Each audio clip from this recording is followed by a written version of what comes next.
ABC Sport.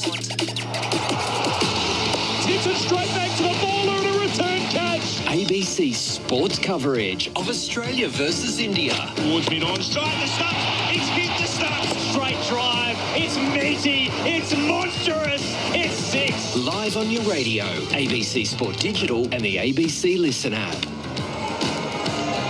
3 games played and 3 results so far in this 5-game T20 series between Australia and India. My name is Quentin Hull. Welcome to Carrara on the Gold Coast. This is a vital 4th game in this series. A washout in Canberra started things before Australia took a 1-0 lead at the MCG on Friday night, only for India to level the series at Game 3 in Hobart back on Sunday. Let's join Ravi Shastri in the middle for the toss. Match 4 in the 5-match series between India and Australia. The series tied at 1-1, so everything to play for. The 2 captains, Mitch Marsh, Surya Kumar Yadav, Jeff Crow, all in readiness.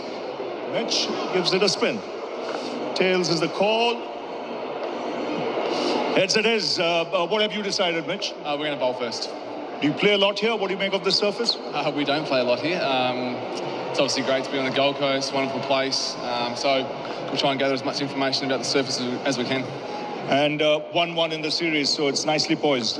Yeah, it's great, isn't it? 5-match series going down to the last 2 games, so I'm sure both teams are pumped up. And any changes in the team? Because there have been certain players who left to prepare for the Ashes. Yeah, a few moving parts. We've got 4 changes tonight. So Zampa, Maxwell, Philippi and Ben Dorsch has come in for 4 other guys. Have a good one. Thank you. Cheers. Well, Surya, nice stadium, a nice place this, and series nicely poised. Absolutely. I mean, this is what you play bilaterals for. I mean, you challenge yourself, and yeah, obviously beautiful stadium, beautiful ground, nice and big one, and everything to play for. Now, when you look at this pitch, you've come here for a couple of days. What do you make of the surface, and how's the preparation been? Preparations have been good. We were here, we took a day off, we had a good practice session yesterday, but looks like a similar subcontinent wicket. I mean, later on it might get a little slower, so we are very happy to bat first. You like batting first. Would you have batted as well here? Absolutely. I mean, we were looking to bat first because it looks a nice wicket, looks a little similar to Indian conditions, put runs on the board. That's what we want to do, take up that challenge and then enjoy. And your team combination for today? Are we going with the same team? Have a good one, Surya. So that's the news from the centre. It's Australia who won the toss and they've decided to bowl first. Thank you very much, Ravi Shastri in the middle with the 2 captains, Mitchell Marsh of Australia and also Surya Kumar Yadav of India. So India playing the same 11 that they played on Sunday night in Hobart. The work to get through with the teams as with the Australian team. So 4 changes, and Mitch Marsh, as ever, as captain of the team, he's reliable at the top of the order, so it seems, with runs. Not reliable knowing his entire playing 11 at the toss. So we'll help you out, Mitch. Travis Head back with Sheffield Shield duty. South Australia play a game against Tasmania at Bellreef on Monday. Also Sean Abbott, he's been relieved. We knew that he was getting to link up with the Blues ahead of their Shield game at the SCG. So we're expecting Head and Abbott to be out. The other selection changes, no Mitch Owen tonight, no Matthew Kuhnemann tonight. So Adam Zampa comes into the team. We see Glenn Maxwell return from a wrist injury that he suffered in the nets during the recent T20 series in New Zealand. Josh Philippi gets another run, and Ben Dwarshuis, who has been out with a calf injury and was expected to play a part in the back end of the series. Well, that's coming to fruition. So those changes again, out. Head, Owen, Abbott and Kuhnemann from the team that was beaten on Sunday night. And Zampa, Maxwell, Philippi and Dwarshuis come into the Australian 11. The existing 7 men that were there, Mitch Marsh, Inglis, David, Stoinis, Bartlett, Ellis and Short. So India's team, same as on Sunday night. Abhishek Sharma up front with Shubman Gill, then Sky Yadav, Tilak Varma, Axar Patel, Washington Sundar, Jitesh Sharma also has the gloves tonight. Sampson was doing that job earlier in the series, Sanju Sampson, but Jitesh Sharma continues to have that role with the gloves. Shivam Dubey, Arshdeep Singh, Varun Chakravarti and Jasprit Bumrah is the 11 for India. So a washout in Canberra. Australia by 4 wickets at the MCG and India by 5 wickets at Bellreef. Great to have our experts on board. Darren Lehmann, good evening to you. Evening. Q, evening listeners. How are you, mate? Yeah, I'm very well, and great to be joined for the first time this grandstand cricket summer by three-format international Nathan Hauritz. Ritzy, welcome along to you. Thank you, Q. Thank you, mate. What a venue. I've never had the privilege of sitting up here like this. It's incredible. And interesting that Ravi Shastri would ask Mitch Marsh about the venue. You've played here a lot. No, they've played 2 games here. They've played 2 games here, and one of them was a rain-reduced affair against South Africa, which they lost. That was back in November of 2008. The only other game here was against the West Indies in 2022, where they chased and won. So a third one-day T20 international for Australia's men at this venue. We've seen one-day T20 and Test internationals in women's cricket here as well. And I think, Darren, the one thing that you can tell our little listeners about is that you've been here with the heat quite a bit, and it gives us a bit of an idea as to how this venue plays. Yeah, it's a different shaped ground. It's sort of, for our listeners, the mid-wicket area and cover area for left and right-handers is quite short, probably 65, and then it has deep pockets everywhere else. So it's shaped for a footy ground, obviously, and they sort of put the pitch, is it north-south, you reckon? Is it running north-south? Or So I give this visual to those that know... Can't see the sun. The football configuration. So basically there is a diagonal through the centre square of the AFL. So where, if you could imagine the centre circle of the AFL, and from one wing towards the other wing, the pitch sort of runs at an angle to try and not only avoid the sun, but it's also not a true north-south tilt because of where the light towers here at Carrara. So it's a little bit weird. It is a little bit different, but the wicket itself, I mean, shocked me again. Win the toss and bowl. That's what happens. But traditionally, you do actually bowl first the first time here. Then the second time the wicket settles down, you bat first. So there's only one game, so I'm not surprised India chose to bowl first. Australia chose to bowl first, Mitch Marsh. It's good to know he knows his side as well, isn't it? I mean, there's been a few changes. We were having a guess off air, weren't we? Zampa came down. He lives at Byron Bay, so he managed to get this game in, which is good for him.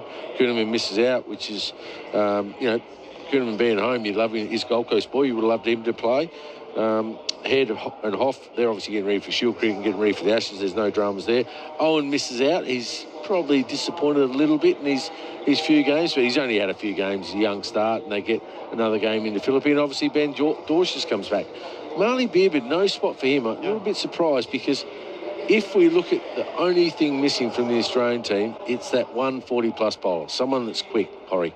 Yeah, look, I was actually really excited for him tonight. I would have thought coming into the 4th game he would have been obviously would have been discussed, but I thought down in Hobart, that real impact bowl, you saw the way Ellis bowled, he got Australia back into that game. And this wicket can be quite difficult in that first innings to bat on. I think around that 160 is probably par score, and the ability for someone to come out and bowl fast in that first 3 or 4 overs would have been good to see and good for him. And hopefully, he gets an opportunity in game 5 for sure. And just to...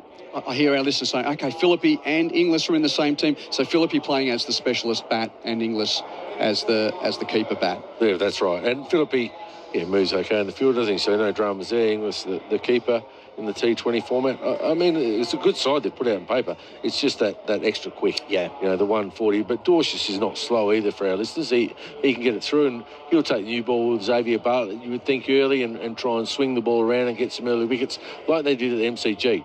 I'm looking forward to seeing how... you wait till you see this Abhishek Sharma, Horry. Yes. It's unbelievable. He is an excitement machine. If he gets going, any total's possible. And Australia have struggled with him because he charges first ball, he charges second ball, then he'll lap, and then he'll slog one over cover, and he'll play a beautiful cover drive, and then he'll hit one through me wicket off his toes in the air for 6. It's a bit like Travis Head, really. And they both play together in the IPL, and if they get going together, wow, that'd be a joy to watch. So looking forward to seeing how that pans out.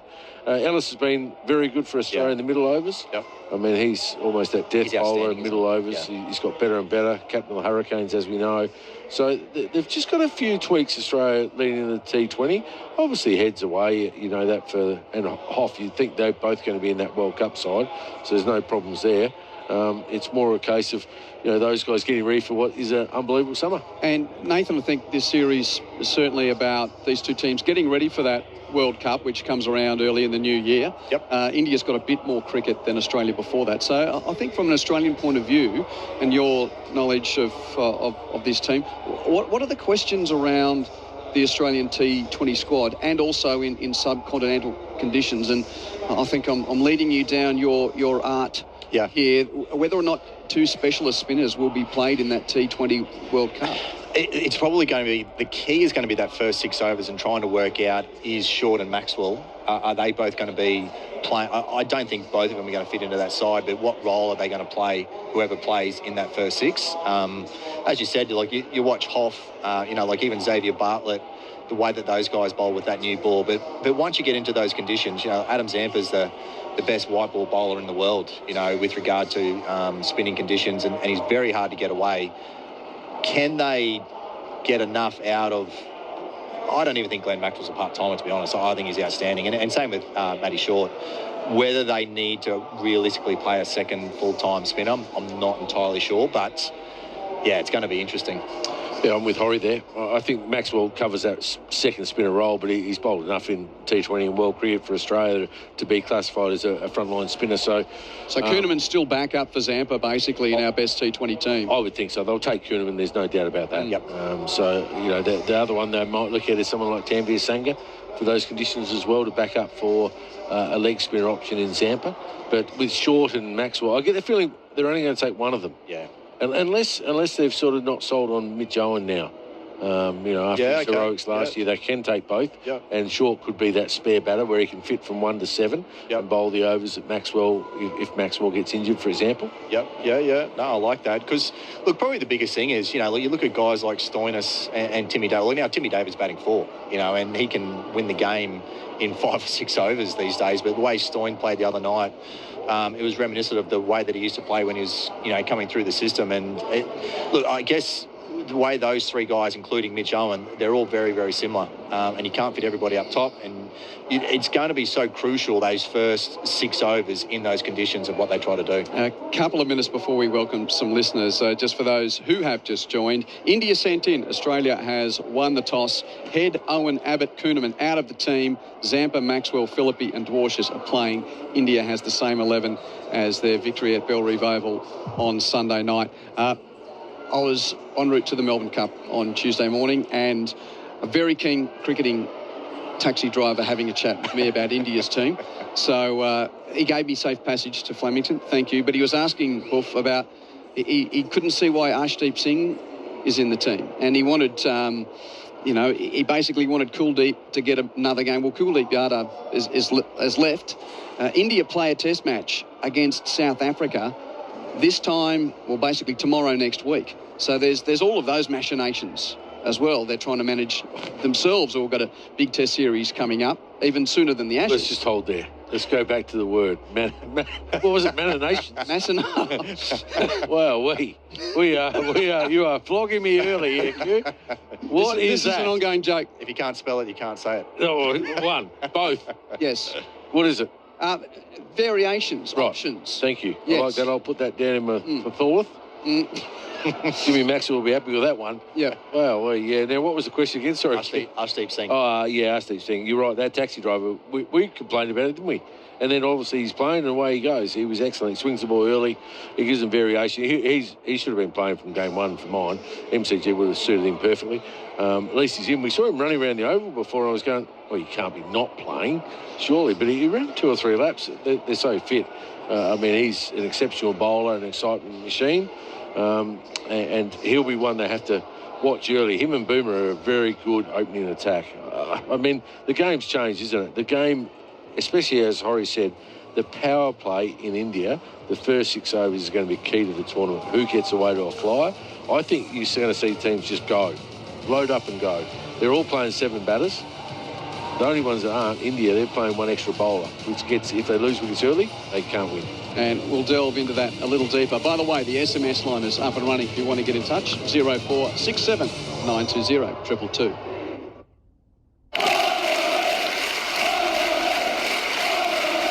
The Ashes. And there's cricket on. Rushes in and bowls it. Yorker and bowls him. ABC Sports Summer of Cricket on your radio and on the ABC Listen app. ABC Sports coverage of Australia versus India. Flicks this away beautifully over the right for six. He's bowled straight through him. Continues, he knocks him over. Live on your radio, ABC Sport Digital and the ABC Listen app. For those just joining, welcome to Carrara. Quentin Hull with you for Grandstand Cricket on ABC Sport. This fourth game of the T20 series between Australia and India. The winner of tonight's game can't be beaten in the series because we come here 1-1. A washout in Canberra, Australia winning game 2 in Melbourne, and India ensuring that they got their foot into the series with a 5-wicket victory over the Australians at Belrive Oval in Hobart on Sunday night. Australia making 6 for 186 batting first, but India getting the runs with 9 balls to spare. Washington Sundar, one of the heroes, 49 not out from just 23 deliveries. The news here today is that India will bat first. Mitch Marsh has won the toss, and the Australian team has got a number of changes. We always knew that Travis Head and Sean Abbott were going to be relieved to get some Shield cricket in before the Ashes, but Matt Kuhnemann and Mitch Owen have been left out of an Australian side, which brings in Glenn Maxwell on return from a wrist injury. Josh Philippe playing as a specialist bat. Adam Zampa takes the spinning role instead of Matt Kuhnemann, and Ben Dwarshuis with his left-arm pace and all-round ability comes into the team. So that Australian 11, Marsh, Short, Inglis, David, Philippe, Stoinis, Maxwell, Dwarshuis, Bartlett, Ellis and Zampa. While for India, it's the same team as Sunday night. So it's Abhishek and Shubman Gill up top. Sky Yadav, Tilak Varma, Axar Patel, Washington Sundar, Jitesh Sharma keeps the gloves, Shivam Dubey, Arshdeep Singh, Varun Chakravarti and Jasprit Bumrah. I'm here with Darren Lehmann and Nathan Hauritz, and surprise, surprise, is now that I've given the essential information about this game, we're going to just divert our attention to red ball cricket for a moment. It's amazing that there have been so many big crowds with India in this country, yet so much talk continues to be about the Ashes. We've got the squad for the first test. Darren, you get the new ball. New ball. I didn't mind it. I mean, you know, I said I would like Mitch Marsh and Matthew Renshaw, in the squad, but, you know, they picked on performance. So Jake Weatherall gets that first, cab off the rank as such. Maybe Josh Inglis may play. He's there also because you need a concussion sub if something happens there. So he might be there for that cover with Alex Carey. So you've got those options to play out. You've got to see whether Bo Webster is fit in this Shield game.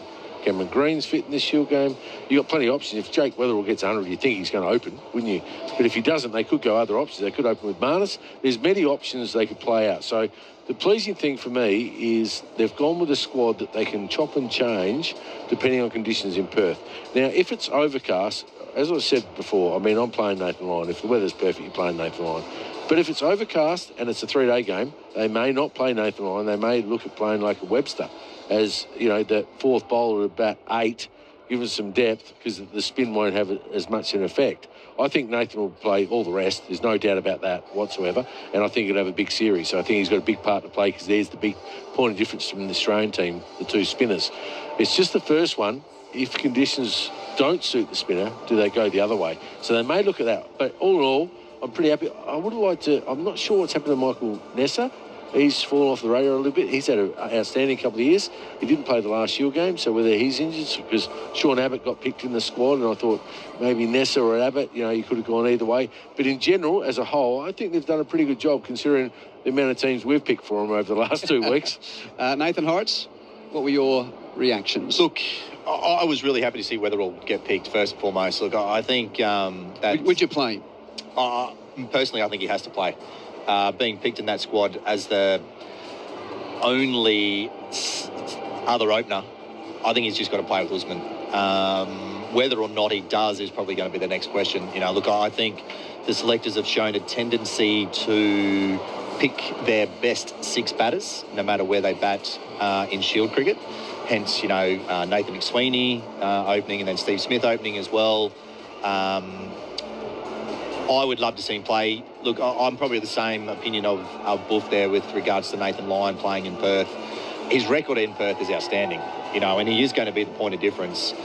I think that game is just going to be all-out attack, fast bowling at its best from England with Wood and Archer. And you have guys like Travis Head counter-attacking, and potentially Bo Webster and these guys just literally going against it. And that's probably the one test I think that's going to really set it up for the series. It's probably if it's not overcast, Gaz will play. But even if it is overcast, Here's the question. We've got one round of Shield cricket before the first test. Do you think the selectors know who's opening the batting for Australia in the first test? I mean, we've only got one game left. We've been talking about it for a long time. So there's either a greenhorn who's going to be on test debut at the start of the Ashes, or a guy who's played one test as opener, returning to the team, having been dropped that one time he did play as opener in the World Test Championship at Lord's. So either Marnus opens and then you look at what else happens, or you've got Jake Weatherall opening. Buff, do you think they know? Oh, I think they have a pretty good idea. They would like Jake Weatherall to get 100 in this Shield game, and maybe, if Green gets 100 and Webster get 100 and Weatherall misses out, that's where it becomes a little bit grey, doesn't it? Surely not. The last Shield game doesn't determine our openers for the Ashes, does it? It can do. It can do. Wow. It can do. Having been there as well. When you're not performing, if they've literally penciled in and gone, look, if we see something that we don't like from the guy, or whatever it is, they can be moved on. But please they picked him. I'm with Horry. He made 900 runs last year. Exactly what we want Sam Constance to do. Yep. We've been harping on it. I feel sorry for the young man. He's missed out, but it would be the best thing for him. Go back, make 800, 900 runs in New South Wales.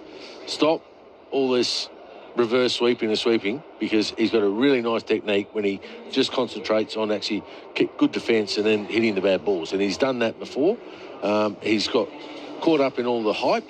Just be a normal player and he'll be a very, very, very fine player, I think. Yeah, totally agree. I totally agree. And, a lot of us ex-cricketers have, we think we know the game and that sort of stuff now. But one thing that never leaves you in Test cricket is the ability to, just outlast the game. And if you can hang in there to day 3, 4, 5, the game can change so much. But the way that the game has evolved, if you're trying to get on the front foot so early, and someone like Semi who's still trying to learn his game, if you're gone so quickly, it doesn't take much for things to turn around and get found out. And then you go from, doing a couple of good things right to getting a bad decision to reverse, all that sort of stuff. And then you're found gone, So for him, it's, as I agree with Buff, it's the best thing for him to go back, enjoy playing first-class cricket, scoring runs and being around his mates and being around people that really want to be there.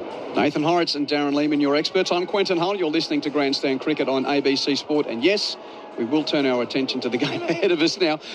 We have had to check ourselves over the last couple of weeks. I've never seen such big crowds turn up for a series where the local media has been looking so far ahead rather than previewing the game in front of us, because the Blue Army's in again.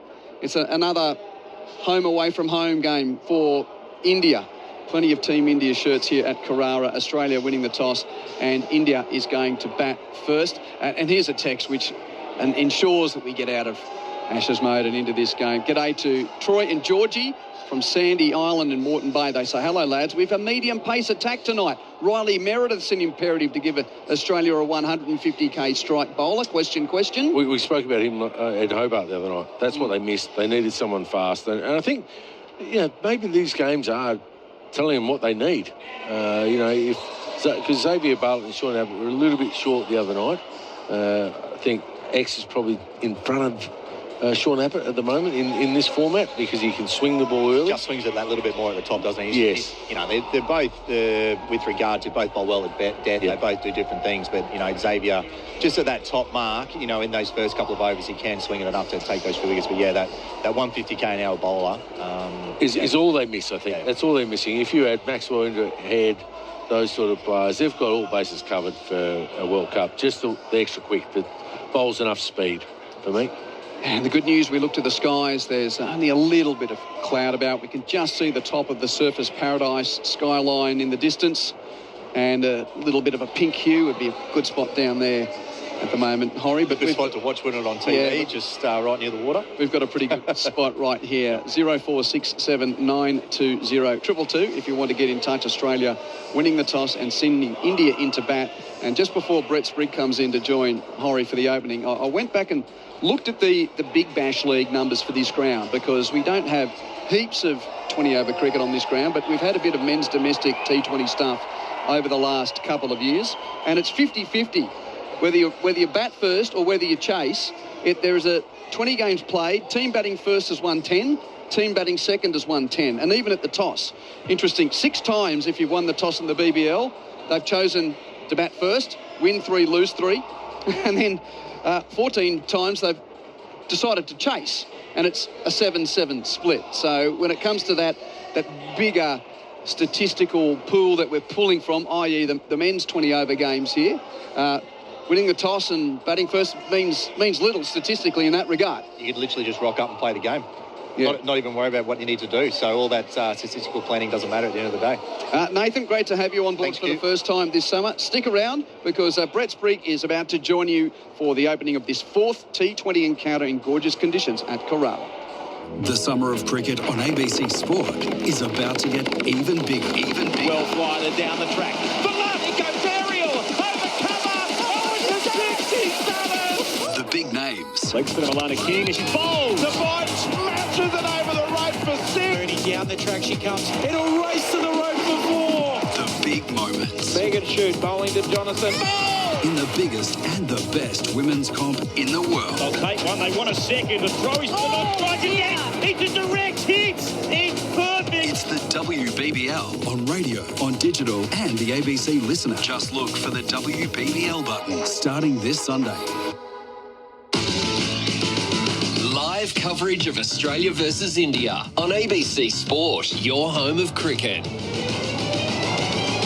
A level series and magnificent conditions greet us here on the little strip for this 4th T20 International. Thanks to Quentin Hull and our team here. My name is Brett Sprigg. Nathan Hauritz is alongside me. G'day, Horry. Hello, mates. How are you? This is fantastic. Oh, it's amazing. And the crowd are coming in. There were some late comers. Yep. It is building, and as Q mentioned, we're in that tangle of 15 days shy of a national series. So the cricket, the public psyche is almost for me focused on that. But the Indian fans in particular bring the atmosphere to these white ball events. Yeah, I must admit, I can't see many green and gold jerseys in this crowd at the moment. But look, whenever India come across, it's always amazing to watch. And the crowd, wherever they are, they just get behind the team. It's going to be a great event tonight, that's for sure. Grandstand Cricket on ABC Sport. You can text, as always, 0467 920 222. The Australians make their way out, led by Mitchell Marsh. Josh Inglis with the gloves on. So Josh Phillippe returns. He'll be out there in the field. And the Indian openers make their way out as well. So the pyro's going off. It's, increasingly cool Thursday evening conditions here on the Goldie. But the crowd cheers them on. And we're not long for a start here at Carrara. And it will be Ben Dorcius, first of all, of course, the left arm quick from this, what are we calling it, Q, the highway end on this unusual oblong orientation at Carrara. Highway corner. So Ben Dorcius with ball in hand, and as we mentioned, Abhishek Sharma, who doesn't die wondering, and we'll have a start here only a few moments away. The one slip when Maxwell returns. Speaking of explosive players, I'm sure the cricket fans here will be keen to see him get to his business. It's an incredible injury. He has been just struck down by just the most insane injuries recently, and it is great to see him back. Like he's probably our greatest ever T20 international player, and it'd be great to see him back tonight. I'd probably almost expect one of those two, him or Shorty, to bowl in the power play tonight if Abhishek's still in, moving into the bottom part of the top 6 overs. Sorry. The left-hander Abhishek will be on strike. Shubman Gill at the other end. We've got the slip there, a gully. The 2 men out are at long leg and quite a square third man, almost a deep backward point for the cut shot there of Abhishek Sharma as he assesses the field. They've got the Gold Coast lad, Xavier Bartlett, at mid-on. Tim David's out there as well. Phillippe at cover. extra cover. Abhishek Sharma taps his bat. Ben Dorshus back in the side, powers away from us. Left arm quick over the wicket. And this is back of the length, and he's coming forward to drive. He plays and misses the first ball of this match. I'm looking forward to this. He's always entertaining to watch, Abhishek. I've obviously followed him a bit in the IPL and whatnot. And look, Benny Dorshus, he generally looks to keep it quite full, as most left-arm seamers do at the top, trying to swing that ball, but he's not going to be given any reprieve here early, that's for sure. Abhishek Sharma boasts the highest career strike rate ever in this format of any player, for a decent sample size as well. 192 his career strike rate. Tim David just behind him. Here comes Dorshus over the wicket. Fuller this time, spot up in the air. They'll chase it back here. Fielders converge, and the catch is dropped. Dropped out there at third man. Bartlett ran across. It was up there a very long time, and it spills out of his fingertips. Second ball of the game. Abhishek Sharma dropped as they come back and get just the one run. He made good ground there. It looked like at one stage there he wasn't going to get there, and then he got there in the end, and yeah, he's actually got very safe hands too, Xavier. There was confusion with the outbound player as well. Philippi giving chase. Stoinis running towards him as well, and Bartlett just that last second, very unconvincing attempt at that ball. Commentator's curse on Sharma then from Nathan, thank you. So the right-hander, Shubman Gill, India's test captain, waits for Dorshus. Full ball again, playing and missing. Just went under his bat. Maxwell's now at mid-on. So, and there is Matt short at slip. Doesn't look like there's been much swing those first three balls. I know the second ball's a little bit short of it. We've got a dulling, dimming night sky. It still sort of feels like late afternoon, early evening here. Actually, it feels a little bit like when you're in here, like India, like that little bit of a haze outside and stuff, yeah. I was having a chat on local radio on the Gold Coast earlier about the sort of the sideshow with India-Australia contest as Dorshus into Shubman Gill and just lost himself. In fact, that someone's in front of the sight screen. Fox. That's a good start. Someone wearing a Fox shirt. For the fourth ball of the game. So, yes, dead ball there. But, of course, you know, it's all about, they try and sell the tourism of the Gold Coast, international students. There's obviously commerce. There's sort of the business dealings of high-profile Indian business people here as well, in corporate boxes. And then throws in the crease here, Shubman Gill squirts this out towards Maxwell at mid-on for a single. He's off the mark. Abhishek on one as well. They're two without loss, the Indians, in this first over after 4 deliveries. It's just literally a money machine, the Indian community, isn't it? It's just non-stop. Everything you do, it's just vibrant and non-stop, literally trying to make deals, make money, help people do things. It's I do a bit of coaching at an indoor centre in Brisbane called Blaze Cricket Centre, and it's run by you know, a couple of Indians up there, and they're incredibly helpful, and it's just an amazing place to be. Short and Zampa now back on the circle, so slips have pushed back here as Dorshus continues into Abhishek Sharma. He cuts and squeezes this away past Stoinis. Bartlett's out there again, and then he fields the single. So India move on 3 without loss. 1 ball to come in this very first over. Reminder, of course, 6 over power play in international T20s. There's no kind of the big bash stuff with the 4 overs plus the, what do we call it? Remind me? The 2 overs of the power surge. The power surge. So Dorshus will wrap up this first over here. Maxwell's pushed back to the rope as well at long on. So for the right-hander Shubman Gill, there's a fine leg and Maxwell down at long on. Dorshus to wrap up this first over. A tidy one so far, albeit Abhishek Sharma dropped second ball of the game. And he's playing and missing, just prodding forward Shubman Gill to remain on 1. India none for 3, sent in by Mitchell Marsh and the Australians. Repeating 4 changes for the hosts, Maxwell, Zampa, Philippi and Dorshus. In for Head, Kuhnemann, Owen and Abbott. India unchanged from that 5-wicket win in Hobart. You're with Brett Sprigg and Nathan Hauritz here for Grandstand Cricket and ABC Sport. And will be Xavier Bartlett, the Gold Coast lad, from that far end of the ground. He moved here from Adelaide at the age of 7. Played for Surfers Paradise Cricket Club. So speak about players who know these parts well. Of course, it's not a fabled international cricket venue, but of course he knows these parts well, Xavier Bartlett, as a local. Nah, he definitely does. And, you know, look, he's had an outstanding last 12, 18 months, and the locals will definitely be behind him. Abhishek Sharma on strike, assessing the field here with a deep backward point and the long leg as well. In comes Bartlett. This is fallen wide outside the off stump and no shot offered by the Indian opener. Interesting field. I've got the feeling, you know, watching Sharma play, like I don't religiously live and breathe it, but, you know, the stuff that I've seen, they don't feel worried about him at all ramping or anything. You know, look, fine legs down a deep backward square, and it feels like they're just going to be, at the moment, as a spectator, thinking that they're just going to be bowling that wide corridor and keeping him reaching. It's like a first and third slip. Zampa quite fine there for a gully. Here comes Bartlett. Abhishek Sharma chops away at this. Clears the infield, 1 bounce and 4. That over cover. First boundary of the game. India none for 7 in the second over. A good shot. See, that it's going to be hard. His natural shape, X's natural shape is going to be back in, keeping it wide, giving him width. But, yeah, look, the wicket actually looks like it's playing a little bit better than generally what it does here early doors. From memory, when you have been down here, it can be a little bit up and down, and then as Buff said, the second game plays a lot truer. 25 of 16 in the game in Hobart. A good recent form of Abhishek Sharma. He's facing Xavier Bartlett. This is a straight delivery here. He plays it off his body to mid-off and scampers through for a quick single. On to 7. India are none for 8 here in the second over.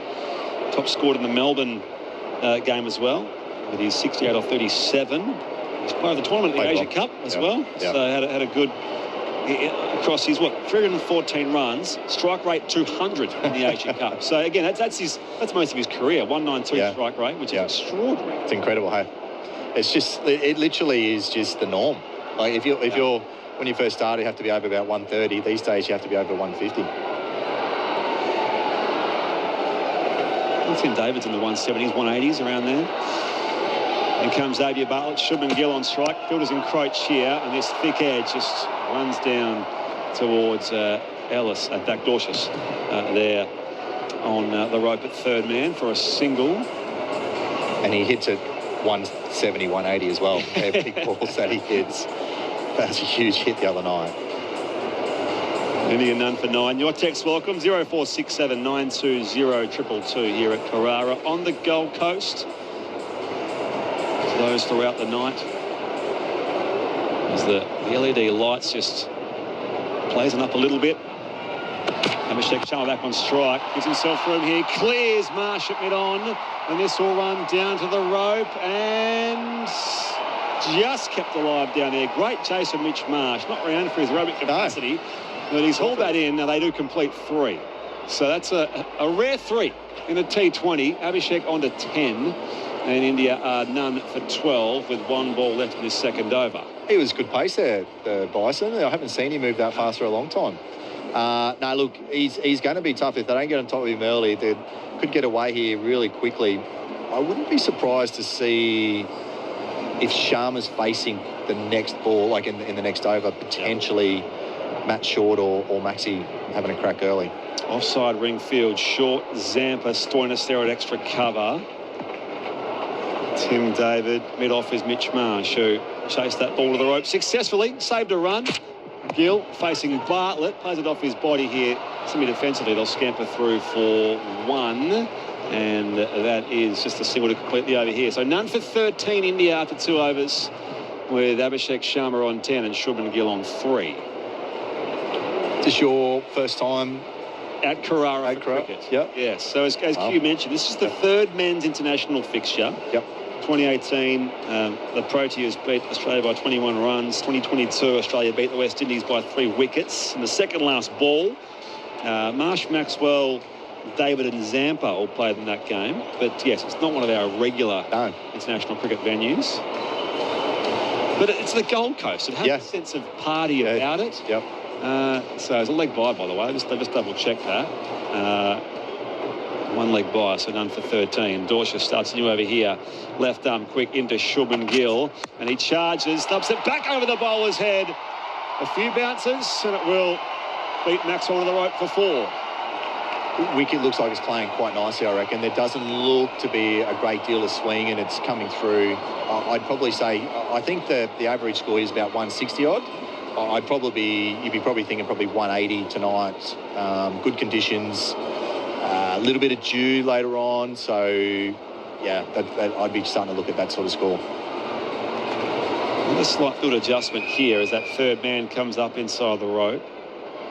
That's Ellis, who's now stationed at point. Maxwell stood back up long on, and this is played off the legs here of Shubman Gill to Tim David, diving to his right to stop it, and no run. None for 17 India as we approach the midway point of the power play. 2.2 overs complete so far.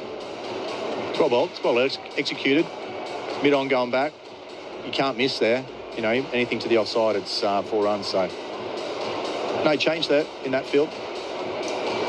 And Dorsius last played against New Zealand 5 weeks ago. 2 for 40 off his 4 overs in Mount Maunganui. Left over the wicket here again to Shubman Gill. The strides forward here. Swats it down to Maxwell for a single. None for 18 India.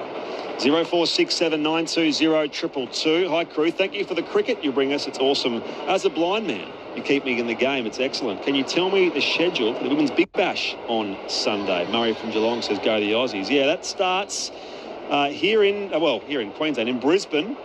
The Heat beat the Renegades, so a grand final rematch, or big final rematch from last year. And the Thunder and the Hurricanes wrap up that doubleheader on Sunday. So we'll have it all for you here on ABC Sport as per usual. Fourth ball, Abhishek Sharma on strike here and advances forward, plays this to Tim David at mid-wicket for no run. That'll be a great game, Heat Renegades in the WBBL.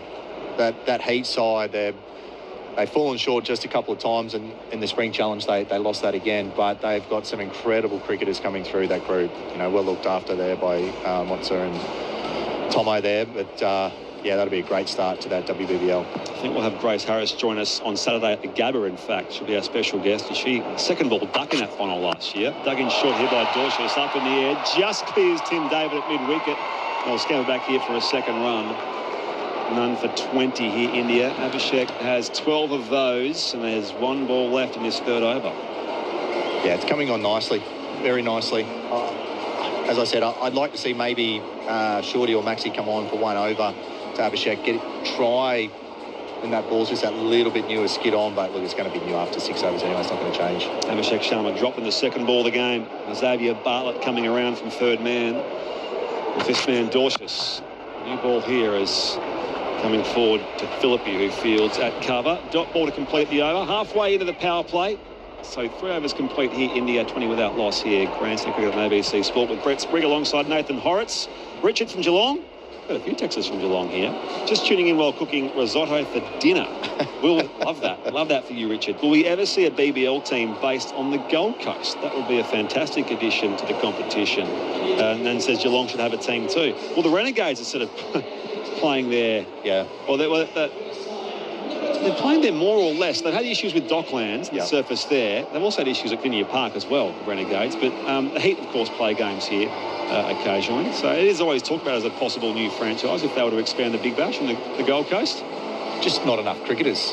You know, there's just with the pool of them and the leagues around the world these days, you just don't have enough players. Change of bowler here from the beach end with Nathan Ellis coming into the attack, and Kuhl just flicks in here, very fine off his pad, and that'll go down for 4. Indian fans going nuts in that corner of the ground in front of the scoreboard. That's a good spot to be. It's rolled right down in front of them, and it's Shubman Gill's first boundary, so he's on here to 11. It is an interesting field to someone like Nathan Ellis as well, who can tail that ball back in just that little bit of, with that new ball. Very square leg, but can't say it feels bad bowling. That's the only thing. Vice captain's second boundary, in fact. Shubman Gill, the right-hander, just hovers at the crease there, waits for Ellis, and he comes. Full ball again. Put forward of the square leg umpire. Tim David's out there in the deep. They'll come back for a comfortable 2. None for 26 India here in the 4th over.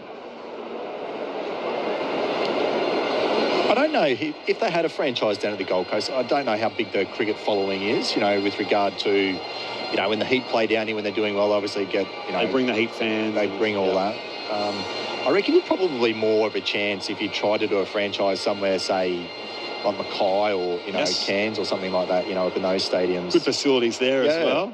The Gold Coast is, cynics will say it is a place where professional sporting teams go to die. So it's not a place where, teams have flourished necessarily. No, that's right. Shout out to the Suns and the Titans. as Gill just swats this around. The cut shot, Forder's square and goes down past Mitch Marsh. That does this time go to the rope. The sparing dive from the captain to his left, and Gill finds 4 more. None for 26 here. Well, in fact, none for 30, with 4-2-4 to start this 4th over. Yeah, it's very good wicket. Not very true tonight. Nothing else. We've seen him sort of vary his length a lot. Loves to dig the ball in back of a length quite often. Slow ball. Yeah, well. Slow ball. Old 3 on pace. Round for his variation. And 3 for in the game in Hobart. 36 on his home ground. This is a full ball driven by Gill. And straight to the fielder there in Bartlett at cover to chop it off. So 30 without loss here, India. Still with 2 balls left in this 4th over. He was lucky to get away with that one. Full toss just outside off stump. Haven't seen the best of Gill. No. So far. Have seen glimpses of him, but I love the way that he goes about his game. I love watching him play. A lot of question marks around his sort of place in this team with the World Cup on the horizon. Just leans on this and finds a quick single on the offside. This to a Shubman Gill in the ODIs, 10, 9 and 24. And the T20, 37 not out, 5 and 15. He's an experienced player, 26 years of age now. He's had a couple of test tours here in Australia, and as I say, India's test captain currently, the vice captain of the T20 side. He was recalled for the Asia Cup, and again, didn't have as big an impact as perhaps that decision would have been liked to have happened. But Zampa here is the man at slip, and he's right on the edge of the circle. He's swapped there with Matt Short, who's probably a couple of places to his left. Bit of a gap there in the cordon as Abhishek Sharma reaches at this full and short and wide ball from Ellis. The dot ball to complete the over. So 4 overs complete here. India, and none for 31. Abhishek Sharma on 12, Shubman Gill on 18. Nathan Hauritz. Yeah, look, I reckon, look, if you're a cricket lover, you'd probably say that he has been really quiet over this last little period. And, you know, when he played against Australia in the Tests, he was okay. He had an injury as well, and then when he played against England, he was outstanding in that series. The quality is just too big to be part of it. But the Indian, I guess, factory of producing incredible talent at the top of the order. Yeah. There's heaps of people there. I guess, look, the problem is when you move away from him, you've then got to then stick with the next person going through into the World Cup. So it'll be a big call to move on from him right now. Change of ends here for Xavier Bartlett. So he's come on here from the highway end at Carrara Stadium on the Gold Coast. The sky's getting darker now. So with those 2 slips stationed back and spaced apart, Gill comes forward to Bartlett, takes off for a quick single, and Maxwell can't do much about that. India 32 without loss in this 5th over. Off to Brisbane to complete this series on Saturday at the Gabba. Hopefully they're not playing on one of the edge wickets up there for that. Right in the centre would be nice. I think that's sold out as well at the Gabba, that 5th game. So, just as we're in that'd be a good game. We're sort of in the grip of, Ashes fever, still 15 days shy. Yeah. The atmosphere at these white ball series is still immense. So this is a slow ball from Bartlett, leg cutter across the off stump there of Abhishek Sharma. It's amazing the amount of cricket that the guys play these days, like a test match, and then they've got a bit of a breather and stuff. But these guys are playing now. They're playing again in a couple of days. They'll be playing Shield cricket or anything else that's after that. They'll be playing international leagues. It's literally a 2 or 3 day a week, like professional playing time now. And of course, as Q mentioned, India starting a new test series 8 days' time. Yeah. So they're playing even sooner than Australia are. Yeah. And Jasprit Bumrah's still playing tonight. For example, Shubman Gill, Abhishek Sharma here, cuts away to deep backward point for a comfortable single. None for 33 with 3 balls left in this 5th over. I read an article it was a few weeks ago. I don't know if it was Akil Hussain, the West Indies left-arm finger spinner, or someone playing into those international leagues, arrived in the morning, played the final and got man of the match. Travelled 8 hours, whatever it was. It's just insane how much there is now. Bartlett's moved the field here with 9 balls left in the power play. So Maxwell long on, the man back there at deep square as well. It's a ring field on the offside. And again, that's more conventional slip and gully here with Gill on strike facing Bartlett. Right arm quick, coming forward here. Up-ish past Philippi, who'll chase it towards the mid-wicket boundary. And the ball just has enough pace on it. For the boundary here for Shubman Gill. His first of this over. He's 23. So after the early attack there from Abhishek Sharma, the vice-captain gets into his work as well.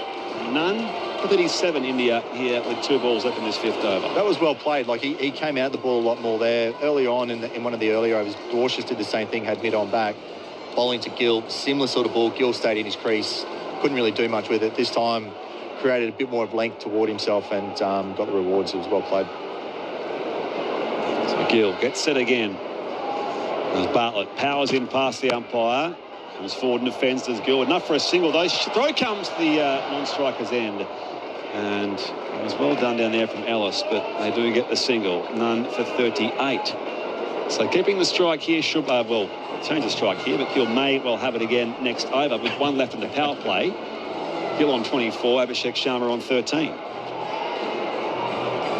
If I was Skip, I don't know if I'd bring the spin on in the last over of the power play. There's only 1 over left. Ellis, you'd have to think. Abhishek Sharma, 13 off 13, facing the last ball, a Bartlett over, and he slaps away at this, but just doesn't quite connect, and it trickles away to Tim David there at mid-wicket, so a dot ball to completely over, and 5 overs through here with Australia on the toss and sending India in here at Carrara, and joining Nathan Hauritz here on Grandstand Cricket and ABC Sport, it will be Quentin Hull. ABC Sports coverage of Australia versus India. Live on your radio, ABC Sport Digital and the ABC Listen app.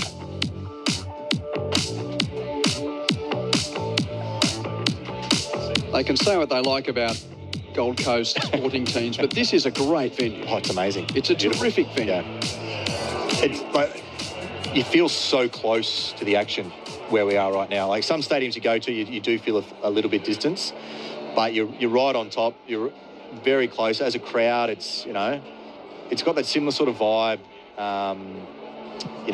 Down when you play for the Sydney Thunder, like a different ground, obviously, but that vibe of the stand and stuff. So, well, of course, that venue was redeveloped not long after this venue was redeveloped again for Australian football. Yep. So yeah, it wasn't a great wicket to play on. Let me tell you, it wasn't good. They've sort of got that a bit better now. There's a couple of drop-ins here. I don't mind it, but that you're chasing those low totals and it spins. It gives a bit of difference to instead of always chasing 180 to 200.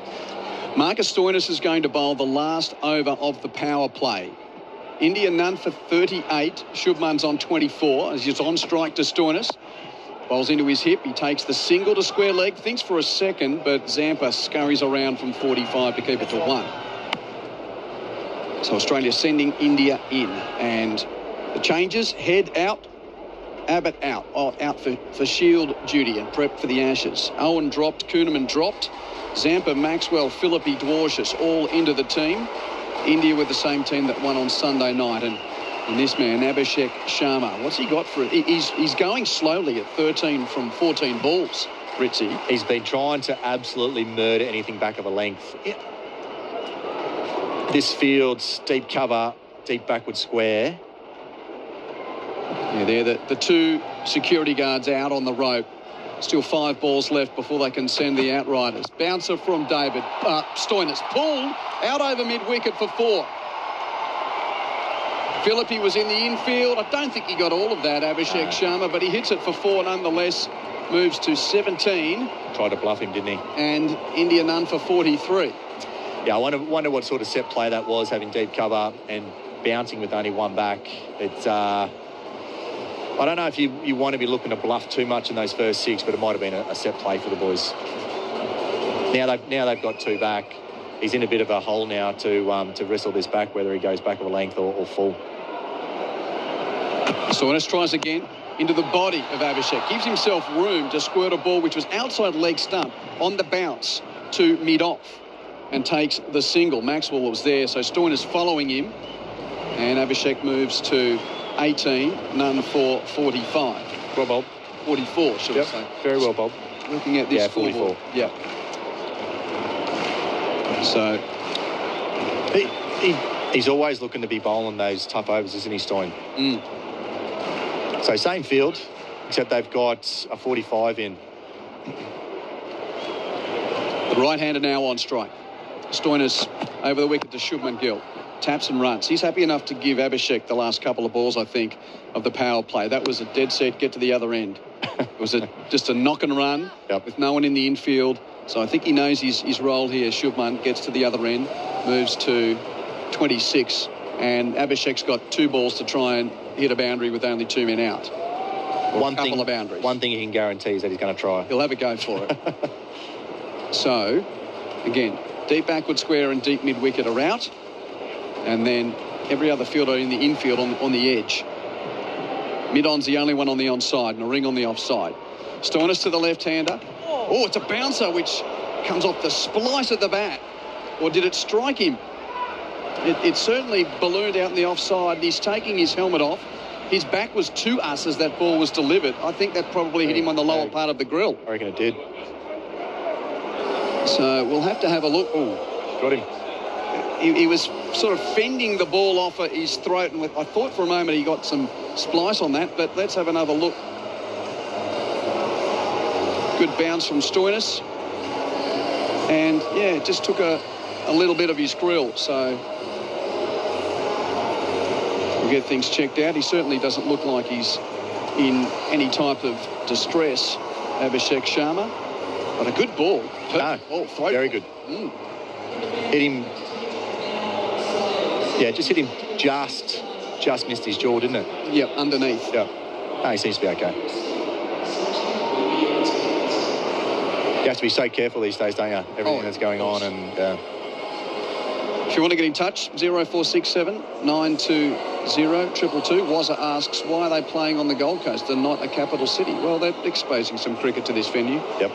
And to this part of the world. And because the men's Big Bash schedule, I mean, the women's has as well, but they've both been trimmed over the last couple of years. A couple of those extra, dare I call them, Big Bash games were played down here on the Gold Coast. But now there's only, 5 home games for the Brisbane Heat, and they want them all at the Gabba. Yep. So that makes sense. Mm-hmm. I don't mind that question. Okay. Not sorry, just as you point at the screen, a message came up from my computer. Do I want to restart? No, I don't want to restart. I want to read this. This text, which one is it? The one from Rory? Yeah. Yep, we'll get to that. Yep. So last ball of the power play. Abhishek's okay. None for 45. Stoinis bowls to him. Abhishek charges him and smashes it through cover for 4. So he does get a boundary to complete the power play. Abhishek moves to 22. He's faced 18 deliveries. Gill is 26 off 18. So they've got the even split tonight. Darren Lehmann was bemoaning the fact that Abhishek got no strike when he was in Melbourne back in Game 2 on Friday night. Yep, they've split it evenly. 18 balls apiece. India, none for 49 at the end of the power play. So we see Zamps coming on now as well. So, look, I said earlier when we were talking, I think he's the best white ball bowler in one day in T20 cricket at the moment. And he's so crucial to their plan. So it'd be good to see him get into his rhythm tonight quickly.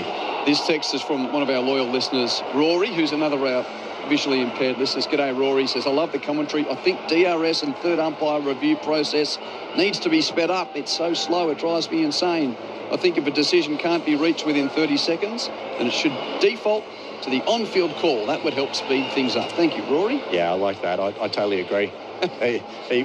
Rory wouldn't like to watch NFL and stuff like that, but because games take about 4 hours. 0467 920 222. So Zampa immediately into the attack, bowling to the right-hander Gill, comes forward, turns it off his pads, takes a very sneaky single to the 45 inside the circle. Good call from Abhishek to get through, and it was a leg by, but it brings up India's 50. Sent in, India none for 50. First ball of the 7th over. So now, where does Zampa have his boundary riders for the left-handed Abhishek? Deep cover, long off, long on, deep mid-wicket and deep backward square. 45 is in on the circle, third's in on the circle, backward point and basically cover point on the offside. Abhishek charges Zampa, hits him over the side screen for 6. Welcome to the attack, Mr. Zampa. I was going to say, I reckon he'd be looking to get into him pretty early, not let Zampa steady. One thing about Zampa, but this stuff just doesn't bother him. He will literally keep going. It'd be quite a good battle, these next 4 balls. Abhishek to 28. India, none for 56. I'm not so sure about these 3 points because I don't reckon Zamps is going to bowl anything. I reckon he's going to keep trying to stay pretty straight at him. Zampa tries again. Say that. Sort of outside the off stump, which he cut straight to Marsh at point. It was the sliding ball. Well said, Horry. He sort of pushed it through a bit. And Mitch Marsh tumbling to his right at point on the edge of the circle doing the fielding. So 6 dots so far in this over. That's why I don't play him. Zampa tries again. Abhishek heaves. There's a man at long on, and it's Tim David who takes the catch. David coming a couple of steps forward. That wasn't timed from Abhishek Sharma and was never going to clear the rope. So Zampa does get his man, Nathan Hauritz. Abhishek Sharma departs. He's out for 28 from 21 deliveries. Caught David, bowled Zampa. India 1 for 56. He's just so hard to get under if you're not being able to generate any momentum through the ball. Like that was a genuine half volley, and the ball that he got hit for 6, he was completely beaten in flight. Hit it for 6. That shot, half volley. It's probably 6 in India, that one anyway. You know, like these guys when they come to these bigger grounds in Australia. Look, and as I said, look, I thought he'd stay quite straight to Sharma there and keep sort of drifting across, but yeah, well bowled. Didn't really get going, did he, Sharma? He was trying his hardest to get going tonight. And Shivam Dubé is coming in at the fall of the first wicket. So India's tried a couple of different players there. Suryakumar Yadav has been at 3 for 2 of the 3 games. Keeper bat Sanju Samson played there at 3 in game 2, but now they're giving Shivam a chance, the left-hander. Maybe it's to continue that left-right combination with Gill at the other end. Yeah, look, I think it's just to try and be proactive against Zampa, but Zampa actually bowls really well to left-handers. You know, like I don't think he has a great weakness against many of these matchups. So maybe Yadav is probably his toughest matchup, the way that he plays a bit unorthodox. Averages 28 strikes at 139. Shivam Dubé, 32-year-old in his 45th T20 international. And Adam Zampa, 2 balls left in his first over. Continues over the wicket to the new bat. Leans forward and takes a single, stroking to Maxwell at long off. So Shivam's away. And Shubman Gill will get the look at the last ball of the over. Quentin Hull and Nathan Hauritz with you for Grandstand Cricket on ABC Sport. Brett Sprigg, Darren Lehmann are part of the team tonight. And as ever, you're welcome to join us on 0467 920 222. James from Galungambone says Tim David's a great fielder and Zampa's my favourite white ball spinner. Go the Aussies. Thank you, James. Zampa to Gill. Turns him through mid-wicket and takes the single to the man on the rope. Matt Short coming in there as the sweeper. And that's a pretty good over to start from Adam Zampa. He went for 8 runs but picked up the wicket of Abhishek Sharma, who was dismissed in that over for 28 as Darren Lehmann comes in. India 1 for 58, sent in after 7. Hello, mate. Hello, listeners. Well, he's out. At least I just got to watch him in peace, and there wasn't much peace with Sharma, but isn't it amazing? Gill's 27 off 20. He's just going as quick.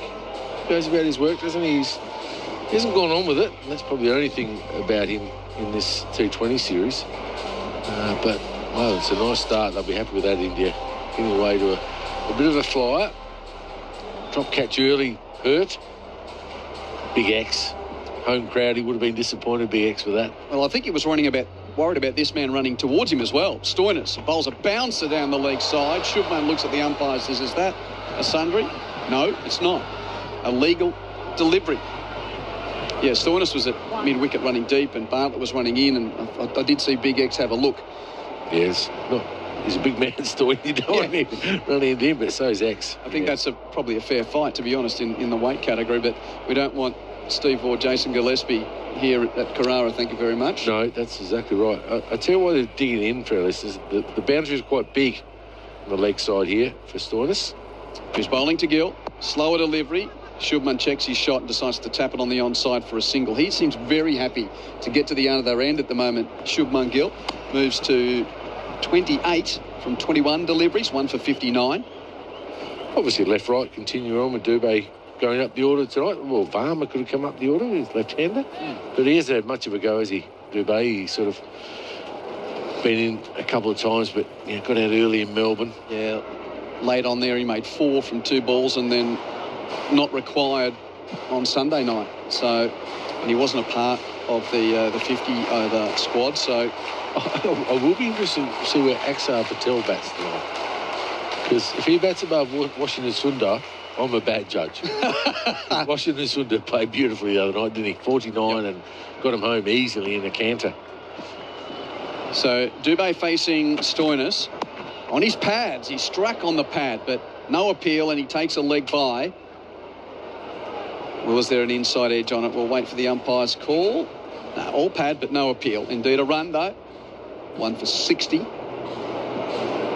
I was interested the way that Marcus Stoinis sort of focused in on 20-over cricket even more, retiring from the 50-over team, and the thought was, well, is he still in Australia's best 11 getting to the next World Cup? As he runs in here, bowling to Shubman Gill, slower delivery. Shubman drives along the ground to long on, takes the single, moves to 29, 1 for 61. Well, the way they've shaped up this side, Andrew McDonald and Mitch Marsh, they're going with 7 batters that can all whack it. And a couple that can bowl that sort of fifth bowler role, which obviously Marcus Stoinis can. He can bowl early if needed. He can bowl with new ball. We've seen him do that for Australia in different formats. So they're going with a theory, which I actually don't mind. You know how they want to play. They're coming at you. They're going to keep coming. Whole 7 of them, and then even 8. Xavier Bartlett can bat. Nathan Ellis can bat. They all go. Dubé facing Stoinis, drives on the up and won't get a run. His infield's come in there. Well, the man at long off is now at mid off, so just a single there. So Shivam Dubé, who still sort of learning a bit about it, even though he's been around for a long time, hasn't played a heap of international 20-over cricket for a guy who's 32 years of age, but sort of done the rounds in the IPL, last 4 years at Chennai, formerly at RCB, and been at Rajasthan as well. So, and then you think of the guy that's bowling to him. Stoinis a Punjab man now, but that's his 4th team in the IPL, and that's probably one of the reasons they want him around for that T20 World Cup. He's so vastly experienced. Bowling to the left-hander, punches just wide of David at cover, and takes the single to Maxwell at long off. So Shivam moves to 2, and that's the end of the 8th over. India 1 for 62 sent in. Abhishek out for 28. Gill's not out on 29.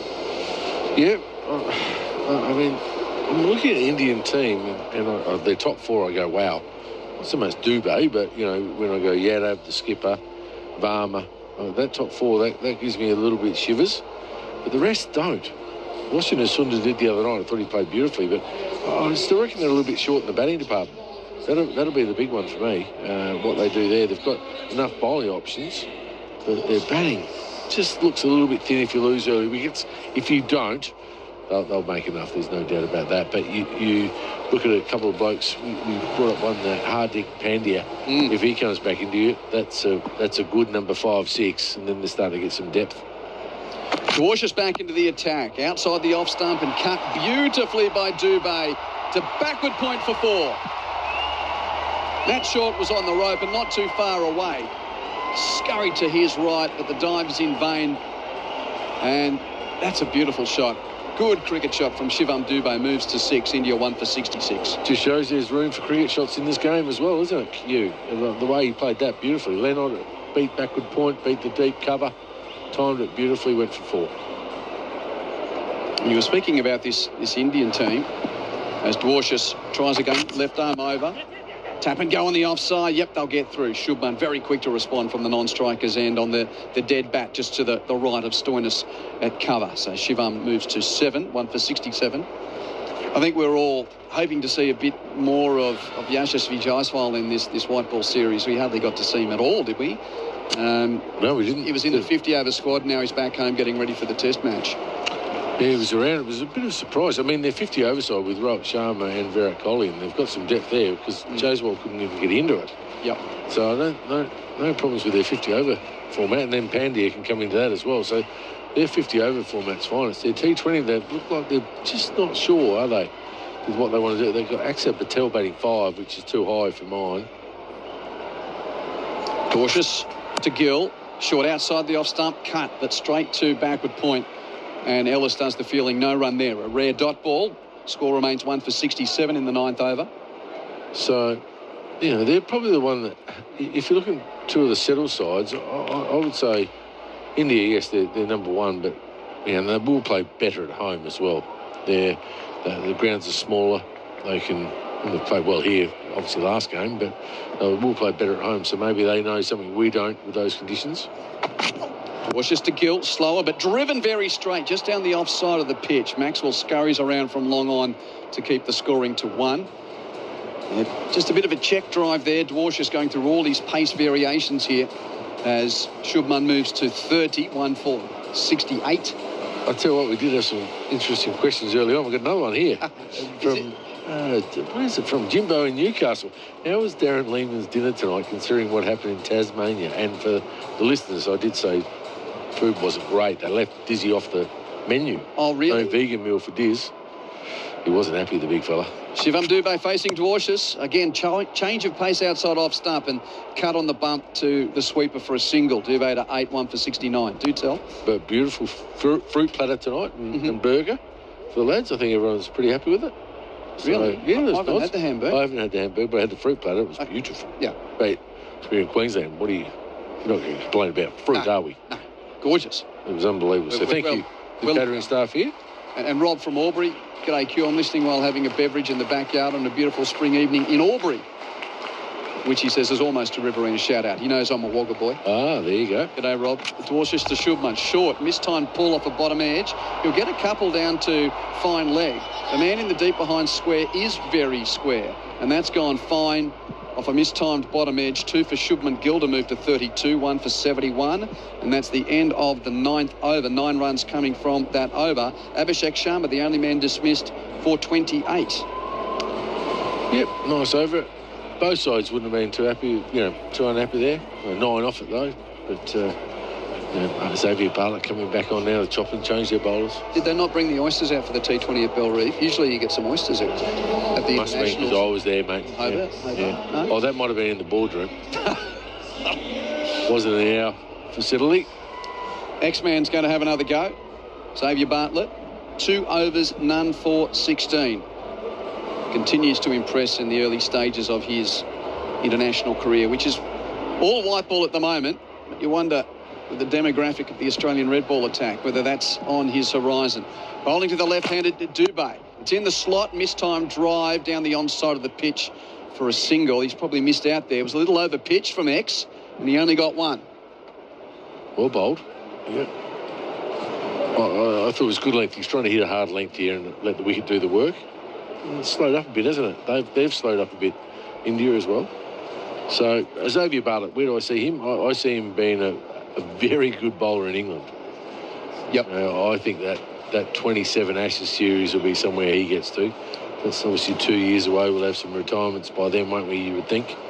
You'd think he'd be aiming for his development to get through there, do well for Queensland in the Sheffield Shield and swing the ball. He swings the ball. He's a bit like Michael Nessa.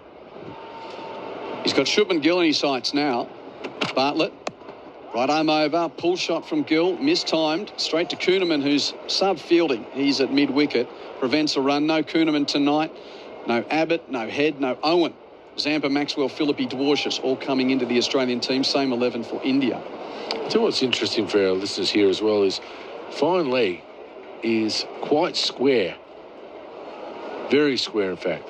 And that's because both these teams haven't ramped much this series. India like to play more traditional through covers and over long on, long off, and they'll play that pull shot. One that really does do all those. Abhishek Sharma, he sort of ramps, but none of the other guys do as much. Gill on 32.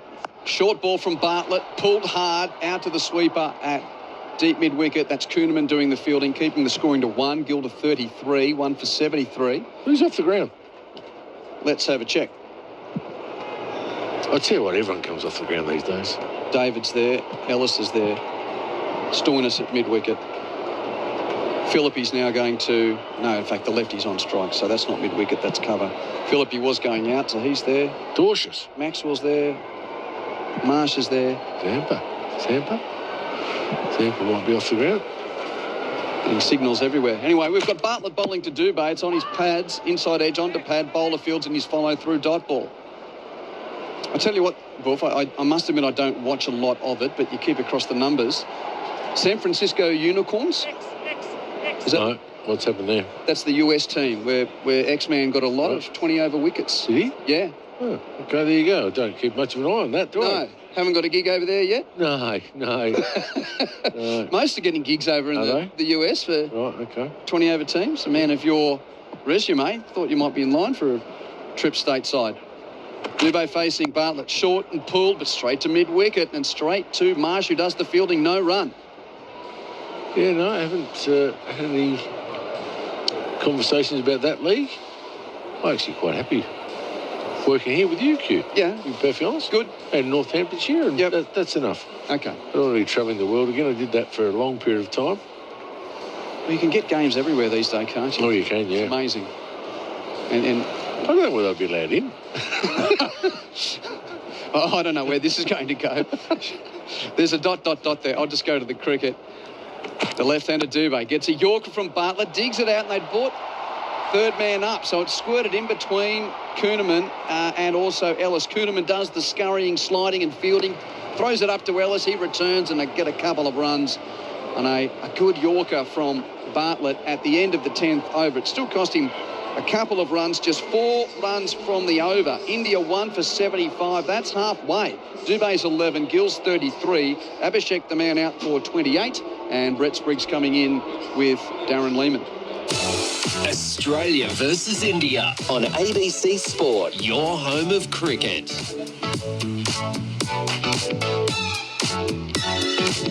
Thanks, Hully. G'day, Buff. Hey, Spriggy. How are you? I haven't seen you for ages. No, and you've already had a pretty busy summer. You've been everywhere, following this tour, this series. Seen you on Facebook, and you've been to a wedding in Perth. I took some holidays after the footy season, so really? I thought that was the best window. Then they announced this big bumper white ball tour with the ODIs and the T20s that I've missed the whole thing just about. But anyway, I won't miss this. Adam Zampa, and you over here. From the highway end in front of us with Shubman Gill on strike, 33. A leggy. The photo ball this time put off the legs of Shubman Gill for a single to short at deep mid-wicket, so 1 for 76. How we ended up highway end? Is that I don't what know. we decided? Say, well, the river kind of curls around the stadium, so I would say a bit like Perth. No one end is the river end. The beach is sort of that way. So I think Cricket Australia are sort of calling it the beach or the surfers paradise end. But again, the angled nature of this ground doesn't sort of. I've lost my bearings a little bit as far as the Gold Coast geography. Here's the left-hander. Dubé on strike, facing Zampa. Long on mid-wicket, square legger all back here. He goes big, lofted drive, high and about 20 rows back. Massive strike from Shivam Dubé.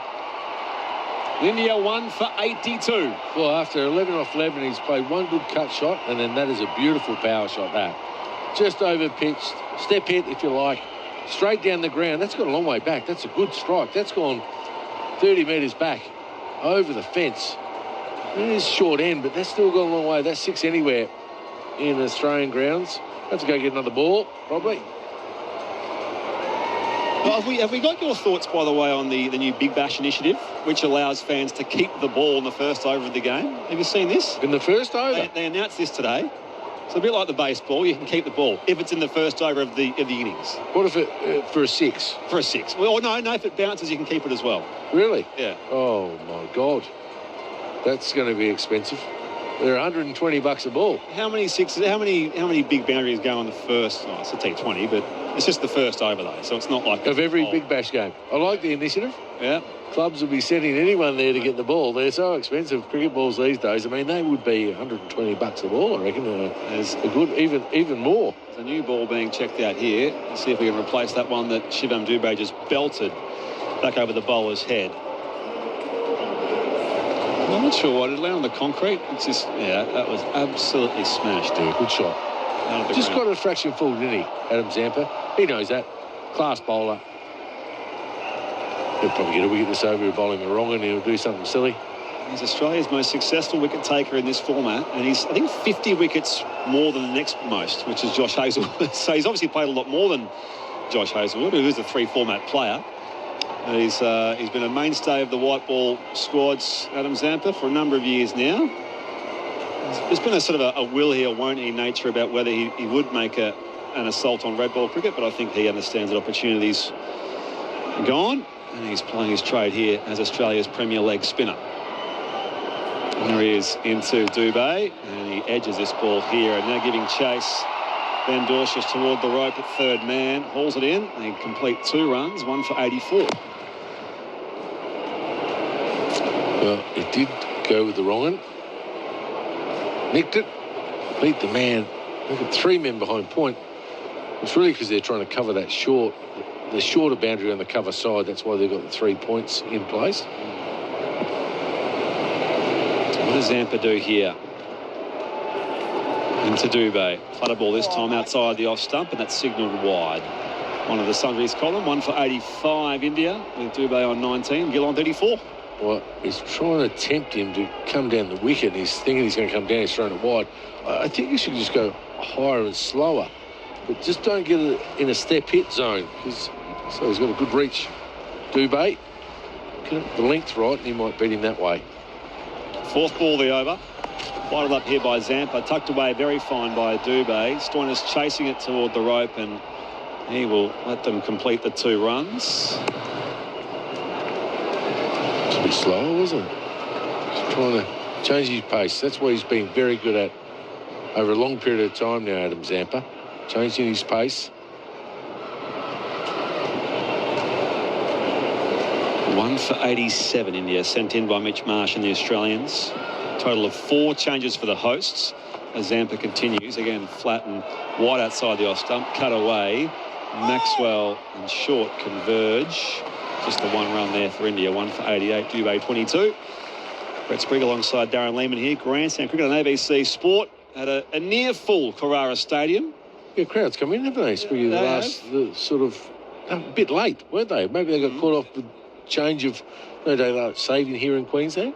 Yes, often you'll see the times listed in the the Eastern Daylight Time, which of course Queensland and WA and NT are the outliers. Zampa into Shubman Gill, caught in the crease and just bats it back to the bowler for a dot ball. 11 overs complete, 1 for 88 here, India. In the first innings of this match, the series tied at 1 game apiece after the Canberra washout. Australia's win in Melbourne and India's win in Hobart.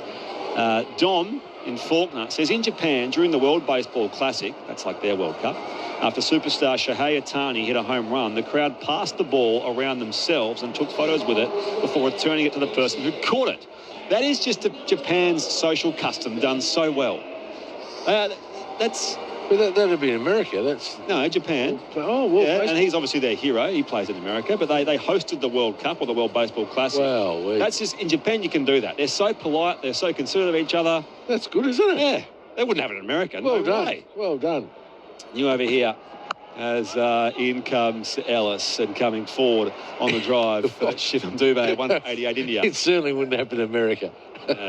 You see people shoving each other out of the way and belting each other for a baseball if it goes into the crowd. Anyway, settle down, Wolf. It's not coming from your hard-earned, says Jimbo. Oh, that's the balls. The balls, was it? Yeah, okay, Jimbo. He's listening. He's the one that just had pizza or pasta or lasagna tonight. Everyone's just having dinner while they got the cricket on. As they would. Hopefully we're entertaining you. Zampa's there at slip. Stoinis at sort of quite a fine gully or a third slip, and he's clamped down this ball, Dubé, from Ellis, and it goes nowhere other than trickles out to Josh Inglis behind the stumps. 1 for 88 here in the 12th over. So they've got to keep the ball. Oh, okay, I don't mind it. I like keeping the fans engaged. How many fans are going to jump up, when the ball trickles over? Yes. How many like the kids used to do back in the day. Yeah, they're going to jump over. What are they going to do there? Get fined for jumping the fence? You can't get into the playing arena. That's it. Everyone's... Why not? Well, if it runs into the gutter, just jump over quickly and get the ball. Why can't you do that? Ellis into Dubé. Bowls! Put it inside the line. There was maybe a change up there from Ellis as well, pace-wise. And he misjudged that. Dubé was beaten. Leg stump knocked back. India lose their second wicket. Dubé out and they're 2 for 88. Yeah, a little sort of off-cutter there from Nathan Ellis. Took a bit of pace off the ball. It skidded through a little bit, to be fair. Didn't get up as much as he thought. He tried to whip it through mid-wicket and then just missed it. It was a decent piece of bowling. It was an off-spinner for those people, off-cutter. A little bit of an inside edge off the pad. Top of leg stump, stepping away, trying to whack it through mid-wicket. But he did a decent job, 22 off 18. But they've got to get moving in these. They get 10 and over in the last 8 overs. They've got to get 170 plus, you think, on this wicket. Looks like a pretty decent wicket, to be fair. We might even need 180. Like the other night, it does get a little bit better because it can dew up a little bit and skid on a bit better in the second innings. As you said, Darren, 22 off 18 and 1-4 and 1-6. But again, it just, a little feather edge on that one from Dubé, and Ellis breaks through. 3 wickets in Hobart the other night. It's the winning BBL captain. It's the breakthrough here. Partnership closes at 32. That brings the captain of the crease, Surya Kumar Yadav. Well, I'd like to see this bloke go off tonight. From an Indian point of view, he's one of those players that can really tear a game apart. If he does that, they could get that 180, 190 plus total. 8.3 overs to go. You want to be going at 10 and over. That's, that gives you 170. You bat well, you get the 190. This bloke's there at the 20th over. It could be more than that. Shubman Gill's a steady hand so far, 34 off 30. So it's captain and vice captain at the crease. He slowed down though. He was 29 off 17. Surya Kumar Yadav works inside the line here of this short ball from Ellis down to fine leg for a single. Bartlett fields it, 2 for 89.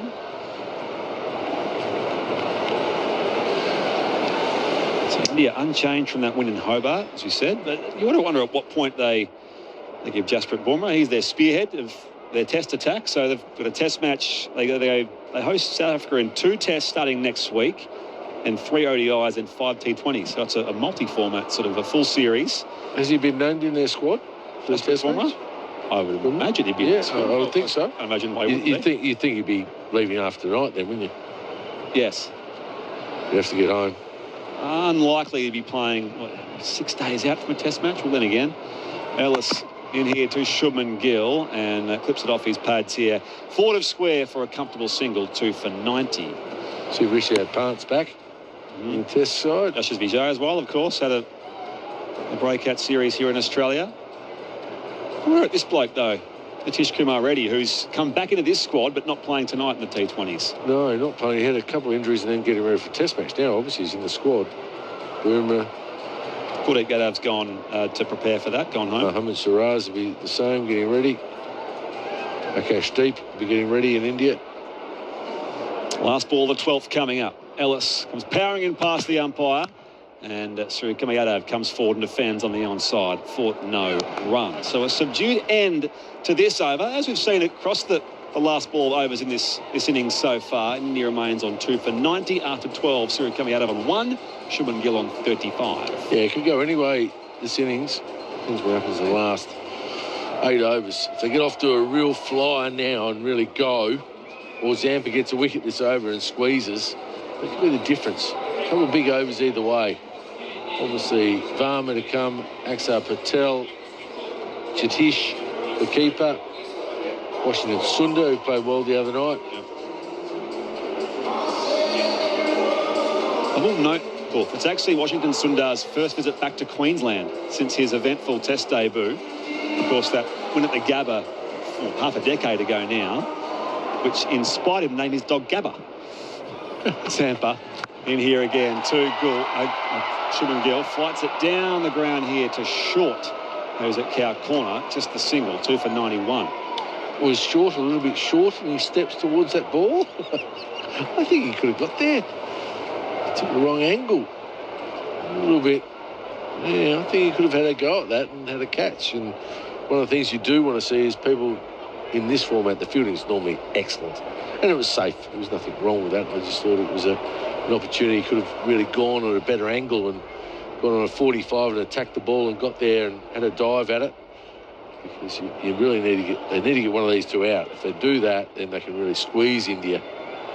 Sky Yadav back on strike, facing Zampa, who flights it up. He's down the track, puts some force in that drive, but David mops it up down there at deep extra cover. Couple of runs, 2 for 93.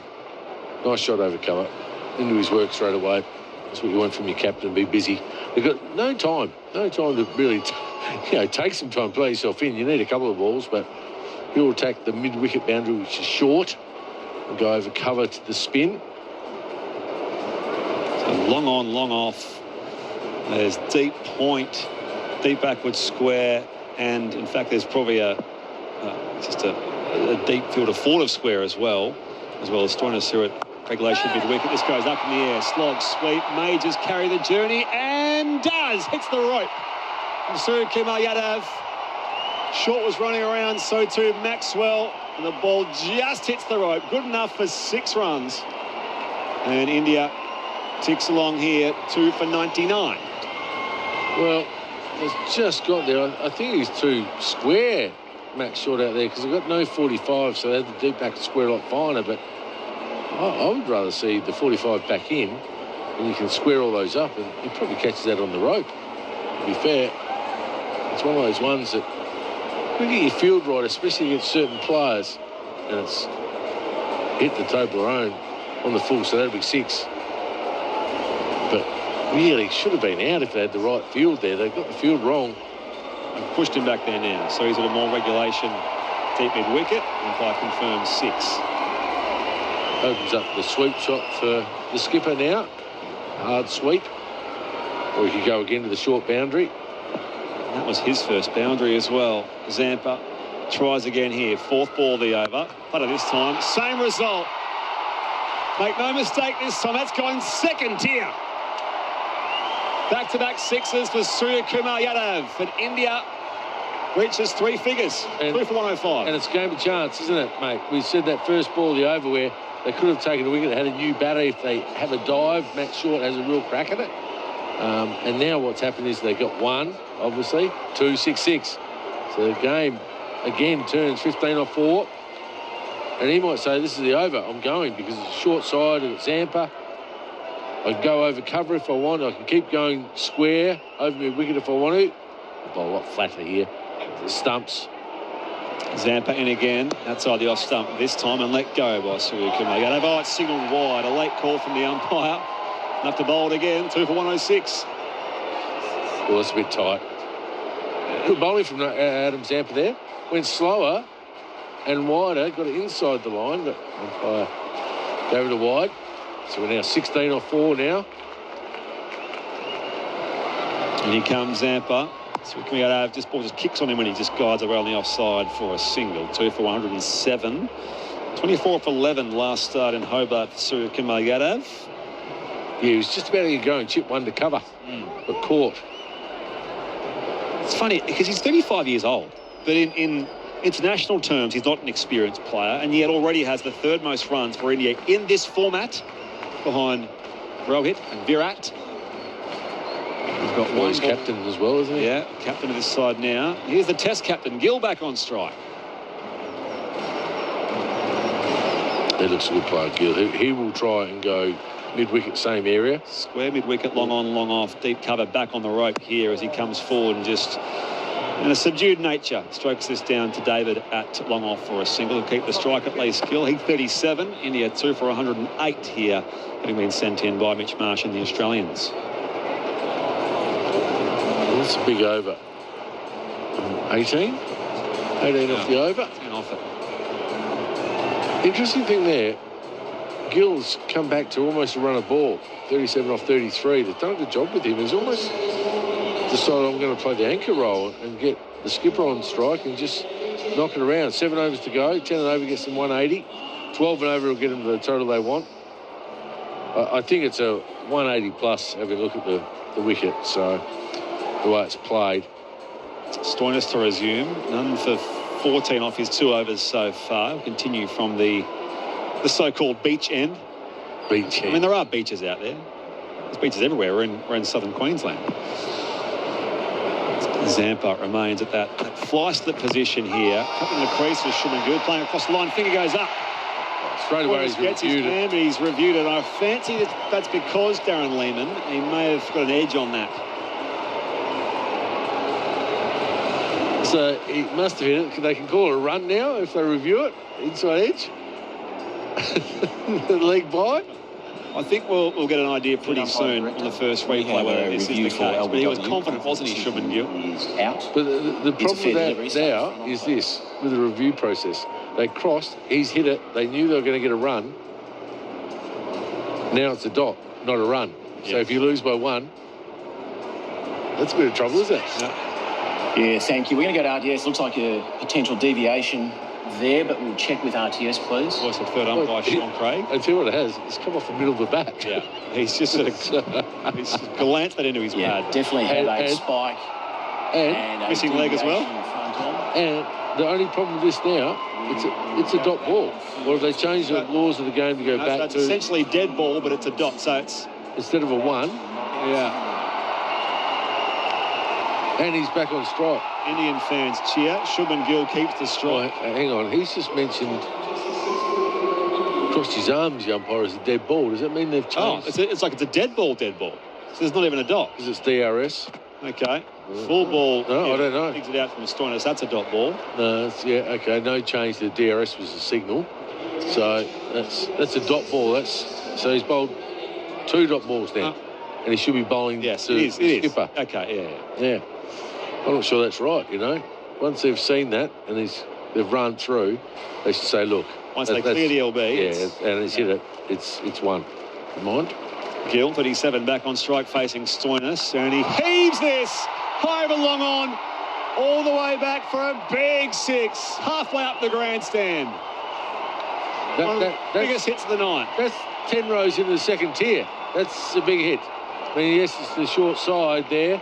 He's on the angles, but that is a big hit. Went high as well from Schumann-Gill. He gave it everything. He whacked that. Good sound off the bats these days. I know they're stronger. Wow, sounds good. As soon as he hit it, he just stood there and looked at it. Had a good perv. He was going, wow, that's going a long way. With that, he surpasses his highest score of this tour so far. We're talking about his place in the white ball squads. The World Cup a few months away. He was on 43. Slow ball from Stoinis. And he pulls it out behind square. They'll rush back for a second and get there. Schumann-Gill, 45 and counting. 37 balls faced. Suryakumar Yadav on 16. They're 2 for 116 India. And the 14th over. It's starting to get a little bit dewier by the looks of it out there. I just saw Tim David rub his hands. So that's a good sign if you're an Australian batter, because the ball skid on nice. Batting second, hard to control the ball as a bowler. Stoinis powers it again. Short ball here for Schumann-Gill, and that will be wide. He was reaching for the bouncer. Dug in Stoinis' half of the pitch, and there's no realistic attempt there, or no realistic chance there for the batter to hit it. So a wide signal, 2 for 117. It's gone away, haven't they, the Australian team the last couple of overs? Or 18 last over. This has gone for 9 with 2 balls to go. You wouldn't want to have 2 boundaries. Stoinis in again, second last ball over. In fact, it's going to be more than that because it's a wide again. This skid's very wide of the crease outside the off stump. So back-to-back wides here, bowled by Stoinis. He's lost his way a bit since that massive 6 from Schumann-Gill. 2 for 118, the tourists. This partnership now worth 30, as you mentioned. We've still got Varma, Akshar Patel, Washington Sundar, of course, batting at 8. So they do bat a long way down. Gill facing Stoinis, full ball, clipped off his toes, out to Tim David, who is hatless out there at deep mid-wicket, 2 for 119. Yeah, but it doesn't give... I mean, Washington Sundar played beautifully the other night in Hobart, so you'd hope he'd come in next. Or Varma. He's a good little player. So they have got some batting. We've got away with it, haven't they, now, too, for... You've got the extra bowler, so it gives them more options when they're bowling and such. 2 for 120. So 10 over will get them to 180. They'll be hoping for 190, 200 now. Stoinis into Suryakumar Yadav, and he heaves this up in the air behind square. David chops it off as they'll take a second. Throw comes to Josh Inglis, but they do make their ground at 2 for 121. 14 overs complete, 6 remaining here in India's innings, and this partnership appears well set with Gill on 46, Suryakumar Yadav, the captain, on 18. This is Grandstand Cricket on ABC Sport. Darren Lehmann has a spell. Nathan Hauritz rejoins us here in commentary. Hey, Nathan. Hello, mates. We're just saying before that 101 metre 6 from Shubman. 101 metres. Yeah, it looked big. Q's eyes, as good as he is, he couldn't see how far it went. Well, do you know what, though? It depends sometimes on the stadium as to how big it actually looks. This has sort of a lower... That was massive, no question. But, say, at the MCG, it wouldn't look as big because of the big terraces that go all the way back. This has a very sort of shallow first tier and a taller, bigger second tier. So it looks all the more bigger. Actually, very sort of Indian-style ground, this one. I don't know if you agree, having been there yourself. Shubman Gill on strike. Ellis changes ends here as he's in here. Bowls! Picks up the wicket again. Shubman Gill looking to pull across the line. Ellis breaks through for his second pole. 3 for 121. He's so good, isn't he? He just strikes so often. Watching him play his game, he's becoming probably the most reliable bowler in that Australian bowling attack. But they're, well bowled, well executed. For the listeners, they wouldn't have seen, but there were 2 guys behind point on the offside, and I think as a batter, you're probably expecting that to be outside off, so I reckon they did well there. It was a great change-up. Just out the back of the hand there from Nathan Ellis, just as we saw him remove the leg peg of Shivam Dubé. Shubman Gill out for 46. The off-stump this time brought back. Out for 46 off 39. 4 fours and 1 massive 100-metre-6 for Shubman Gill, and that does bring Tilak Varma to the crease. He's 9 runs shy of a milestone here for his 1,000th in this format. I mentioned the Asia Cup recently, so he was player of the match in the Asia Cup final against Pakistan, an unbeaten 69 off 53. And made a contribution there in Hobart as well with 29 of 26 at Bellerive. They just keep contributing. They just players coming everywhere, don't they? He is younger though, so I'll speak about guys who are sort of have the experience in years, but not so much in game. He's a young player, 22 years of age, Tilak Varma. In fact, turns 23 on Saturday. And if he plays in the Gabba game, he'll have a birthday that day. It's funny when you, as a supporter, people, they worry that they're not going to be able to replace people like Tendulkar, Dravid. Then there was Kohli, then there was Rohit Sharma, can't replace them. And just all these cricketers just keep coming through. There'll always be someone. 3 for 121 here, India. Can Nathan Ellis just pull back their assault here on a potential 170-180? Yorker or bouncer, I reckon. Tilak Varma takes his guard, waits for Ellis. There's a full ball, a Yorker dug out there by Tilak for a single. 3 for 122 in this 15th over of the match. What are they, 121? With wicket, as Book was saying, looks like they're starting to get a little bit of dew out there, and given they've got Sundar, I don't know if Sundar will bowl that much, only in the matchups. Axar Patel, definitely. Key for India is definitely going to be taking wickets with that new ball, because, Australia, they'll just keep going. Doesn't matter. Nathan Ellis, the pick of the bowlers in Hobart. And here he is with a couple of wickets so far here. Makes a field adjustment, so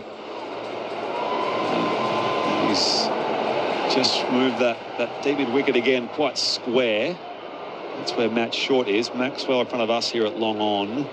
There's still a sweeper out there on the offside, and can't forget the third man on the fine leg. And here comes Ellis. This is full and wide and driven off the back foot there by Suryakumar Yadav for a single. He's 19. India 3 for 123. Crowd's coming quite nicely now. Yeah. Early doors, it was a little bit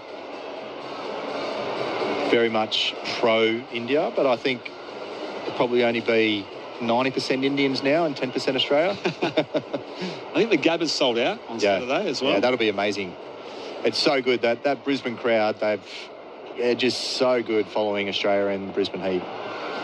Tilak Varma on strike, the left-hander, facing Ellis. Charging here, scoops him up over the point.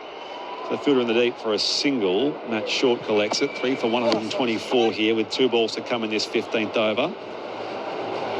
So what from here? You're thinking the projected score? Can they still with some batting to come? So look, 180 minimum. 180, yeah, 180 minimum. That's what they need. Yeah, two a ball from here is 66. If you're looking at 180 minimum, look, that generally, as a team, when you're in this sort of position, off the last 5 overs, you're probably looking at 60, aren't you? So big ground too. Sukumayadov on strike here, facing Ellis. Full ball, full toss, worked off his legs for a single. And that will just be the one, 3 for 125. They've just got to be careful, India, that they just don't lose another wicket straight away, like losing Surya Kumar, like now. And they've got 2 new batters who, they're not going to take much time, but every dot ball will mean so much moving forward. That pulls it back to a 150, 160, doesn't it, if there was a wicket here? It is that man. Yeah. Sukumayadov. I'd probably say 170. Yeah, still, yeah. Geez, 150 from here, I think. I suppose 5 overs to go. Yeah. And this last ball here from 31 balls, Ellis.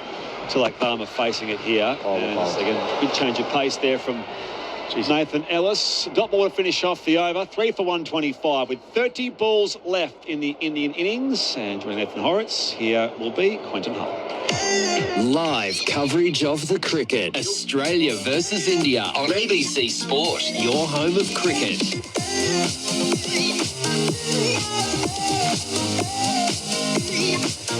Abhishek 28 today, 22 for Dubey, 46 for Gill. They're the 3 men out for India who were asked to bat first when the coin fell Mitchell Marsh's way.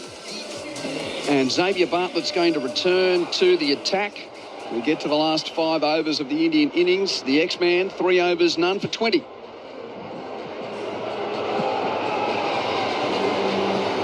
And just having a look at this field as he sets it for the right-handed skipper, Surya Kumar Yadav. Deep point on the rope, deep third, long on, deep mid-wicket and deep backward square. Bartlett bowls to Yadav, who puts him high in the air. Has he got the journey to carry the rope? No. Can David catch it? Yes. Good catch. Tim David takes the catch on the deep mid-wicket boundary. And Xavier Bartlett does pick up a wicket. That of the Indian skipper. And Surya Kumar must go. He's made 20 from 10 balls. And India now 4 for 125. I was just saying, you lose Yadav now, like the 2 new batters, it's an opportunity. He's only just caught that too. It's an opportunity for Australia. If they can get a few dots here, the game can change quite quickly, So that score of over 180, that if you're an Australian fielder, bowler, anything under 170 now is a real option. So it's a big wicket there. That's 6 in India. That's a big hit. Yeah, just as you called it, too. If they lost the settled bat, how it might have an effect. Yeah. Well, look, these days they're going from ball 1 anyway all the time. You saw surprised Washington Sundar's not in after. Yeah, Jitesh Sharma. I saw the 5 and I saw it twice and I thought, hold on, Washington's number 5, not 55, and it's Jitesh Sharma who's come in at 6.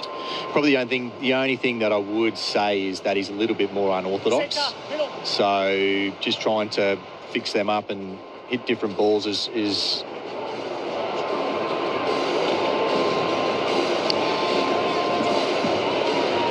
You okay there, Nathan? Darren's looking for his glasses and he's distracted, Nathan. You found them, Boof? Yep. We're good. Yep. And Jitesh Sharma, who didn't play in the first game, Sanju Samson in the keeper batting role. But now he's getting an opportunity, this man. It's his 12th T20 international, right-handed. Bartlett running into him. India 4 down. It's on the pads and driven, but straight to mid-off. So it's so crucial now, every dot ball. So right now, there's 28 balls left. You can squeeze, like if you've got a set batter there, you're very rarely going to get a dot ball in these last 30 balls. But, you know, he has to go straight away. You know, and then if he gets out pretty early, if Jitesh gets out straight away, next batter just have to keep going as quick as you can. So they've done well. Quentin Hull and Nathan Hauritz with you for Grandstand Cricket on ABC Sport at Carrara. As Jitesh gets a ball on the pads from Bartlett, which he whips with great timing through mid-wicket. David has to scurry hard to his left. He reels it in just before the rope. And they get a couple. It almost accelerated off the ground there when it pitched and scurried away. And David really had to work hard to keep that from going to the rope. So 2 for Jitesh to get away, 4 for 127 midway through the 16th. It's a good throw. Very powerful arm. Goes with a very powerful swing from Tim David. He's sort of fielding in what would be the pocket in footy season down that northern end, with the pitch running at a very different angle to the Aussie rules configuration here. It's sort of, for those that regularly know Carrara, it sort of goes in a 45-degree angle across the centre square. Bartlett bowls a bouncer, and just the single this time for Jitesh, who threw everything at a pull shot and almost swung himself off his feet as he gets along the ground to Stoinis in the deep and takes one. Well bowled. See, they're able to have 2 up on the... If you're bowling to the Aussies or some different players, they're looking to reverse that over the 2 at third man there. So one thing I think if you're an Indian player to look at in this series is, look, when you're playing on these bigger grounds, when you're playing against quality fast bowling, they're going to do the same here, same sort of structure to Tilak, you know, so being able to somehow put him off the ball that he's looking to bowl here, which is probably going to be. So 3 of the 4 in the infield are behind the batsman. There's a deep slip, short third and the 45. The only forward of the eyes of the left-hander is in the covers on the offside. Deep point, long on, long off, deep mid-wicket, deep backward square. For Bartlett, the right-hander bowling to the left-handed Tilak Varma. Change of pace delivery, which he works through mid-wicket. The bowler, Big X, is scooting out to try and field it beyond mid-wicket. But in the end, Ellis beats him to it coming in from deep backward square, and they get 2. No one forward of the wicket on the onside I was describing there in the infield, Horry. So one of those inside-outside doubles. Yeah, look, off pace was probably going to be the ball there, given the field that he had. And he'll have, with this bowling to this short side to left-hander, bowling on pace is probably something he doesn't want to do as much. Pushing across him as much as he can, that'd probably, the fielder or the batter there's lost a towel. But that's probably what I'll be looking at, yeah. Is that one of the towels from out the back of Bartlett's strides from when he had to run all the way out there to do the fielding? Anyway, umpires picked it up. How's our innings timer? 8 minutes behind now, only 14 minutes left. We've still got 1 ball left of the 16th over. So that might see less boundary riders out for Mitch Marsh at the end of the innings. Are we surprised that they're behind? Anyway, Bartlett's ready now, bowling to Tilak. He follows him into his pads, and Tilak takes it through mid-wicket for a single. Yep, just saw him take a step to the onside and was happy to just spear it in. A successful over from Xavier Bartlett. And India at the end of the 16th over, 4 for 131. If you're just tuning in, Australia sending India into bat. Abhishek making 28, Shivam Dubey 22, Shubman Gill made 46, and Surya Kumar Yadav made 20. 2 wickets for Ellis, wickets for Zampa and Bartlett as well. X is done, 1 for 26 from his 4 overs tonight. Yeah, you wouldn't have thought that he only went at 6 and over, would you? 6 and a bit. He bowled really well. Swung the ball up top, which is what he's there for, and then look, that's bowling at the death is something that he's really mastered for the heat, and it just keeps coming, through in this Aussie setup. By the way, stick around in the innings break. We're going to hear from Australian Test opener Usman Khawaja. He's there in that 15-man squad as expected for Perth. So we're catching up with Aussie during the break, so stick around for that. As Tilak Varma's going to face Adam Zampa. Start of a new over. Reverse sweep. Oh, he's hit that off the back of his bat and it's caught by the keeper. That's spooned off the hillside of his bat and has been caught by Josh Inglis. Is that the way you saw it? It's out. It's out, definitely out. It may have hit his glove, but I think that may have come off the back of the bat. It's 5 for 131. Now we're getting a replay. Sort of hit the hillside of his bat, then off his forearm, and Josh Inglis takes the catch.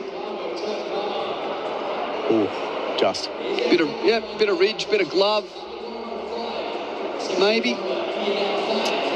Definitely hit his glove. Yep. It's out. And Tilak Varma has to go. He's made just 5 from 6 deliveries. And the wicket's continuing to fall here for India. Australia putting the brakes on, Horry. 5 for 131. Here comes Washington. There he is. Would have liked it. Yeah, anyway. He's out here now. So what do we got left here? We've got basically 4 overs. 23 balls.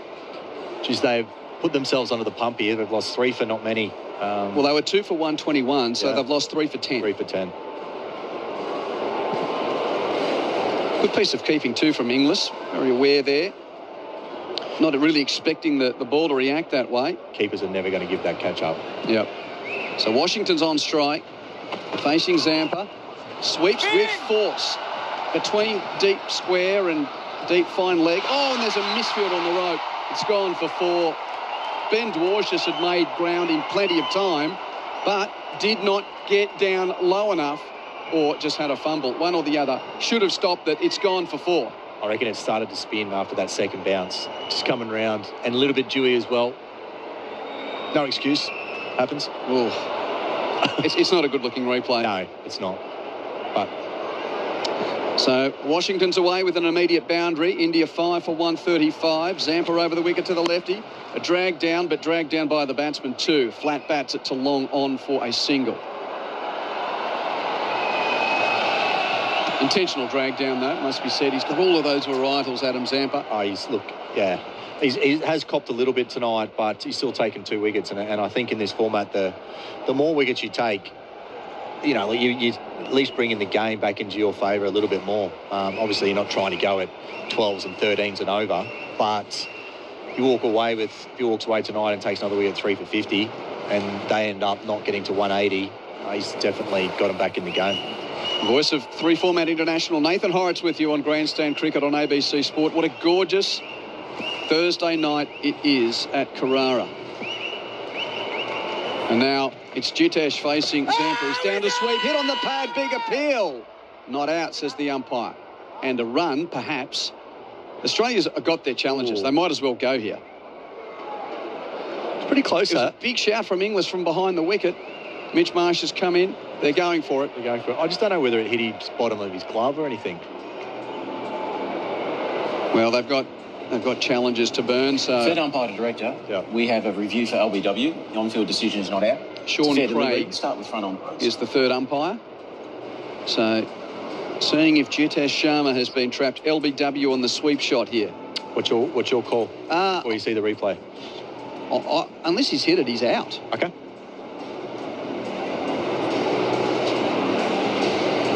Thank you, rock and roll. What did you think? I thought out. And so you're with me? It's been available, unless a front-on shot's available. It's only if it's just nicked the bottom of his glove there. Very hard to tell. Doesn't look like it has. Certainly the front leg is quite pronounced, stepping across to the offside, trying to sweep. He hasn't hit it. I don't think he was outside the line. So I don't think he's hit it. Pitching in line, impact in line, wickets hitting. Oh, Richie, how about us? There you go. Yeah. We can stay for the time being. We've got that one right. So a good review from the Australians, and Jitesh Sharma is LBW and is sent on his way for 3. And now this collapse is to the nature of 4 for 15. India's lost 4 for 15 from 2 for 121 to now 6 for 136. And now they're going to be scraping their way to get to that 160 plus, 170 plus. And the way that the wicket's playing, it doesn't look enough, but obviously we're not out there. We don't know how it's, holding up or anything like that. But I wouldn't have said that the wicket has gotten any of the batters out. I'd say there's been a few dismissals there that they have definitely contributed to their demise.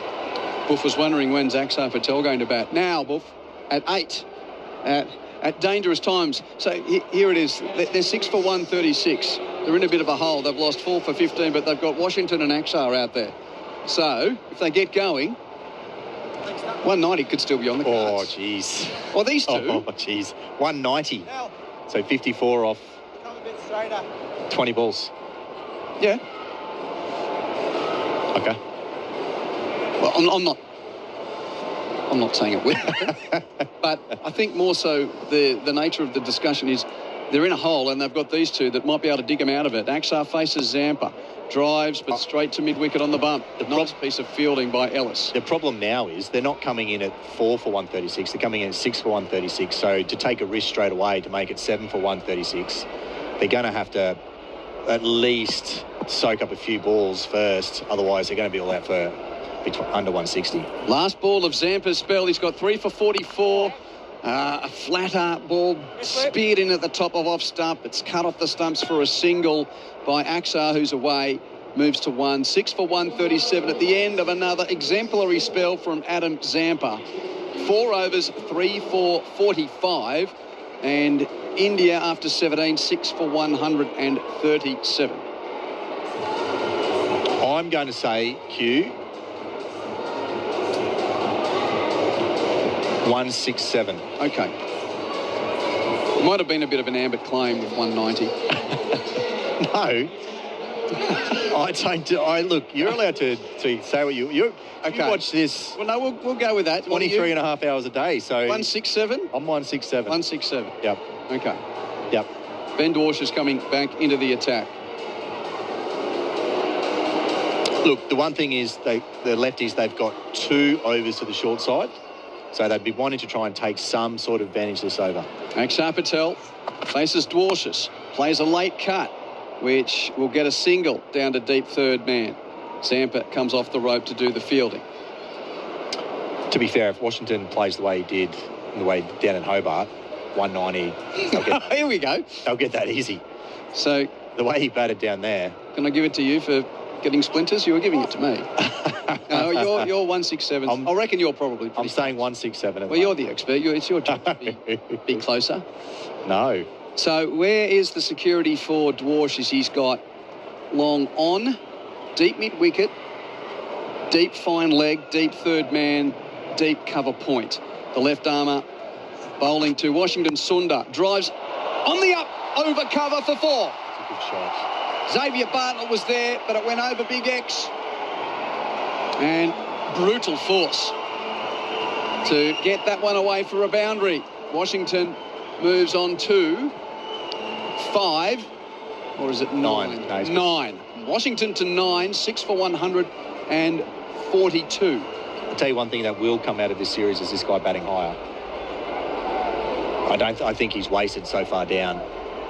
But there are a lot of players to come back into this side. But he has shown that, even when he plays in the IPL and stuff, he can play at the top of the order. But yeah, he's been very impressive. He's on strike here, waiting for Dwarshus. Left arm over the wicket, full, just outside the off stump, driven down the onside of the pitch for a single. Washington to 10, 6 for 143. You mentioned the IPL, so he's sort of done the rounds a bit. He's a Gujarat man at the moment, though. Washington Sundar, it's his 4th team in the IPL. Benny Dwarshus, well, he's been in a couple of IPL squads without ever playing a game. Spent some time at the Punjab Kings and Delhi Capitals years ago, but sort of hasn't been able to find a way to play a game in that competition. Axar Patel's on strike. Change of pace. Oh, misfielded it at deep slip by Zampa. It was a late cut which bounced. Zampa fumbles, has to run to within a metre of the boundary rope at deep third man and just prevents it from going for 4. They pick up 3. Yep. They pick up 3. Yep. That hurts my 167. It was never going to be a catch, but it just sort of, maybe it spun off the deck or did something, but a misfield from Zampa. Skid maybe. At the deep He's not quite fly-slip, but he's on the edge of the rope. He's been very reliable for the Sixers for a long time, Benny, hasn't he? Couple of balls left in the 18th over. Washington on strike, 6 for 146. Full, good ball. Dug out by Washington on the offside for a single. Popping crease length there from Benny Dwarshuis. It's an interesting one why he's probably just over there. He's probably just hasn't been fast enough at being that overseas. You know, you need to... And he bats really well. It's like he can bat quite solidly, but it's so... Watching that stuff, it'd be so fickle to get that opportunity as a left arm quick. One ball left in the over. 10 from it so far. Now it's Akshar Patel facing Dwarshuis. Slow bouncer down the leg side. Tickles it around the corner. He'll get one to deep fine leg. He'll get two. As Ellis comes around to keep it from going to the boundary, you see the stump's broken and a very good throw right over the bails. But Inglis takes off said bails as Akshar's back for a couple. And that ends the 18th over. India sent in 6 for 149. Akshar Patel is 7 and Washington Sundar 11.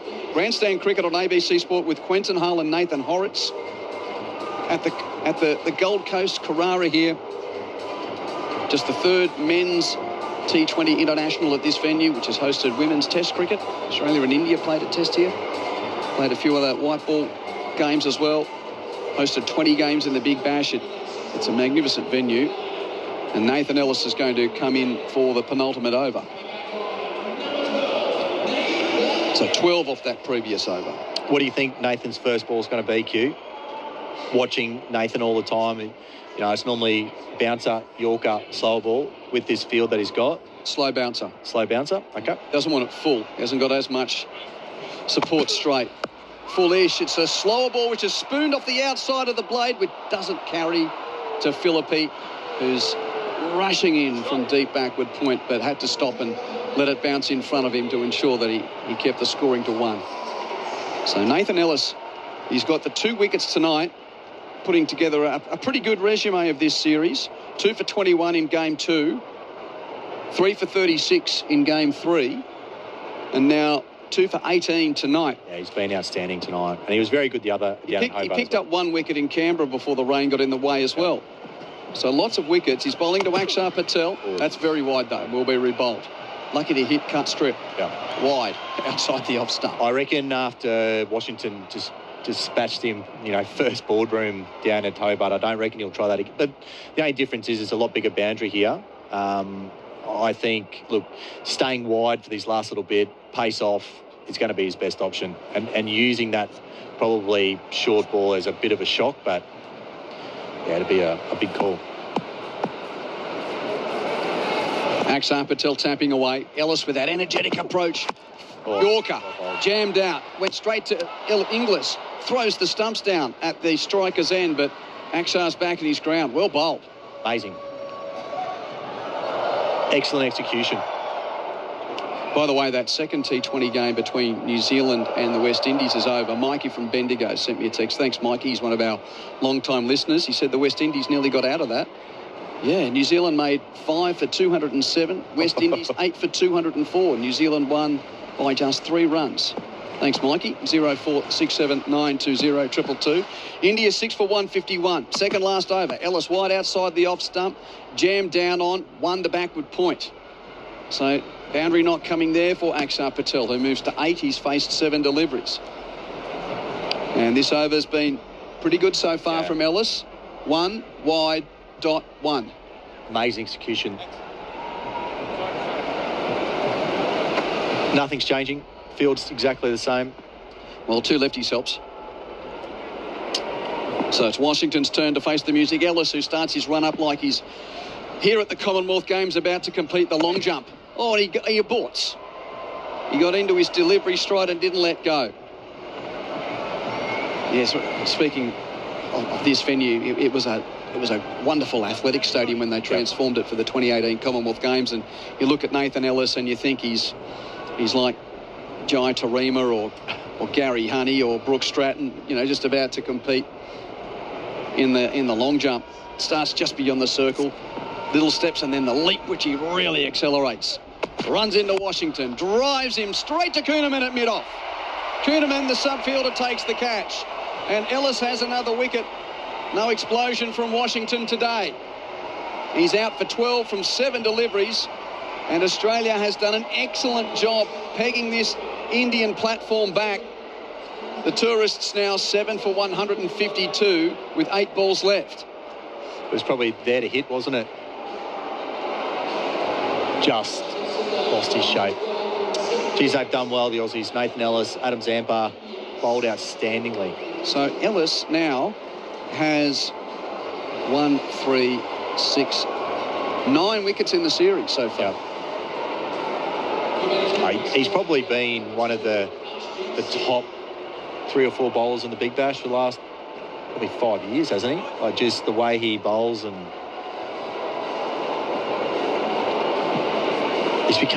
he's literally become one of the guys in that Aussie setup that is the go-to man. Like that Aussie setup, Hazelwood, him, Zampa, 3 quality bowlers there. Obviously there are others, but I was just talking about the guys this last little bit. Arshdeep Singh, also left-handed. He's the new man. Facing Ellis. Slow ball outside the off stump deceives him. Well bowled. Swing and a miss on Arshdeep, stepping towards the square leg umpire, but deceived outside the off stump. Question for you, Hugh. Why would Nathan Ellis have bowled a slower ball there?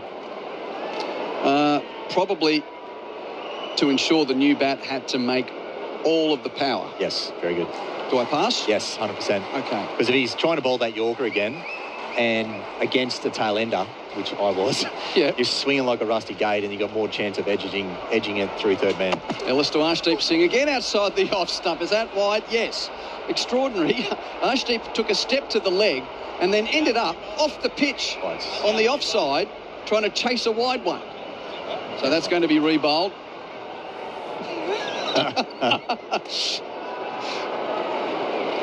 You do get to see some interesting things in short format cricket. Hey, look, I guess when we got a score and we know we're not going to, you've got to do something, don't you? Yeah, and that was sort of a drag down, slower bouncer, which just got away from Ellis.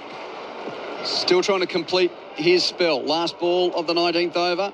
Arshdeep swings and misses again, does a little twirl as he couldn't hit that. And it's second bounce through to Inglis, but a dot ball, and Nathan Ellis has completed his work. 4 overs, 3 for 21. He's having an excellent series for Australia. 1 over left, India 7 for 153. That is just incredible bowling, isn't it? 4 runs off the over and a wicket. And as a tail ender, you probably know that it's going to be off pace. Like you're starting to think, okay, it's got to be off pace. I've got to keep my shape. But just the hardest part would be the fact that the height that it comes from, you think it's going to be skiddy bouncer or something like that. Yeah. I'm giving up on my 190. Your 167 is in the game here. Yeah. Look, they get 14 off this last over. Look, it's looking too much. But look, the one thing about Stoyne is that he does hit a hard length. So... And the cow corner, which is a little shorter, is available for... They've got to have one in as well, one more in because they were behind. So Yep, okay, so only 4 out. Yep. Deep cover, long on, deep mid-wicket, deep backward square. So that's the infringement for taking too long, and there's the indication from the umpire that... Look, my gut feel is he's going to try and double bluff him first ball and bowl a wide Yorker. That's my gut feel. Axar Patel facing Marcus Stoinis. Last over of the innings. Slowish, and Axar does hit him out over. Cow corner, 1 bounce for 4. Didn't quite get it over the rope. No. But I picked the area. Yes, very good, very good. I think that was definitely not the plan, that ball that he wanted to bowl. I can understand the off pace because it is a shorter boundary, but I reckon they're changing the field. There you go. That was about 30 centimetres away from being a 6. Yeah, it was not... Good shot from Axar. 1-5-7 for 7. 5 balls left. Not the ball you wanted to bowl. Right, so deep points come up. They were all out leg side. Yep, long on. Deep mid-wicket, deep square, deep backward square. Stoinis to Axar Patel. And Axar hits him for 6 over mid-wicket. Philippi was on the rope. He needed to be on Joel Garner's shoulders to be any chance of catching it. Yeah, this isn't the plan. I think they've got to look at this plan very quickly here. That's not the way to be bowling to Axar Patel at all. It's not great execution, to be fair, but when you've got the shorter boundary and you're trying to set a field to that, it becomes so tough. Like his execution, it has to be absolutely spot on. And I don't know if Stoyne is really the guy for execution, like to be able to block out that Yorker. 4-6. 4 balls left in the last. Bouncer down the leg side. Pulled down by Axar to the deep and just one to short. Good fielding from Matt Short. Quick return to ensure that Arshdeep Singh's now on strike. So 4-6-1. Axar's made 19 from 10 balls. India 7 for 164. 3 balls left. Yeah, look, that's more him, isn't it, Marcus? Like banging the ball into the wicket, change of pace, coming through fast or slow. Try and execute that Yorker so hard at the end. And if someone that's not really doing it a lot, it's very even tougher. Your 167's looking unders now. 3 balls left. Look, I'm pretty happy with it. It's closer than 190. Yes, you've got me there. It's a fair way out. Is it going to be competitive, though? I don't know. Look, maybe another couple of boundaries might help. The big thing is, look, it doesn't matter if the wicket's slowing down. If that dew's there, it's just going to skid on. So... And near the river here as well, which... does that play a part, yeah, it does. Promotes the moisture yep. around the waterway. Oh, yep. Arshdeep facing Stoyne, a slow ball, which he hits straight up. And whose catch is it? It's going to be square legs catch, and it's taken by Philippi. Good job getting under it at mid-wicket in the end. It went high in the skies, and Josh Philippi getting underneath it, thinking to himself, usually I've got gloves for these, but not tonight. No, he takes the catch, and Arshdeep Singh is out for a 3-ball dark, 8 for 164. I will tell you, there'd be someone sitting right beside me that would be very disappointed with the tail end of playing that shot with the set batsman down the other end and doesn't even get to face the next ball now. Yep. He would. You can see the sweat coming off Buff's brow. Yep. Doesn't matter how good you are, you got the set batter down there, and you need him to face every ball. And then gets out, has a dot ball for getting out, and then the new batter has to face this ball, which is Varun Chakravarti. So 2 balls left. India 8 for 164. They were 2 for 121. And that really was the story of the innings when Shubman Gill was dismissed for 46. Spriggy's just given me a good stat. That takes Marcus Stoyne to 49 T20 international wickets, and Ellis's 3 got him to 50. Oh, wow. So a couple of little mini milestones there for the Aussies. 2 balls left in the Indian innings. Chakravarti's facing Stoyne. Bouncer. Hit off the splice for a single to mid-wicket. Tried to pull it hard. That's the sound of the stumps being broken from a direct hit from Dwarshuis throwing to the non-striker's end, but Chakravarti got in. So at least Chakravarti's done the right thing and got to the other end to allow Axar Patel the last ball. He wasn't really thinking anything but just... sort of, hit the shoulder of the bat when he was trying to pull it on the onside. So he's done his job. He gets to the other end. Axar has hit 1-6, 1-4, both sort of heaving out towards the onside. And only 4 out because Australia's taken too long to bowl their overs. They're at deep point. Probably need Tim David a bit fine, I reckon. He's just going wide Yorker. Deep mid-wicket and deep backward square. Last ball of the Indian innings. Full outside the off stump. Clubbed through mid-wicket for 1 in and out. Back for a second. Yep, they'll get home for 2. So 2 for Axar, who finishes on 21 from 11 deliveries. India, compulsory close after 20 overs, 8 for 167. So Australia need 168 to win. Nathan Hauritz, what did you say? Take a bow. Thank you, team. Nathan Hauritz. Nathan Nostradamus. Hauritz. So you can tell us what's going to happen for the rest of the match now. Well, yeah, I probably could, but nah. Look, I think, look, they definitely missed a trick there. I really feel they're probably 20 short where they really needed to be. They were cruising along, Zampa taking those wickets, and then, look, the wicket looked like it might have slowed down a little bit at the end, but the way that this Australian batting lineup has been playing, they'll be going hard straight from ball 1, so they'll need to make some serious inroads to put them under pressure. India having those spinners, look, it's going to be key, but, yeah, look, well played Australia, and great job at the end there. So here's the call of the card. India making 8 for 167. 168 is the victory target for Australia to go 2-1 up in this series. Abhishek Sharma made 28 from 21 deliveries. Shivam Dubé 22 from 18, 1 for 56, 2 for 88.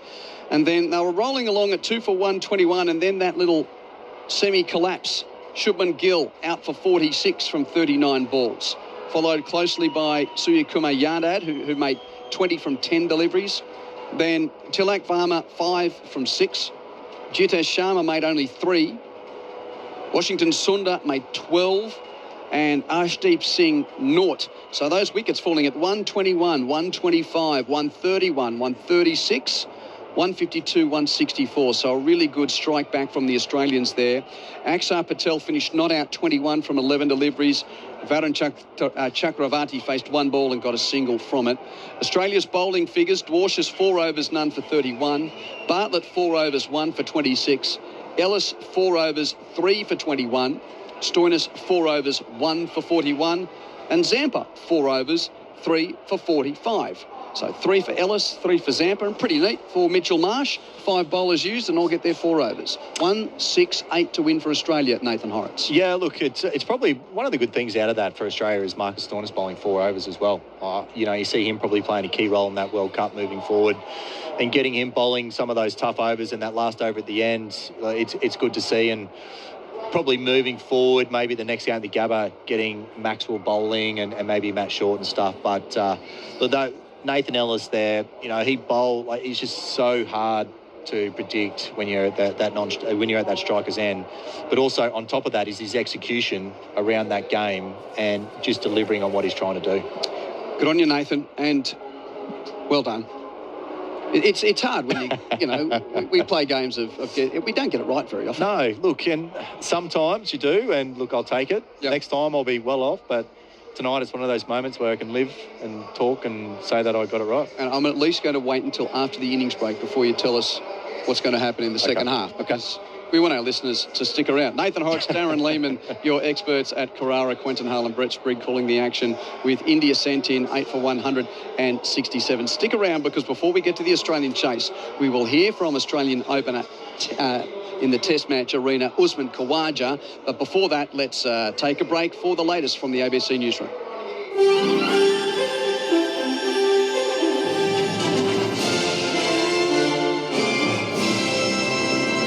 ABC News. Good evening, I'm Simon Lauder. Queensland Police will investigate whether an e-scooter sparked a blaze that killed 4 people in the state's Central Highlands.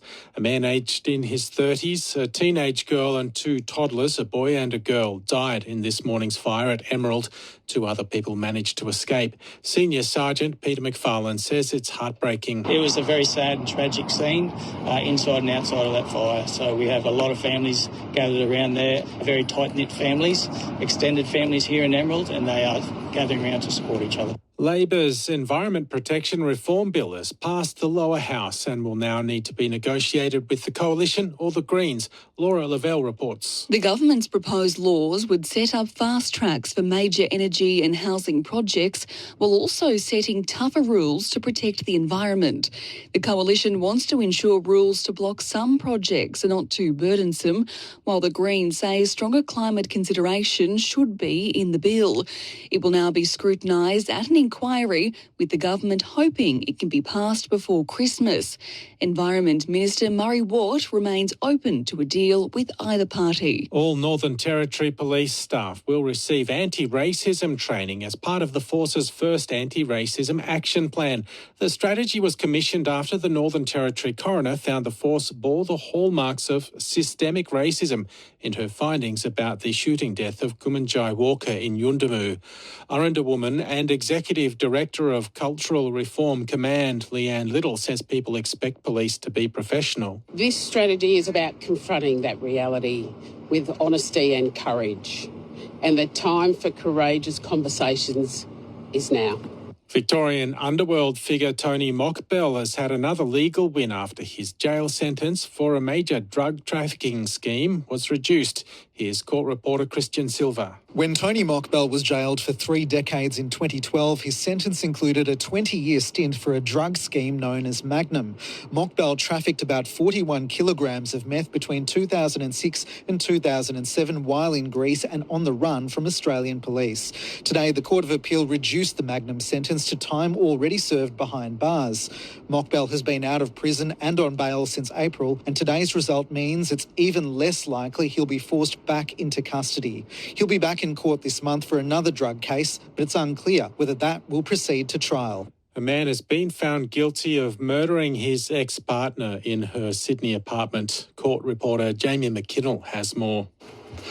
Tatiana Dokataru called 000 one night in May 2023 and told an operator her ex-partner Danny Zayat was trying to kill her and steal her money. But 31-year-old Zayat pleaded not guilty to murder and claimed he left the Liverpool high-rise after an argument and found her dead the next day when he returned.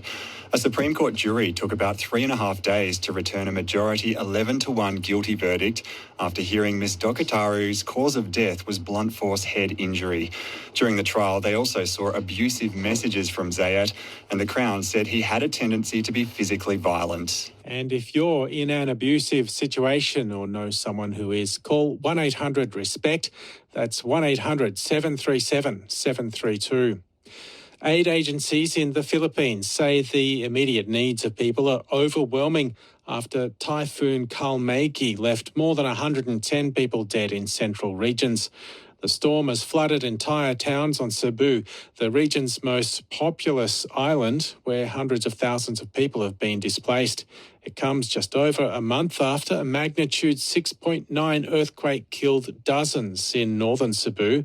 World Vision's Lucille Latonio, who lives in the province, says more help is urgently needed. Because of the scale of the damages, because of the scale and the help that is needed, they couldn't respond to the help needed. So our governor is appealing for help to the national level if they could send more people here to help. And even international help would also be needed. The typhoon is on its way to Vietnam, where it's expected to make landfall tomorrow. World leaders are gathering in the Brazilian city of Belém ahead of the United Nations COP30 climate conference, which officially gets underway next week. It's part of an effort to show that climate change remains a top priority. However, the leaders of China, India and the United States, which produce about half of global emissions, will not be present. You're up to date with ABC News. When two objects collide, vibrations ripple outwards as powerful waveforms. These waves travel through the air, surge into the ear, and through the auditory system, firing signals deep into the brain. Meaning sound isn't just heard. It's felt in every nerve, every beat, every breath. Here's the first ball of the Ashes. This is the sound of history being made. Feel every moment of the Ashes with ABC Sport. Coming soon on ABC Radio and on the ABC Listen app. ABC Sport coverage of Australia versus India. Flicks this away beautifully over the right for 6. He's bowled straight through it. Continues, he knocks it over. Live on your radio, ABC Sport Digital and the ABC Listen app. Quentin Hull with you for this gorgeous Thursday night at Carrara on the Gold Coast. Welcome back to this fourth T20 game. The winner to go 2-1 ahead in the series with only one game to play. Instalment 5 at the Gabba on Saturday night. Here, India sent in, has made 8 for 167 from its 20 overs. So the Australians chasing 168 for victory. Shubman Gill, the best of the batsmen for the tourists, with 46 from 29 deliveries. And Australia's bowling really did a good job through the back end of the innings to consistently take wickets and slow the Indian scoring. Adam Zampa with 3 for 45 from his 7 overs, and Nathan Ellis 3 for 21 from his 4 overs. So he picked up 3 for at Bellerive back on Sunday night. Took 2 wickets at the MCG and even took 1 wicket, the only wicket to fall in the rained out game. So Ellis is having a very good series. Australia chasing 168 and the chase is not too far away. But before we get to that, a chance to catch up with a man that always likes to speak his mind, and around the headlines, the Australian Test opener that we've had locked in.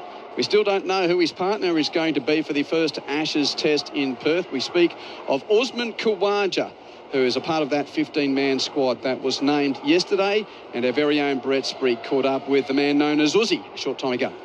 And we are indeed joined here by Australian Test opener Usman Khawaja. Usman, how are you? Very well, thank you. 15 days away from the Ashes series. Take us through the build-up for you as a player. Of course, the anticipation has been so immense for some time, but as a player, when we're hanging things up in the media, the anticipation, how things finished in the last Ashes series, as a player living it and anticipating it on your own level, how is that for you? I mean, the Ashes is the pinnacle. It's one of those ones where you obviously want to do well and you want to contribute, you want to do everything you can, but it's such a big series. And it's one of those few series where you're just like, I just don't really care. I just want to win. Like, I don't care how you want to win. You just want to win. I'm sure England are the same. There's so much emotion tied to it. The history of cricket, bodyline, everything that's happened in the past. Even last series, there's so much drama. There's always drama in an Ashes series. So there's something special about an Ashes series which you can't replicate in any other series. I mean, the Indian series is always big, but the Ashes series, there's just so much emotion involved. So these next 2 weeks, what's your schedule look like? I heard a whisper you might be rested for the Shield match. Are you going to WA and playing that Shield match? No, I'm not playing next game, and then I'll just go up to WA and prepare. I've been quite lucky. I got to play the last 3 Shield games. Got to bat a bit, good hit out, and then just get ready to get going for that first Test match. What did you make of the Test squad? Of course, Marnus Labuschagne gets his spot back in that squad. No Matt Renshaw, and Jake Weatherald may be your opening partner. What did you make of the 15-man squad? Pretty stock standard, I thought. Yeah, it wasn't any surprises. Marnus batting beautifully. Everyone expected him to be there. Jake, outstanding performance like the last couple of years. I think when you go on numbers, he's truly the most deserved opener to be there, and so it wasn't really a surprise. I was kind of expecting Jake to be there, so yeah, it was business as usual, really. Has it surprised you the way Marnus has harnessed the disappointment of losing his spot and then put together a fantastic form line across these last several months? No. Your quality players, I've said it for a long time, don't pick players on form. Your quality players are all your quality players. I think everyone knew Marnus was in our top 6, just like you see Steve Smith's in the best top 6 in the country. You see Travis Head, you're like, these guys are going to go through times where they're scoring lots of runs and not scoring runs. I'm a bit different. My philosophy is your best players are always your best players. You just got to ride the storm with them a little bit sometimes. And I think Marnus being dropped, not playing that Windy series is probably the best thing for him. You've got to go back, just reevaluate, change a few things up, freshen up, bang, and he's back. Whoever your opening partner is in Perth, would you like to see him get a sustained opportunity across the series, maybe across the 4 or 5 tests, if to get an opportunity? I would never like to pretend like I know what's going to happen or what the selectors are going to do. I mean, most times not. When the guys come to a team, they're there for a little bit. They're there for a series at least. For me, it's obviously it'll be interesting in terms of what the best 6 or 7 makeup is. I'm sure the selectors will do their due diligence to try to figure out conditions, the attack, what we think we need to win a game at Perth Stadium in particular, and then we'll go from there. But as we've seen throughout 5 Test match series, a lot can change between the first Test match. And like if you look at our team from the first Test match in India to the Test match in Sydney where we won, it was a different side. So you had guys like Bo Webster come in, obviously Sammy Constance came in the team. So 5 Test match series, I mean, I've never been in a team which it's quite rare for the whole team to then go through, and we obviously had Cummins might come back too. Yeah. So And Steve Smith, the captain, of course, which is not an unfamiliar thing for him or for you guys for that matter in Perth. Not at all. I mean, we've Smudges, we're captain 5 or 6 games now since Paddy's been captain, just as makeshift captain, and he's been great, so nothing new. Just for succession planning and I guess the ageing nature of this team, including the bowlers, how aware are you of that as the oldest player in the team? And I think even last year you were talking about whether Sydney, this series, is the time to finish up. I'm not trying to push you there right now, but do you think about that more and more as this series gets closer? Honestly, I'm just thinking about winning. Right now, no. I'm thinking about winning, how to score runs, who I'm facing, how am I preparing. But, yeah, there's those conversations always happening in the back, and I've never been the kind of guy to put myself in front of the team if wherever it needs to be will be. I'm sure future planning has been happening for the last 2 years. People like to think that, oh, yeah, we've been picking the same... The reason we've been picking the same teams is because we've been world number one team for the last 3 years, you know? So it's one of those things. Yeah, the team's a bit older, but so was the great team of Australia in early 2000s. They were all of the older generation too. And obviously the transition will always happen at some point. When it'll happen, I don't know, in terms of when the players stop playing, but it's going to happen at some point. So as of right now, you're not thinking about a fairy tale finish in Sydney. It may well be that things go beyond there. It's just a matter of these next 5 games. I'm just focusing on trying to score runs this series. We'll cross that bridge when we get there. Just lastly, of course, we're in sort of Ashes mode as far as a public cricket psyche, but we have a series happening right here. And, of course, you and your Pakistani background, you know the influence of South Asian culture on our game. I mean, the Indian fans come, they're always boisterous in all parts of the country. How good is that to experience as a cricket-loving public that we get these white ball games before the test summer starts in earnest? It's great. I mean, the crowds are huge when India's playing. I mean, I've played in games. I remember playing the MCG and I almost felt like I was playing an away game. It was a one-day game against India, and I was like, when Dhoni was batting, the crowd was going crazy, and it felt louder for them than it did for us. And I was like, well, we're playing in Australia here right now. So it's always cool. I mean, I just heard some drums going there. It's a very different vibe. I'm all for it. I love it. I love, cricket's a game for everyone. Obviously, being an immigrant here in Australia, coming from Pakistan, it's a game that broke down all barriers for me. So, I'm all for it. Is it nice to watch Jasprit Bumrah from the sidelines rather than out there facing him? Yes and no. I'm still very competitive. Part of me... You didn't mind facing him? Honestly, last series was tough work just because of the series it was. The wickets were tough work. Jasprit Bumrah is one of the best bowlers in the world. Games were finishing in 3 days. It's just the way it was. But I had a pretty good record against Jasprit before then. So it's just the way the cookie crumbles sometimes. Well, it's been appreciated time. Continued best wishes for the preparation for the Ashes and all the best for the series. Thank you. Cheers. Yeah, great to hear from Brett Sprigg with Usman Khawaja there. Australia are about to come out and try and chase 168 to win this T20 game against India. Spriggy's going to come in for the first ball, but through the changeover, Darren Lehmann, interesting that Usman Khawaja, we've seen the last of him in red ball cricket before the Ashes. He's not playing the next round of Shield cricket. Yeah, it's a little bit of a surprise to me, to be perfectly honest, because he's a wonderful player. He's a lock-in. He's been a great player for us. Why wouldn't you go to the Wacker and play on a bouncy track? The Wacker bounced last week. Having spoken to my son, he said it bounced normally. Optus does bounce a bit more than that. So you get a little bit of a surprise there for me, because I thought he was going to play. I didn't think he wasn't playing. So I didn't get to ask him, Spriggy. To be fair, you did. Well, apparently it was always the plan. He'd play 3 out of the 4 Shield games. But of the 15 man squad, 14 are actually playing next week, and he's not. Playing at Shield level. So he's the outlier. I would have liked to see him play Perth and miss one of the other games then, if he's only playing 3. Because the Perth game, I said it in the one-day format, we should get as many blokes playing at Optus Stadium as we possibly could before the Ashes, because the bounce is totally different. It's a bit like the Shield game. It's going to bounce the Wacker, so it's going to get great preparation for the Test match, and the ball's going to be flying around with Mark Wood and obviously Jofra Archer. So it gives him good quality practice against pace. Now, he's obviously ready to go, so you only got to trust him on what he says there. That's all you can do. But if he doesn't go well in the first test, questions will be asked, because they'll say, is that the right prep? And who's deciding the prep? That's probably the big thing. What about our state of play here, Darren Lehmann, with... Not enough, Spriggy. No, 168 to win. Arshdeep Singh, new ball in hand. Mitch Marsh on strike. Looking at the first upfield here, so Shubman Gill is stationed alongside the keeper at first slip. Jitesh Sharma, of course, the keeper. There's sort of Jasprit Bumrah's at a short third man as well, on the edge of the circle. And those 2 fields in the deep are at deep backwards square and just forward of square as well. Well, they might have enough. Who knows? But they'll have to get early wickets to have enough. And Jasprit Bumrah will have to get early wickets. So we've got 2 quality bowlers. If Australia get through the first 2 or 3 overs unscathed, they'll get them.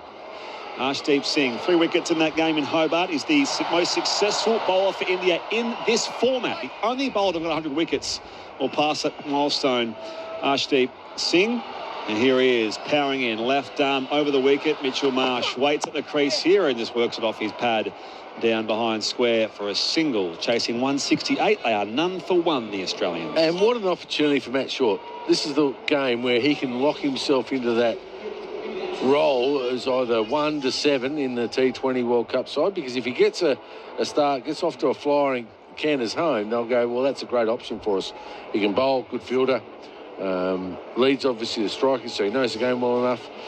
And if he gets a decent score here, he can really put pressure on the selectors to make sure he's going on that plane. 26 not in Hobart. Of course, he was batting at 7. So as you say, he's versatile if nothing else, but he's spoken about where might he find his best place in that side with that World Cup on the horizon. Here he is, the big, tall right-hander. Open stance at the crease, waits for Arshdeep Singh. And again, same shot as Marsh, although even finer this time, goes for 4.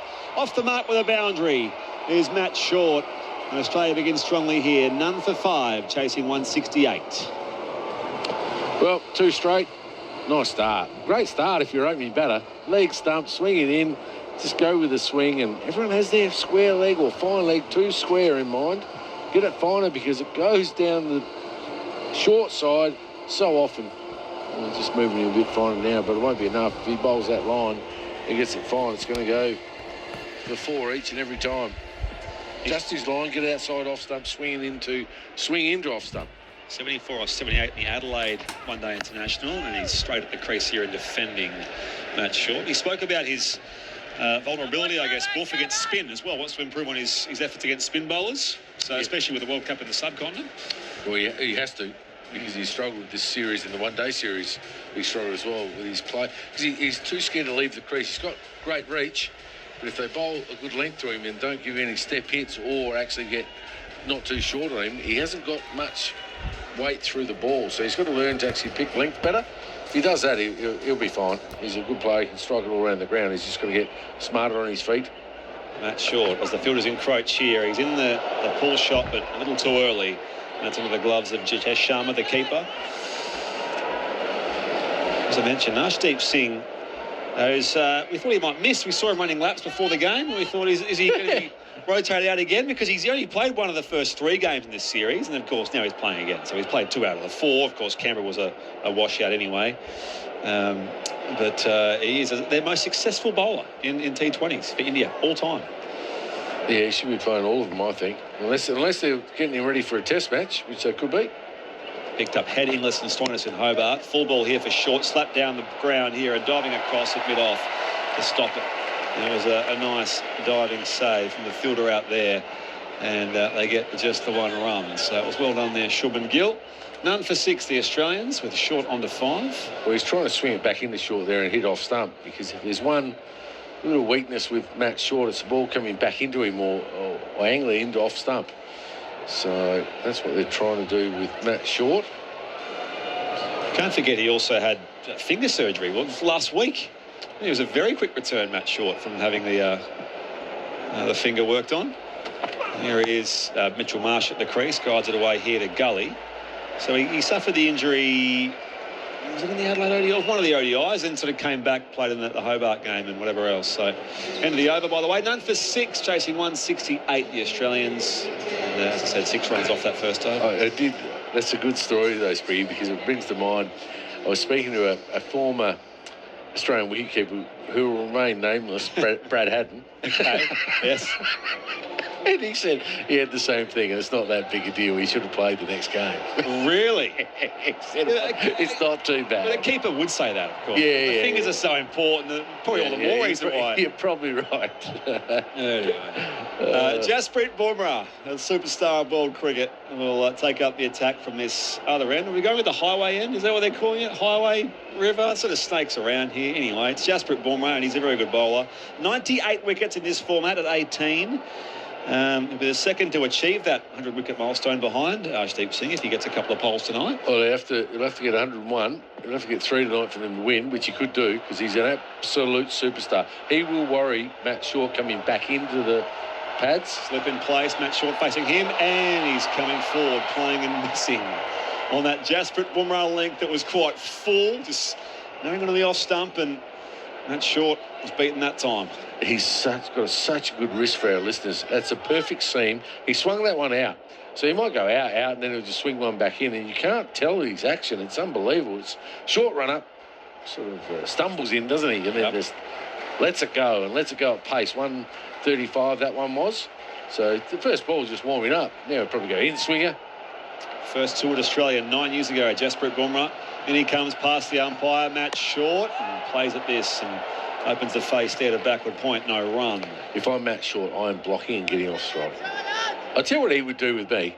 Get me out quite quickly, Sprigg. Yeah? Yep. And he'd get me out many ways. LBW, bowl, court, whatever. He's a superstar. 3 for 7 his best figures, by the way. I mean, he's just an absolute gun. Well, I asked Uzi about that, given it was sort of fresh in the memory last summer, but he had a good record, probably more so in India against Jasprit Bumrah. He had his measure a couple of times, did the Indian spearhead against Usman Khawaja here in Australia. Full ball hit on the pad. It was just drifting down leg side as there's a half part of the appeal from Bumrah and co. Umpires are interested. There's the one that came in at pace, and it must have been sliding down, because if you got that right, it's out. Well, this is going to be it. And he'll bowl 3 up front because they'll keep him in the game. They'll want to say, we've got to try and get Australia under some pressure. And even if they don't score, that keeps him in the game as well. It just swung too much. Whew. 3 balls in for Jasprit Bumrah over, and no runs from it so far. Same ball. Short facing Bumrah. Sort of the same ball here. Quite full on the stumps, and Short takes off for 1 to mid-on. Fielded there by Abhishek Sharma, so none for 7. The Australians chasing 168. And Australia will be quite sensible here. You would think with Mitch Marsh and Matt Short, they'll say, he is the danger. If he gets a couple of new batter in, then it makes it harder. So they'll look at him and say, right, we actually don't need to score off him. We'll score off the other bowlers. Let's just limit his impact. But his impact, if you don't score, can be runs per over. So the Hobart game, number 26 off 4, which is pretty tidy, really. That's a big win for Australia, though. Yeah. But he's still going at, what's that, 6 and over? So Mitchell Marsh back on strike. The slip in play. Deep backwards square, and quite a square cow corner as well. And he guides it away here. Past that fielder at backward point of Gully. Akshar Patel watches it roll into the rope for 4 runs. Marsh's first boundary. Australia none for 11. And free target 168. Just use the pace of Bumrah there. No third man. They've kept it up. They've got 2 on the leg side, and that's really for the one he goes full and tries to swing it in and beat him on the inside.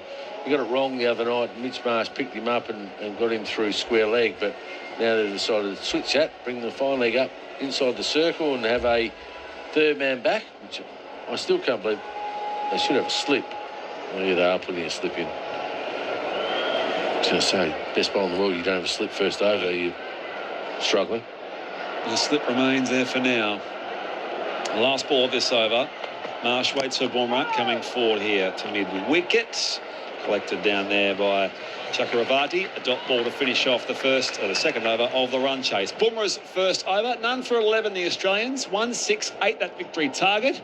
Here at Carrara on the Gold Coast, you're with Brett Sprigg alongside Darren Lehmann, Grandstand Cricket on ABC Sport right across the country, and of course via the ABC Listen app. And there's just a massive summer coming up, Darren. You'll be there for, I think, most of it. Yes. Really all of it. Looking forward to it. I mean, as a cricket nuffy, I love watching cricket, so it makes it a bit easier. But, I'm just excited about what's laying ahead. It's started off brilliantly. I mean, we've had packed houses, and the crowd tonight's really built, hasn't it, over the course of the evening. The thing is, though, not to be too cynical about it, you can't always play India. They'll bring a crowd most parts of Australia anyway, and they bring the energy, and it's fantastic. Are we getting this sort of crowd when New Zealand, you think maybe? There's a lot of Kiwis living in Australia, but it's not quite the same atmosphere. There is. It's not the same, though. You're right.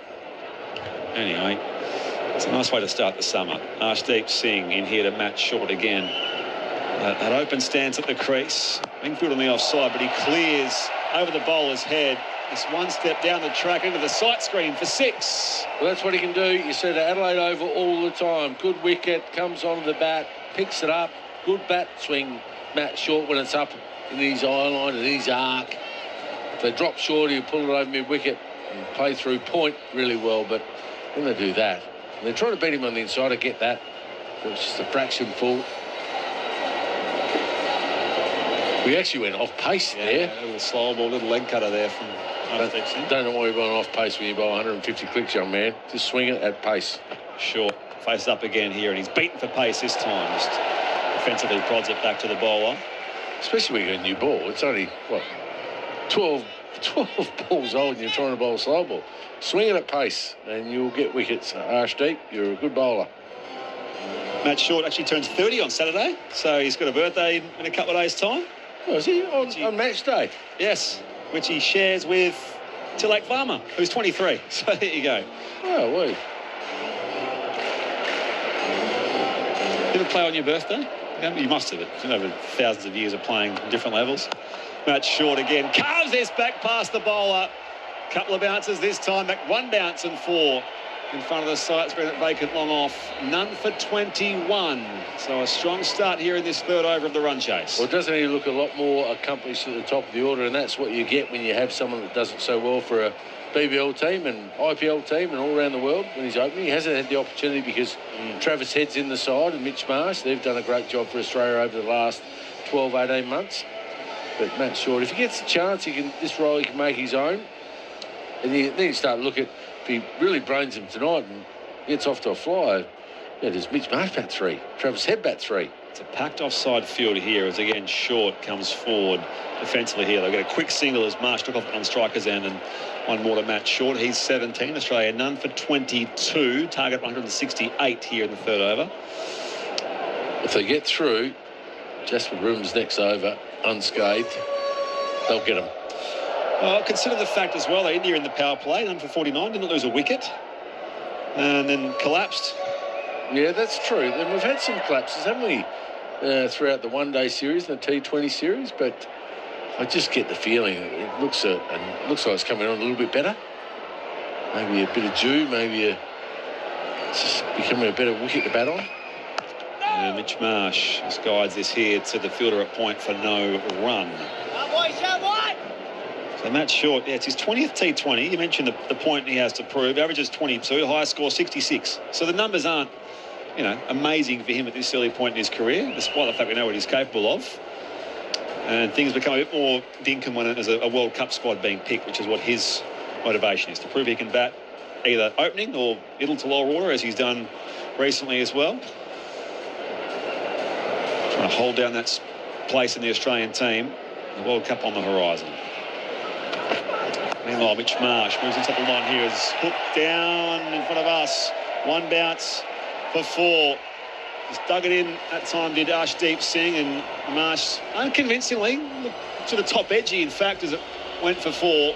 He's now on to 9. Australia none for 26, chasing 168. Yeah, good bumper there. Got it right on the money. Top edge. Unlucky there for the bowler. Mitch Marsh be happy with that. Top edge that over the keeper's head for 4, which happens in this format of the game. If not 6, sometimes. Yeah, sometimes 6, you're right. But he beat him for pace almost there. Quick on Mitch Marsh. Now we're going to go have a change. We're going to spin. So Boomerang. Chakravarti. Boomerang's probably going to come on the other end, you would think. So a leg spin bowler, Varun Chakravarti from the highway end. 2 wickets in Hobart, 2 in Melbourne. 233 off his 4 overs at Bellerive. Actually didn't make his ODI debut until the Champions Trophy. He was actually in the team of the tournament at the start of the year. He's been an established T20 player for India for a few years. Oh, I love him. I reckon he's a genius. 34 years of age. Their actual side, their bowling lineup is actually pretty good for conditions, India. Here he is. This time to Matt Short, who just pushes this out on the offside for no run. He says a leg break, he bowls everything, doesn't he? Yeah. These days, there's just these mystery spinners that do everything. The whole lot. What Matt Short will do is try and give himself some room, make him follow him, but he won't. He'll bowl at the stumps. That's what he does. He's got the variation, the Dusra. Hard to pick. Here he is to Matt Short. It's a flat ball which is launched up onto the onside. 5 or 6 rows back. So it can be hard to pick up. That was just flat and sat there for Matt Short. Helped himself to a big 6, number 32. Yeah, it can't be short to Matt Short because he sits back. He won't reach. He tries to reach for the spin, and that's when he gets into trouble. But if he sits back and he's dropped too short, he'll plant you out there every day of the week. That's a big hit. 32 without loss. And if he's following him, then he's got a free hit. He just goes with it. So he's got to be at the stumps. A little bit fuller. 32 without loss. 4 4s and 2 6s so far on the run chase. 168 that victory target. This is the 4th over. Chakravarti into Matt Short. And he almost chops on here. Just drags this French cut style to the fielder at short fine and no run. That's the length we're talking about. A bit fuller. He can't really swing his arms out. He tries to reach it. He bowls it 93 k's an hour, which is reasonably quick for a spinner. Horry is studying hard here because he's got all the balls. A bit like Mendes from Sri Lanka, this guy. There he comes in again.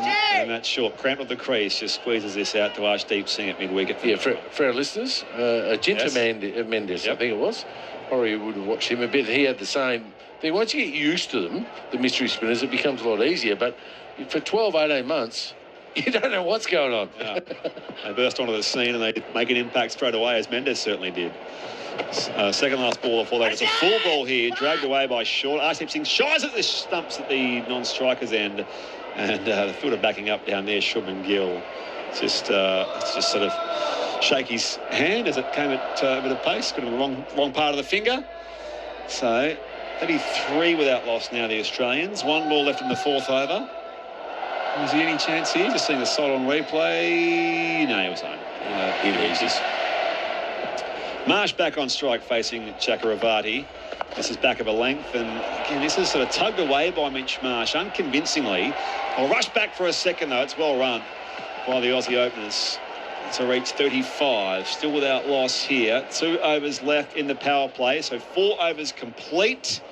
That means a further 133 runs required from that 96 balls. Their early equation. Darren Lehmann here alongside me, Brett Sprigg. Grandstand cricket on ABC Sport from the Gold Coast. 20,000 here, Buff. We've ticked past that little crowd milestone. Have we? That's fantastic. It is fantastic. Yeah. We said that when we come here usually, and nothing against the Gold Coast Suns, who reached their maiden AFL finals campaign this year. And they won here, didn't they? They won their first finals game here. No, that was in Perth. Is that in Perth? Yep. They beat Fremantle. Beat Freo. Is that your mob? No. Who do you go for? West Coast. They're not winning any finals anytime soon. Sorry, don't worry about that. Sorry, our listeners in Perth. You've got a bad couple of years coming up. Oh, good. I hope I'm wrong. I hope you play better than last year. And we haven't won Adelaide Crows for a long period of time. But here we go. Akshar Both ends. Akshar Patel here from the beach end. Narangaba behind him as Short looks to just flay this away, but he miscues it down to long off. It's good enough for a single. None for 36 at the start of the 5th over. And he's quite miserly. He'll use his angles. He's not a big spinner of the ball. He'll have mid-off back in the ring, and then he'll try and get underneath the bat and make him play a big shot. Mitch Marsh will go straight. If he over-pitches, he'll go straight at the side screen. If he gets it wrong, he'll go with it square. Hit in every match this tour, Akshar Patel, and again, Marsh just cramped for room, can't get it away. Back past the bowler. It's perfect bowling. Good length.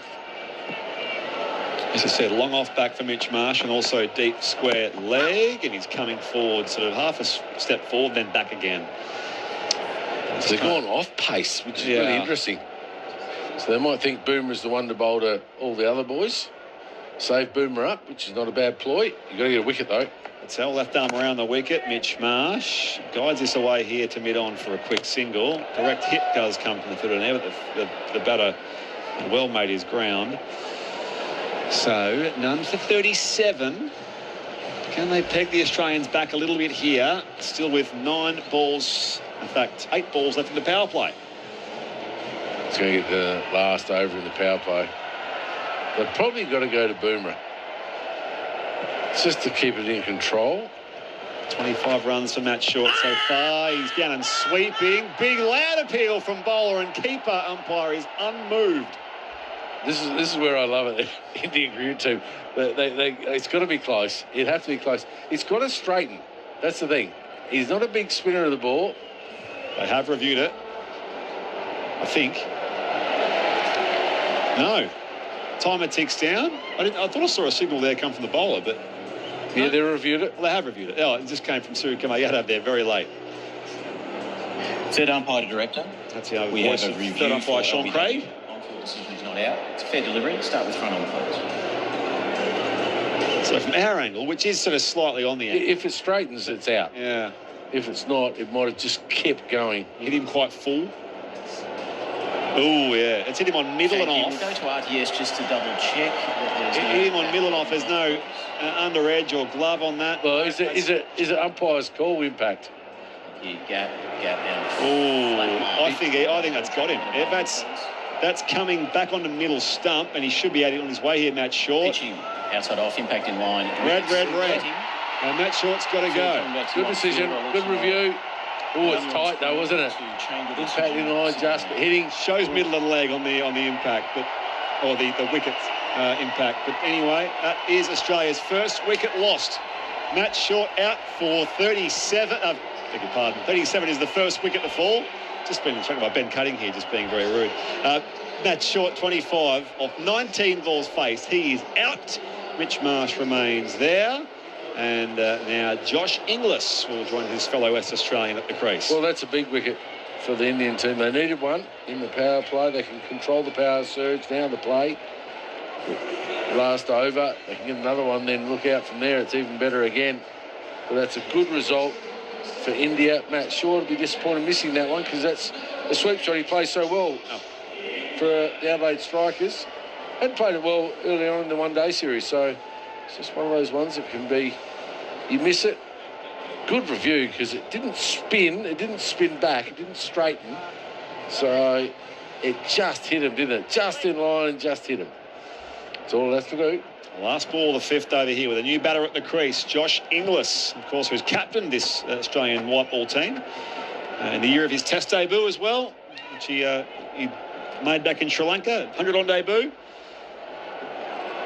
Can't forget he's also in that Test squad as well, Buff. So you talk about having a reserve batter on standby. He's every bit that as he faces his first ball from Akshar Patel. Driving here, Josh Inglis past cover. And they'll rush back for a second as it goes into the deep. And he is off the mark with a couple. Inglis 2. The Australian captain Mitchell Marsh on 12. Australia 1 for 39. They're chasing 168 for victory. And Quentin Hull's coming in. ABC Sport coverage of Australia versus India. Live on your radio, ABC Sport Digital and the ABC Listen app.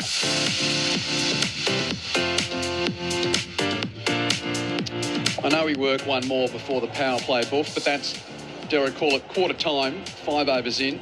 Australia 1 for 39. India was none for 38 at the same time. So, obviously, India had that run of wickets from the 15th over onwards, but as far as the platform, not too much difference, but we've still got the 1 over left of the power play, and Bumrah comes back in to bowl the 6th over. His first over going for 5. Just seeing what he can do here with the Australian skipper in his sights. Marsh on 12. Bumrah from the highway end.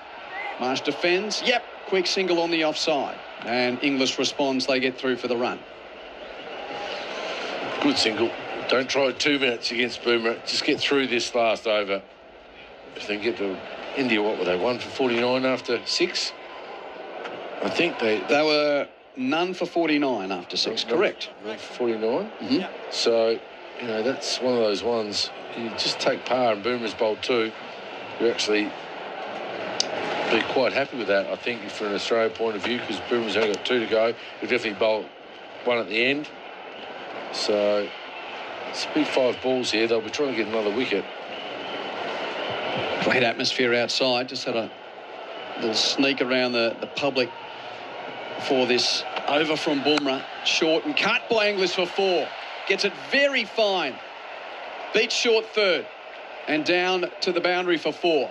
Well, they continue to have 2 on the leg side, Kieran. I can't work out why, because Bumrah is very hard to hit square or at fine leg. But they've got them all up in the offside and they use his pace, and that's what happens. You end up getting a couple of boundaries. Mitchell Marsh got 1 early, and then that one's gone for 4 as well. Just on width more than anything else. So Inglis is away. 6 from 2. Australia 1 for 44 in the 6th over. Bumrah, right arm over to the Australian keeper Bat, who defends off an outside edge this time straight to the man. At Short 3rd, Arshdeep does the fielding. So if you're just tuning in, Mitch Marsh winning the toss and sending India into bat. They were 2 for 121 in the 15th over, but then lost wickets at 1-2-1, 1-2-5, 1-3-1, 1-3-6. That was the guts of the momentum was dragged out of them, mainly by Ellison Zampa, losing 4 for 15 in that period between the 15th and 17th overs. Inglis waits for Bumrah and opens the blade for 4 again through a very fine backward point. There's a fly slip and that short third, and Inglis just happy enough, Darren, to play the open blade and get it down to the rope for 4. Well, easy shot for a player of his class. Use the pace. That's all you have to do. He's bowling 140. Just use the pace with no third man up. You only got to beat the short third man and the backward point. He's done that comfortably. A new batter, you actually want to have a slip too, to be fair. You've got to be brave. You're not defending 168. You're not defending on this ground, I don't think. So you need to get wickets. D-third now goes out. 2 balls left in the over. Australia 1 for 48. They need 168 to win. Chopped down from Inglis. Again, trying to work the ball through the offside, but that one only bounced near the stumps and through to the keeper. Again, he's just trying to run it down, isn't he? That's the challenge for the Indian team. How you get him out? Well, he's new batter. Have a slip, have a normal field. You don't need 3 at square leg, mid-wicket, mid-on for Jasprit Bumrah. He's a superstar. He's gone for 2 boundaries. Last ball of the power play. Inglis with bat raised as Bumrah's on the approach. Inglis defends inside edge onto back leg and no run as Bumrah runs up in his follow-through and cheekily sort of rolled the ball at the stumps, but he missed them. And that ends the over and it ends the power play. So 9 runs off the over from Bumrah and 1 for 48 Australia after the power play, plays none for 49 India after the power play. Well, even Stevens pretty much, isn't it? I mean, obviously Australia did well from this point on. 50, you'd be happy with that, with Bumrah bowling 2. I'll be pretty comfortable with that if I'm the Australia. They go to spin now, but all the players of spin coming in are pretty accomplished. David, for example, he plays anything, he just goes for it. Then you got, if you get through him, you got Stoinis. You get through him, you got Maxwell. You get through him, we've got young Philippi in. So it's a good batting lineup for the Australia to put out. Another over coming up from Axar Patel. First over, picked up the wicket, considered only 4 runs. Gets a wicket! Does he? Oh, no. There's noises. And the umpire says not out. I was expecting the bails to flash. That sounded like it hit the stumps. And now, well, the keeper, Jitesh Sharma, is having a chat to the bowler, Axar Patel. That must have just flicked the pad on the way through to the keeper. So I don't understand it. When you've got 2 reviews, you may as well use them. You know, why not? You need to get wickets, and if it's come off the glove or the top of the bat or they're not sure about it, but they can replay it now. We'll get an ultra edge soon. Yeah, I don't think it hit anything. Axar darts in a ball which Mitch Marsh defends back to the bowler. Yeah, just, again, when the batsman's, we're looking at his back boof, it makes it a bit tougher, but you heard the sound and the exasperation. Axar tries again. Marsh sweeps very square. There's a man at deep mid-wicket, can't stop it. Raced over the turban, over the boundary for 4, despite Washington Sundak racing around.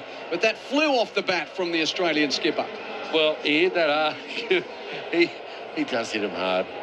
I mean, I just get the feeling he's one of those players, gets in. And he's got in most games, hasn't he? He just hasn't really kicked on. He got 40-odd that last game and played well. So Marsh to 17 from 14. Axar tries again. This time a deft little ramp with no great flourish. Just sort of let the ball come off the bat and he takes 2, scurrying back for a couple. Abhishek Sharma was there at short fine leg but couldn't prevent the second run. Little paddle sweep. Something the Indian team didn't do at all. So everyone's got their own method. 114 required off 80 now. Marsh moves to 19. Axar left arm around the wicket. Marsh drives him to the long off sweeper for a single. Moves to 20. It continues a very good body of work in 20 over cricket from Mitchell Marsh. And he's been in this team in a sense as a part-time skipper, but he'll take this team to the World Cup, you'd think now. Yeah, I think so. I mean, the only one would be, well, with Paddy Cummins, is so important in all formats. I mean, you've got to wonder, test matches, will he get through the Ashes, give him a break after that? Will he want to play? Inglis now on strike. Here's an appeal again. Did that take bat on the way through to the keeper? This time... They've gone for it straight away. This time, Jitesh Sharma looks and says, yeah, come on, skipper, let's go upstairs. And indeed, not out's the decision originally from the umpire, but India will review, thinking that there's a little feather there from Inglis on the way through to keeper Jitesh Sharma. He looks a bit guilty. Inglis looks a bit guilty. Decision is not out. It's a fair delivery. Start with front on, please. So Inglis has made 10 so far. He's leaning on his bat mid-pitch. I reckon he knows he's hit it. Maybe glove? Yeah, we're getting a look at the big screen at the northern end. Oh. Well, if there's any sound, it's nothing but glove. Yes, when available, please. There's not enough evidence there to go with anything. Now we're seeing the snicko and just rock and roll that a couple of times. There's a waiver. Flat line. A very... And we've got a flat line. It's not ready out. to go back on field. Phil, I'm going to stay with your original decision of not out signal. No, Phil Gillespie's... I tell you what that is. Got it right. That's... Well, it's not out, Darren. I tell you what it is. Poor from the wicketkeeper. Yeah. If you think he's hit that, clearly, not sure what he's done there. Well, it was hopeful. It's a dot to end the over. 7 runs off it.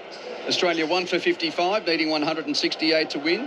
Darren Lehmann giving the thumbs up for Nathan Hauritz to come into the attack from the headset end. Welcome back, Ritzy. Headset end? No, well, we've got conjecture over what they call the ends here.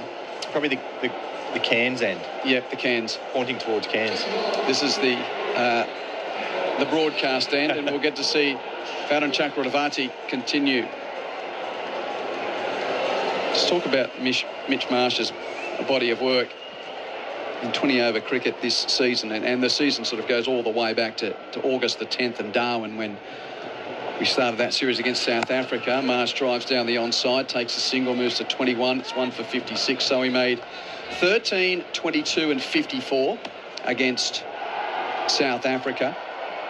And then in the T20 games in New Zealand, he made 85 and 103 not out in the 2 games that they played there.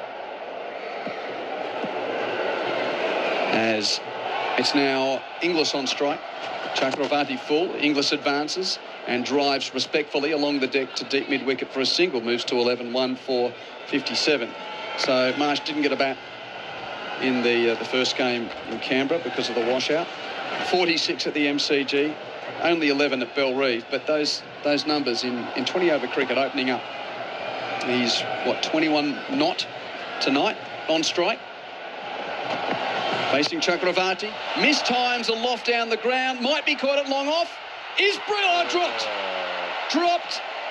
It was a great effort from Abhishek Sharma running to his right. He took the ball in his hands, and then when going to deck, the impact of going to ground bounced the ball out of his hands. Yeah, he made great ground there. Marshy's hit that almost dead straight. Getting there, catches it. And it spills out. He did all the hard work.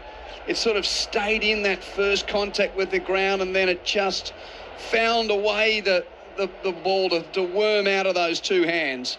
So that's a drop for Marsh, who gets 2. So dropped on 21. He moves to 23. 1 for 59.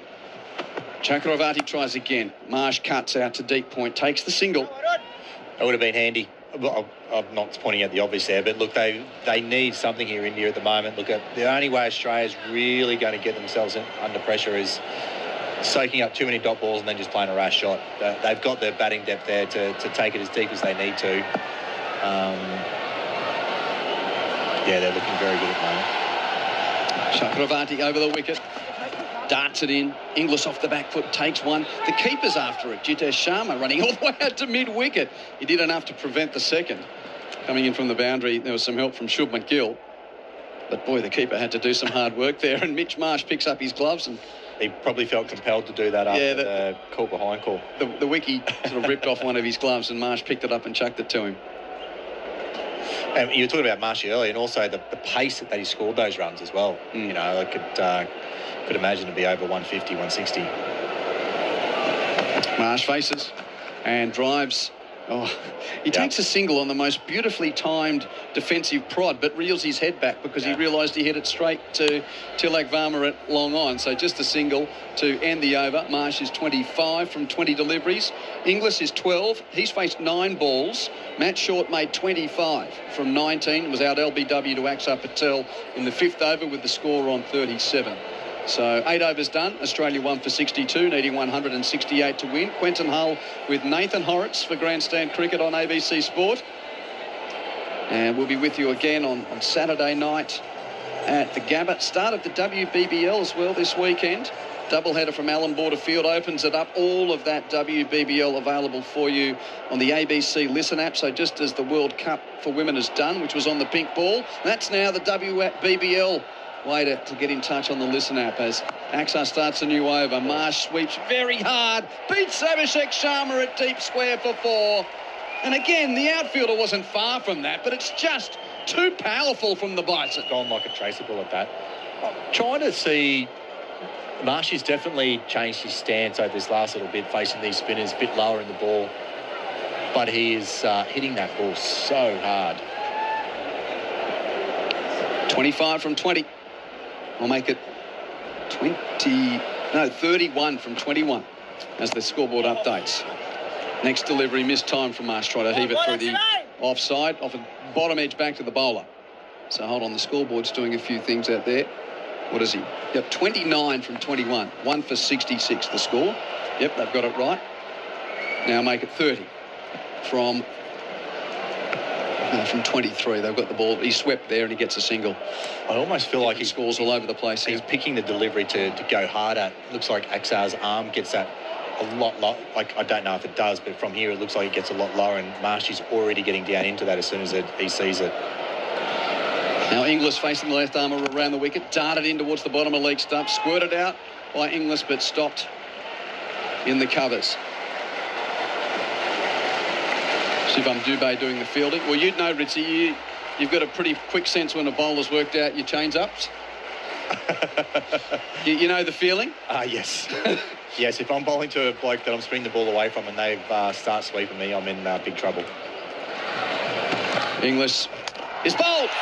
Leaves his ground, has a swing, loses his stumps. That's just what India needed. Axar Patel with a much-needed breakthrough. And Inglis is gone for 12 from 11 deliveries. On the advance, a big heave, but he missed it. Yeah, it's sort of what that I just sort of touched on. I don't really feel they needed to do too much at the moment. They're in line with the run rate. Everything's going pretty good. But I guess the issue is, not the issue, but the thing is with this Australian side, they bat so deep now. So they can just keep going. It doesn't really matter at the moment. But one thing they'll probably have to just have a little bit of precaution about is if the wicket is holding up a little bit, then getting new batters against those spinners early doors could be a little bit more challenging. David Connor, Tim, next man in at 2 down. Fresh off a hometown entertaining 74. Wasn't enough on Sunday night, though, at Belrive. Geez, he hit him hard. Just 38 balls for that 74. Yep. Yeah, he made only one in game 2. But, boy, he's one of the excitement machines in world cricket. And look, I would love to see, it's never going to happen, but the idea with bowling to someone like Tim David, so Axar Patel's going to swing the ball in. It's not going to spin. I'd love to see them bring mid-on up for 1 ball. First ball. Just to tempt him? Just to tempt him. He'll probably go. He'll go for it, and that's what you want. But hold on. There's manipulation to That's a long on. Not coming up, just going a little bit straighter. Yeah. Long on, long off, deep point, deep mid-wicket. It's going to give him no width, hit the stumps. Left arm around the wicket, and David defends off an inside edge, gets off the mark with a single to mid-wicket. So he'll keep the strike. And another successful over from Akshar Patel. He has the figures of 2 for 17 from 3. Australia 2 for 68. They need 168 to win, so 100 more from 11 overs. While we're in the middle of the... I saw a couple of questions to me on their queue earlier. One was... on the text, 0467 920 222. There was somebody asking about any young spinners coming through SEQ to keep an eye out. There's a young kid at Nudgee College. His name's Spencer Green. He's in the under-19s squad. He plays Queensland under-17s. Works with John Davison. Yes, Canada's own. Yeah. So he's been working with Davo for a long time. He's somebody that bowls quite quick leg spin, but has been sort of touted as the next kid coming through. Yeah, I'll chat a bit more after this ball. So Shivam Dubé's into the attack. With his right arm over the wicket, that's a wide down the leg side, so it'll have to be re-bowled. And I sort of tongue-in-cheek, John Davison played a lot of state cricket for Victoria. Yes. But famously made 100 for Canada against the West Indies in a World Cup. Opening the batting. Yeah. Yeah, and it was off about... I feel like it was off about 70 balls. I don't think it was off many deliveries. And I think maybe in that game he took 2 for 30, like not many as well. He is a very, very, very good spin bowling coach. So can Dubé get his radar right there? Short and pulled to square leg for a single. Double guess myself there again. The scoreboard's got Varun Chakravarti up bowling, but that's definitely not him. Definitely not him. No, it's Shivam Dubé. And then the other question that came through was who was the most difficult batter that I ever bowled to when I played. So there were a few. Definitely Tendulkar is up there. He pretty much could use a cricket stump and bat against me. Dubé on a very straight approach. Bowling to Marsh. Slow ball, which he heaves towards deep backward square and is caught. Arshdeep Singh making great ground to his right. Sends the Blue Raptures into jubilation at Carrara. That might just change the game a bit. Marsh is gone. Caught on the deep square boundary for 30. And Shivam Dubé takes a huge wicket for India. Yeah, I mean, just sort of touching on that, like getting 2 new batters now on this wicket against... It looks like it could be holding up a little bit, but I didn't think it would have. I thought the dew might have made it skid on a bit, but... Gee, that was a good catch. Yeah, that was a nice catch. One that should have been taken, but still didn't get the chance to settle. He had to go full stride to make ground to his right. And Marsh departs for 30 from 24 deliveries. And Australia has lost, 2 for 3, having been 1 for 67, now 3 for 70. And Josh Philippe now joins Tim David out in the middle. Yeah, look, I think you'll see the spinners come into play now, get some dot balls on them quite quickly and put pressure on them that way. It's definitely back in the game, India. At one stage, it was looking like the game was going to be over quite quickly, but they've done really well. So almost at halfway. India was 3 for 125. Sorry. No. I'm looking at the wrong part. That's three-quarter time. 1 for 75 it was. Oh. Short from Dubé and well pulled immediately by Philippe for 4. Wow.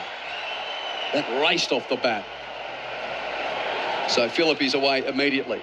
So, yes, I'll go back a step. 1 for 75 India at halfway. Yep. And Australia's 3 for 74 with 3 balls left in the 10th over. Amazing, isn't it? As a new ball bowling new batter, you've just taken a wicket with an off-pace. Wicket might be holding up a little bit, but you bowl on pace first ball back of the length. And Philippe gets off the mark immediately. Next delivery is driven off an inside edge through mid-wicket.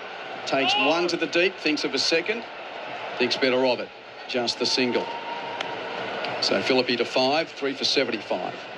Yeah, just to finish on that other question. So Tendulkar, obviously. AB de Villiers bowled to him. Brian Lara bowled a little bit, didn't bowl much. He took me down quite easily. You're not on your own, Nathan. No, but he played me quite easily. Who else was there? Any Indian batter. I'm going to redirect. I'm going to ask you just the brief change to that question. Dubé runs in, change of pace, slow ball. David tickles it to square leg, takes the single. So who was the toughest Australian player to bowl to? Because you did a lot of that too. Yeah. Look, different conditions all the time. Look, I bowled to Buff at the Gabba, and I think he faced me right-handed. It was that easy for him on that day. And then.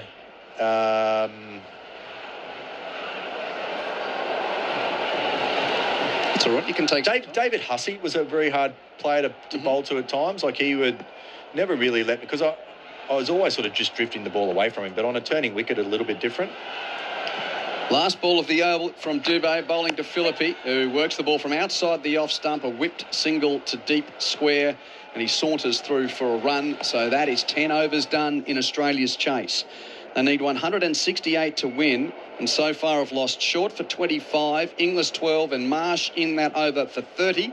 Philippi is 6.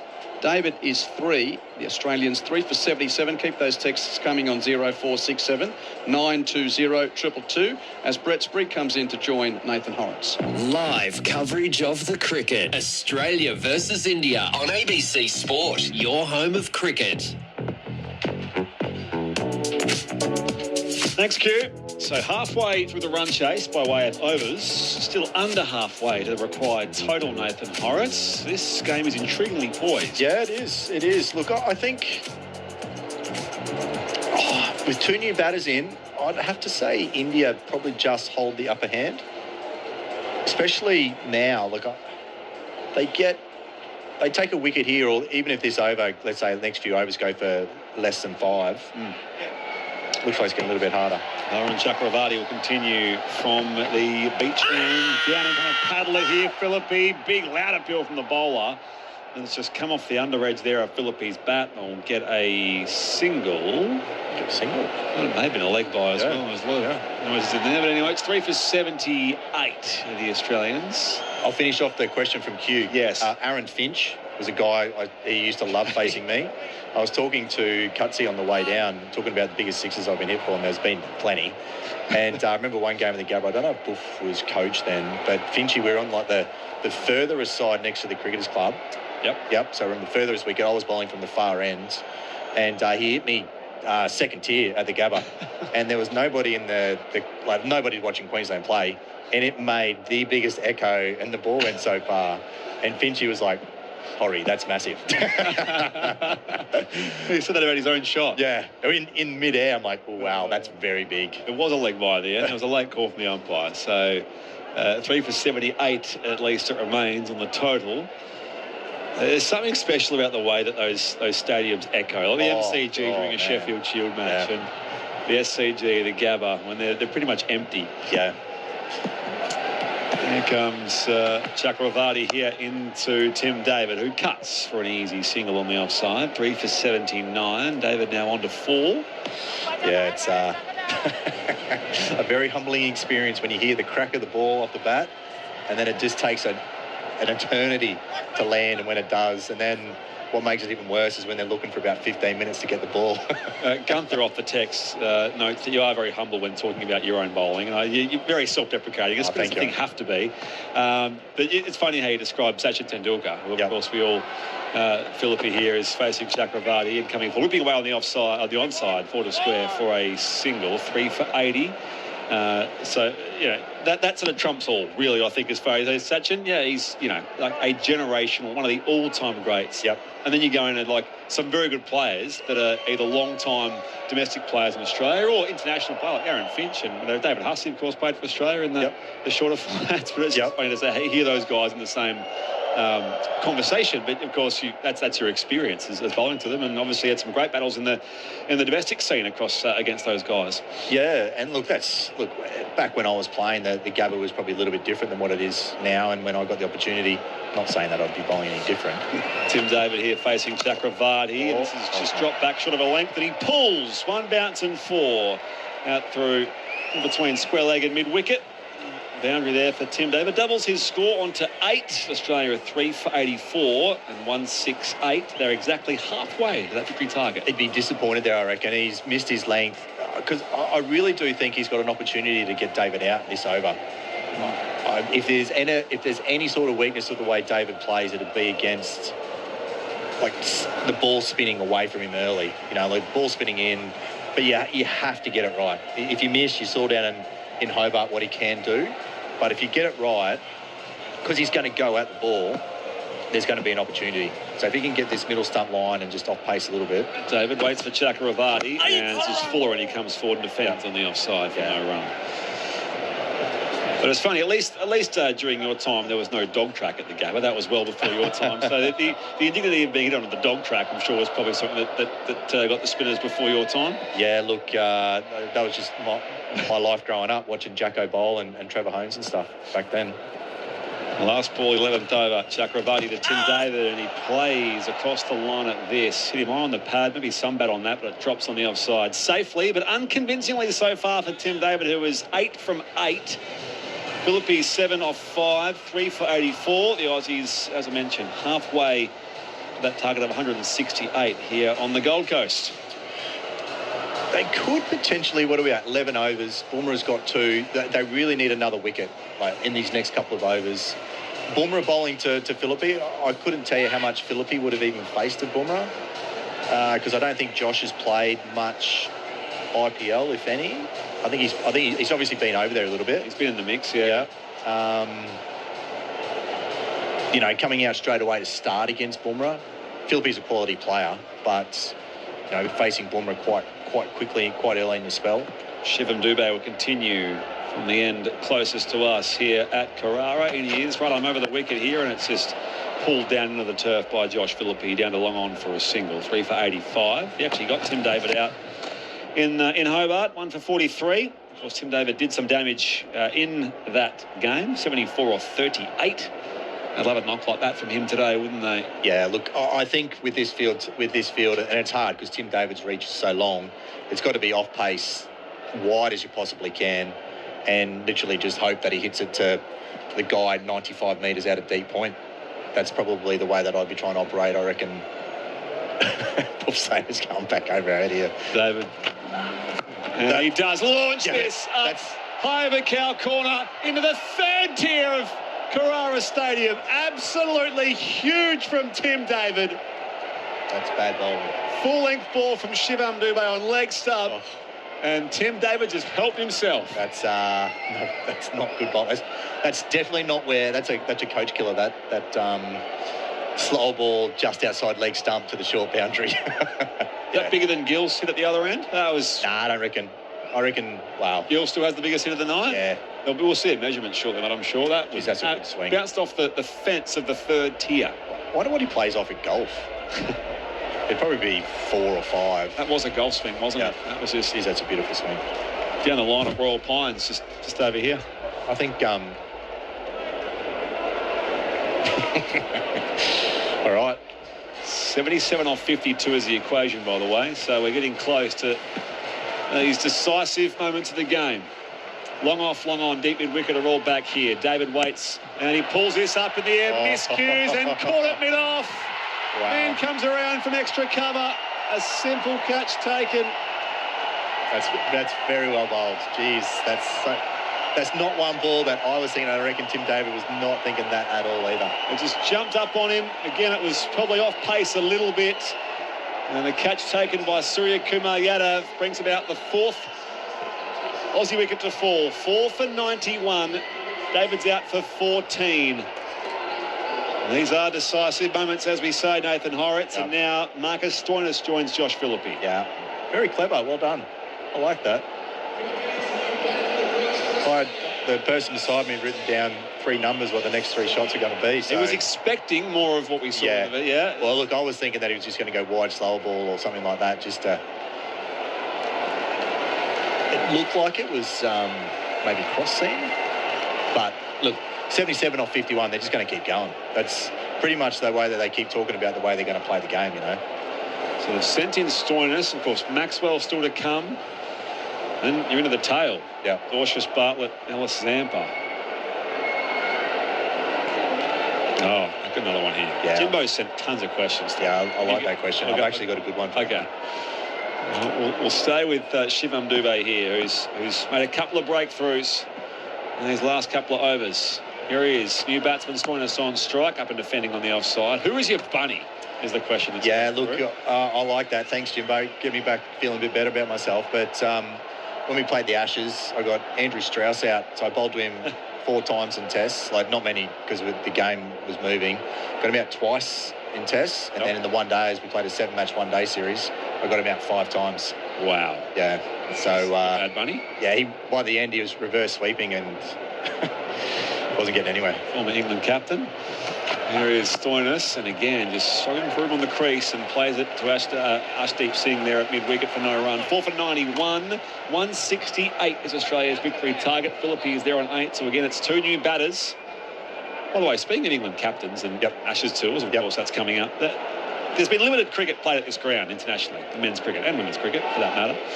But it does have a place in Ashes history, Carrara, as it was Carrara Oval way back then, when David Gower and John Morris went in that Tiger Moth joyride over a tour game. So England were playing Queensland here 35 years ago. It was they were disciplined for it. There was a big sort of brouhaha about all of that.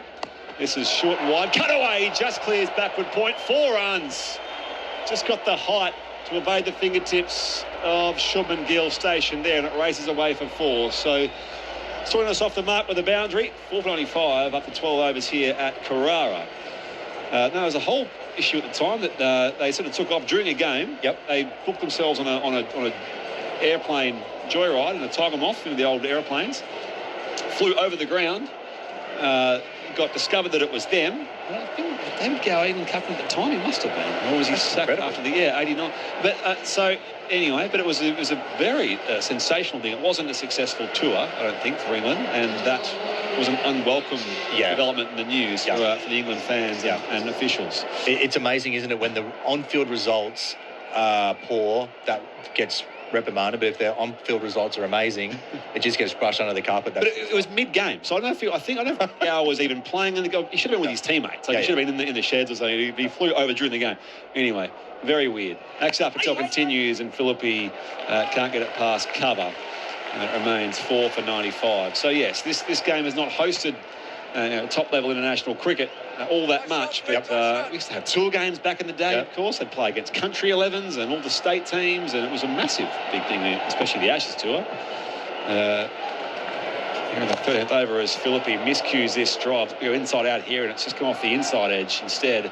Had to mid-wicket for a single. 4 for 96 here in the 13th over. I think what it's shown, the crowd here tonight, there's definitely an appetite for cricket. And whenever the Heat play down here, it's packed out, so tonight it's a beautiful venue, beautiful place. Very hard to get to with the traffic on the M1 when there is a bit of time, but it is good. I always found Gold Coast a very spread out place. Nothing's close to the next thing. It's all kind of, I'm from Perth though, so it's a very, very similar kind of joint. 72 or 46 the equation here with 7 overs plus change remaining. Stoinis facing Axar Patel, and this ball just again rising up on the bat high of Stoinis, and he just pushes this to mid off for no run. I've always said you come to the Gold Coast and sort of the airport's nowhere near Surfers Paradise and the main city accommodation, and the cricket ground, the footy ground's not close to that either, so it's all a big sort of triangle of distance you've got to cover. The Gold Coast is an amalgam of several different areas, isn't it, really? It's a region. And you get stuck on a road, you're in big trouble. You can't somewhere else. Axar Patel around the wicket here. Stoinis again just chopping down on this. Inside edge, bottom edge. Picked up down there by the fielder, Chakravarti. Easy single there for the Aussies. They won't get there in singles. 4 for 97 with 2 balls left in this 13th over. Wicket now would be very interesting. Philippi on strike on 9. And again, just rocks back and nudges this down to long on for a single. 4 for 98. India's score seemed below par, but a couple of wickets here to Shivam Dubé have pulled them right back in the contest. I thought it was 20 below par. And it still might be, but look, I think what they've done is they've hustled well and created opportunities and got themselves in a position where they take a wicket now, getting Maxi in. Akshar Patel here to Stoinis, who again defends back to the bowler. It's a good spell. Very good spell. So he does finish up at 13th over. So 4 for 98, 168 runs. So they're 70 away here. 42 balls left with those 7 overs. You're with Brett Sprigg alongside Nathan Hauritz. Grandstand Cricket on ABC Sport right across Australia via ABC Radio, ABC Sport Digital, and indeed the ABC Listen app. Arshdeep Singh to return to the attack from the end closest to us. Highway end, car park end. Well, highway can be a car park. Yeah, sometimes yeah, here in pretty southeast much. Queensland, but there is a big car park behind us. Yeah. And he's what's he had so far, Arshdeep Singh. So his figures so far: 2 overs, none for 21. It's his turn to join the party here, and we could take his list. Philippi and Stoinis at the crease. Josh Philippi waits here as the left armour comes in. Up in the air and he caught! Clipped it straight to Chakravarti at mid-wicket. Philippi's out for 10. Australia 5 for 98. They're still some 70 runs shy. Wow. That's very soft. Disappointing, but look, it might be holding up just enough out there, a bit more than what we thought it was going to with that dew. So it's quite funny, actually. Ben Cutting came in here halfway and said, look, it might be enough because it's quite hard to get the pace. But enter the big show. Glenn Maxwell makes his approach to the crease, and if you want anyone at the crease in this sort of situation to see Australia home, well, he certainly has done that in the past, as has Marcus Stoinis, by the way, as well. Yes. These are the guys who specialise in middle to lower order batting in the clinches. But it is a task now for Australia. 5 wickets down. This is their last recognised pair. Yep. No, look, and I think I would love to see just a tiny little bit more aggression with the field and bring mid on up. I know the teams don't do it, but love to play on Maxi's ego. Yep. Bring mid on up for the first 2 balls. And if he goes, he goes, you know. So, because if you get one of these 2 out now, then a lot more pressure goes on the set bat for the stronger of the. There we go. That's good. I like that. Mid-on's coming up. I don't know what the coach next to me thinks of that idea, but I like the idea to play on Maxi's ego a little bit and see what he does. Soon, Darren Lehmann and Glenn Maxwell. First game back from a wrist injury, facing Arshdeep Singh, who's bowling a fuller ball here, and just flays at this on the offside for no run. Picked up at cover. So, as I mentioned, had the wrist injury suffered in the nets. Had an injury run the last few years, Glenn Maxwell. His last international match was actually against Africa in Cairns back in August.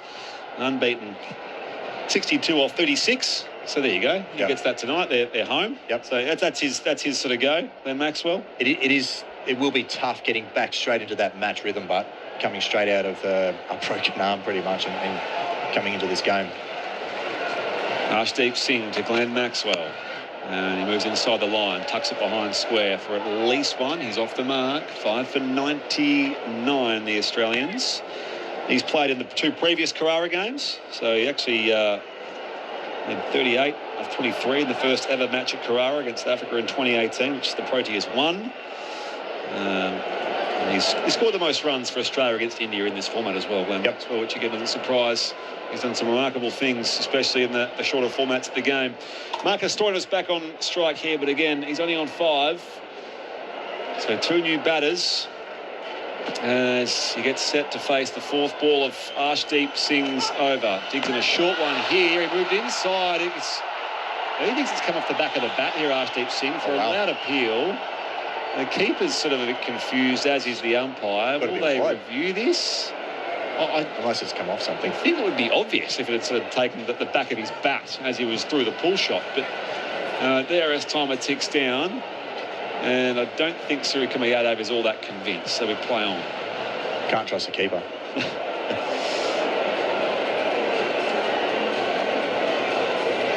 Glenn Maxwell and his 2 innings for Victoria this season in domestic one-dayers. 107 and a second ball duck. So, you know, there is a tumultuousness. Average of 53.5. Yeah. I think that's right. Yep.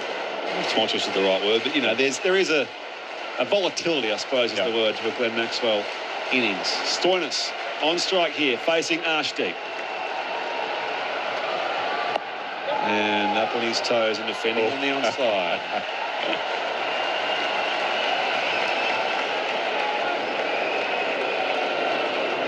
Australia 5 for 99.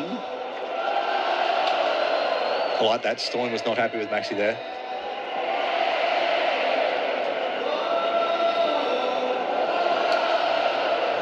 On the attack, don't they? Yeah, look, I still think, look, Bumrah's, the only thing is the length that Bumrah can bowl to Maxi sort of plays into his laps and ramps and everything like that. But you do definitely need to, like, if you can break this partnership, it's going to be a really tough chase. Last ball of 14th over. 69 of 37 the equation. Arshdeep Singh comes bounding in here to Marcus Stoinis, and again he's punching on the offside for no run. So dot balls galore at times in this game as Nathan Hauritz has a spell. Arshdeep Singh completes a successful over. 5 for 99 the Australian. 36 balls left. That's 6 overs, and they are still 69 runs shy of that victory target. Welcome back, Wolf. Hello, mate. Yeah, well, that's turned on its head. The game's turned since you were last in the chair. Yeah, they were cruising, and all of a sudden, some good overs, some good fielding, some good catching, some good bowling. I mean, it's been excellent from India. And out of these next 6 overs, Bumrah's got 2 of them. Yes. That's the big one. They have to go at 10 and over to get there, really, don't they? So, and Bumrah is the one that's going to control that. I'm backing Glenn Maxwell and Stoinis to work that out as well. They'll be going, Bumrah's got 2. We can't take a risk against him, so they have to take a risk against someone. And if I'm Glenn Maxwell, it's probably more likely to be this guy. Chakravarti continues the attack here to Maxwell, yeah. Who's been very good as well. 1 for 22 off 3. So this will be the last of his allotment as he wants to bowl here to Maxwell. Maxwell's just assessing the field here, which has a short 45 and a short third man. There's also a more conventional third man back on the rope, as well as long off, long on, deep mid-wicket and square leg. Maxwell waits here for Chakravarti, and again just plays it off his body for an easy single through vacant square leg. That brings up the 3 figures for the Australians. 5 for 100. 68 runs shy of that required victory target. You're with Brett Sprigg alongside Australian champion and former coach Darren Lehmann. And you'll find that what the Australian team will do is they'll target this end. So what have we been calling this end? The river end or whatever? No, this is the highway, apparently. Highway, is it? Okay. Highway. Here comes Chakravarti to Stoinis. Looks to apply a late cut here, but it's picked up by that fielder at backward point. So they'll work on, and it's what, 55-metre hit, 60-metre hit? So they'll target towards us, basically, mid-on and mid-wicket. In the next, they've got 3 overs at that end. So you've got 16, 18 and 20. And there'll be the 3 overs where they've got to get 12 to 15. If they do that, they'll still win. But these overs where they probably don't want to lose another wicket now, and then go from next over onwards. Stoinis. And squared up at the crease. Puts it back on the bounce of the bowler, who fields it in his follow-through. They've just hemmed this Australian run chase in here, the Indians. So 68 needed now of 33 balls. Each one of Maxwell or Stoinis just lights the powder keg here and puts Australia into gear. Well, they both can't they? In one particular over. They'll both be trying to work out who's got what left and who they can target. Dubé's got 1 or 2 overs left. Yeah. He's still got the 2 overs left. Well, there's the 2. That's the game there. Yeah.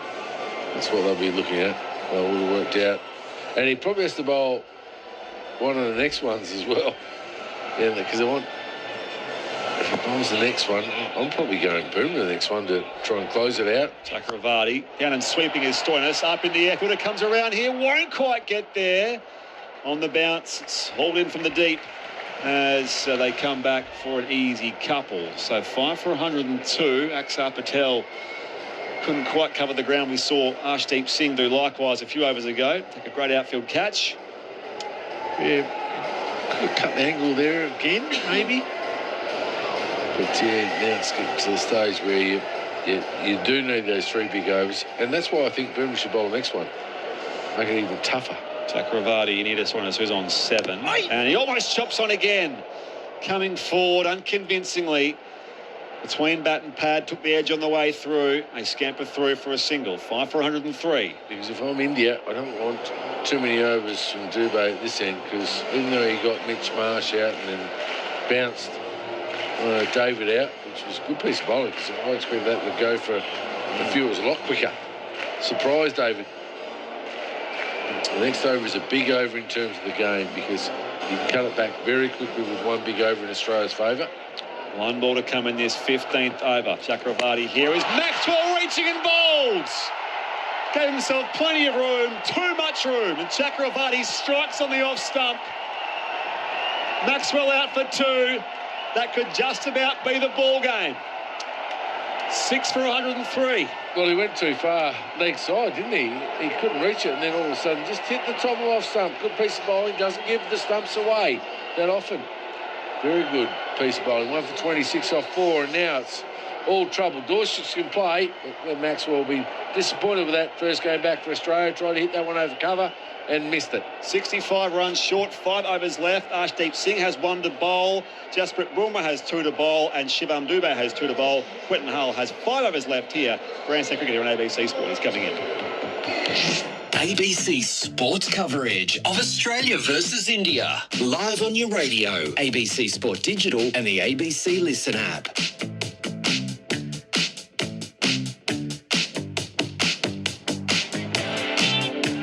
And Jasprit Bumrah comes back in to try and deliver the last rights, Darren Lehmann. India right on top now. Yeah, great captaincy. I like this Boomer now. 6 for 100. He bowls a good over here. You're almost shutting the gate. I mean, it's a big ask. I didn't think they had it anywhere near enough, but I'll tell you what they have done. Their spinners have been unbelievable. Stoinis is on strike.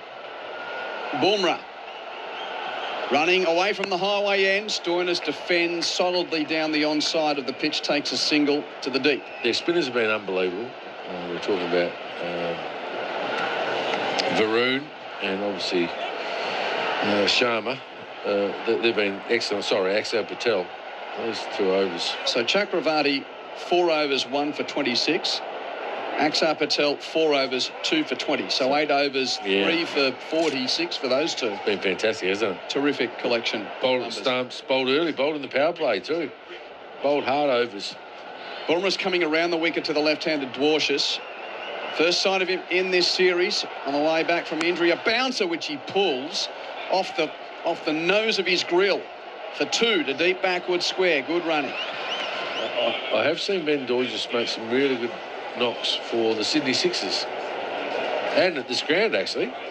He can hit a big ball if he gets in. And he can go from the get-go. So they've got to still try and get 10 off this over somehow. 62 runs needed, 28 balls left, but only 4 wickets in hand as well. That's another equation for Australia as Bumrah's around the wicket to Dwarshuis. Full on the leg stump, squirted out behind point. He'll take a single to deep third. Dwarshuis to 3. And now Stoinis on strike. He's got to be the man. And, well, I don't think there's many more experienced out there than Marcus Stoinis in this situation. He has been around for a long time. 36 years of age. This is his 81st T20 international among the reams of franchise cricket he's played around the world. He would have seen this situation before, and he's won a few games from this situation before. But was he facing Bumrah? No, I doubt it. But he's worked out. Dubé's got 2. And he's got to bowl the next one and the 19th. So he might go, you know what, they're the 2 overs I've got to go to. Deep point, deep third, deep backward square, and the man at mid-wicket's just brought a little bit squarer. So certainly, if it's foolish, he can go straight. So perhaps nothing too full here from Bumrah. If you look at the field, he bowls to Stoinis. It is. It's a full toss, which he squirts out through point to the sweeper on the boundary. They come back for a second. Good running. 2 for Stoinis to the deep point boundary. He moves to 11. 6 for 109. No boundary for what? 22 balls off Boomer. Last 4 overs, 2 for 14. By the way, there's never been as many people at Carrara for a game of cricket. The final crowd is 20,470. 20,470. So, as expected, the glut of Indian fans ensures it's a new high watermark for crowd in at this venue to see international cricket, or any cricket of that matter. Stoinis waits again as Bumrah approaches, bounces him, pulls with pretty good timing to wide mid-wicket. 2 bounces and over the rope for 4. That is a well-needed boundary. That just relieves a little bit of pressure. Means the next over now becomes so important. So 1, 2, 1, 2, 4 in this over from Bumrah. And Stoinis, I don't think he got all of that, but just the muscle of the Hulk. Needs to get a 1. Needs to get a 1. Get on strike and have 1 big over. 55 runs needed from 25 balls. The last ball of the 16th over. It's Bumrah to Stoinis. Yorker length, dug out to cover. They do get the single. There was a misfield by the man in the covers. It was the skipper in Suryakumar Yadav, but I don't think he could have prevented the run. But Stoinis, as you asked for, Darren, gets to the non-strikers, which now becomes the strikers' end. 16 overs done. Australia 6 for 114. If you are just tuning in, they sent India into bat. At one point, India was 2 for 121, but lost its way and made just 8 for 167, or so we thought lost its way. Shubman Gill top scoring with 46, 3 wickets for Zampa, 3 wickets for Ellis. And in the chase for Australia, Short has made 25, Inglis 12, Marsh 30, David 14, Philippi 10, and Maxwell just 2. So there's 24 deliveries left. And, well, at 6 for 114, 168 is still a decent way away. Game 1 washed out. Game 2 Australia, Game 3 India. And there's only 1 to play, so the winner of this game can't be beaten in the series. I'll take a 2-1 lead to the Gabba for Saturday's final game. And Washington Sundar comes into the attack. Big move. Bowling to Stoinis. Darts it in on his pads. Takes a single to where mid-on would be. The bowler has to run out there to do the fielding. Both men are on the rope out there. Well, can someone tell Marcus Stoinis they need 54 off 23? 53 off 23. I don't know why he's trying to hit 1 with an off-spinner. He can hit that a long way. He shouldn't be trying to hit 1, Marcus Stoinis there. That's not smart. He's a better thinker of the game than that. Because now they've got the left-hander on strike. Bit of squeeze as well. Yeah, but Dorsius will try and hit him miles. He'll try and hit him cow corner and mid-on, and he can do. There's no doubt about that. He can hit it that far.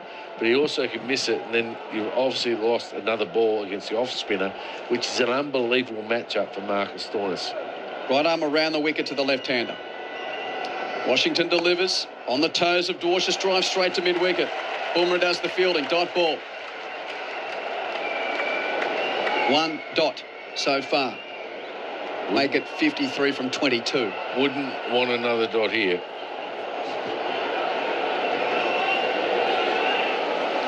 Dorsius tapping away. Washington approaches. Dorsius drives down the onside of the pitch. He'll get at least 1. They probably could come back for 2, but Stoinis saying, no way, it's my job.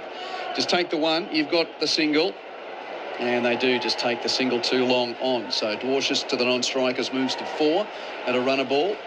And now Marcus Stoinis will try and find a boundary somewhere. Yeah, they've got to hit 2 boundaries at least in these 3 balls.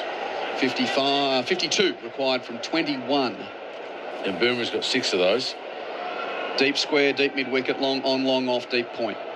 For Stoinis, who's 17 from 18 deliveries. Washington doesn't deliver. Got through his stride and didn't let go of the ball, and a few hoots around. There wasn't any indication that he was going to knock the stumps out. Dorsius wasn't really backing up anyway. I think he probably just lost his stride. Or maybe waiting to see if Stoinis made a move. We'll try again. Stoinis reverse sweeps, is hit on the pad. Appeal for LBW is given out. Washington Sundar takes the wicket, although Marcus Stoinis says, let's go to the telly. It's a last-ditch hope, I think, from the Australian. because that looked rather adjacent. Well, that's out. And I've got no idea what a man of Marcus Stoinis' experience would actually try and reverse sweep when he can hit the ground 60 metres straight for 6. And he's got the power. It just baffles me, this over. I mean, it's great captaincy from India. Really aggressive captaincy, by the way. I mean, he's taken all the gamble there. Thank you. We'll double check with RTS, please. Pretty much. But what it is from Kumar, the captain for India.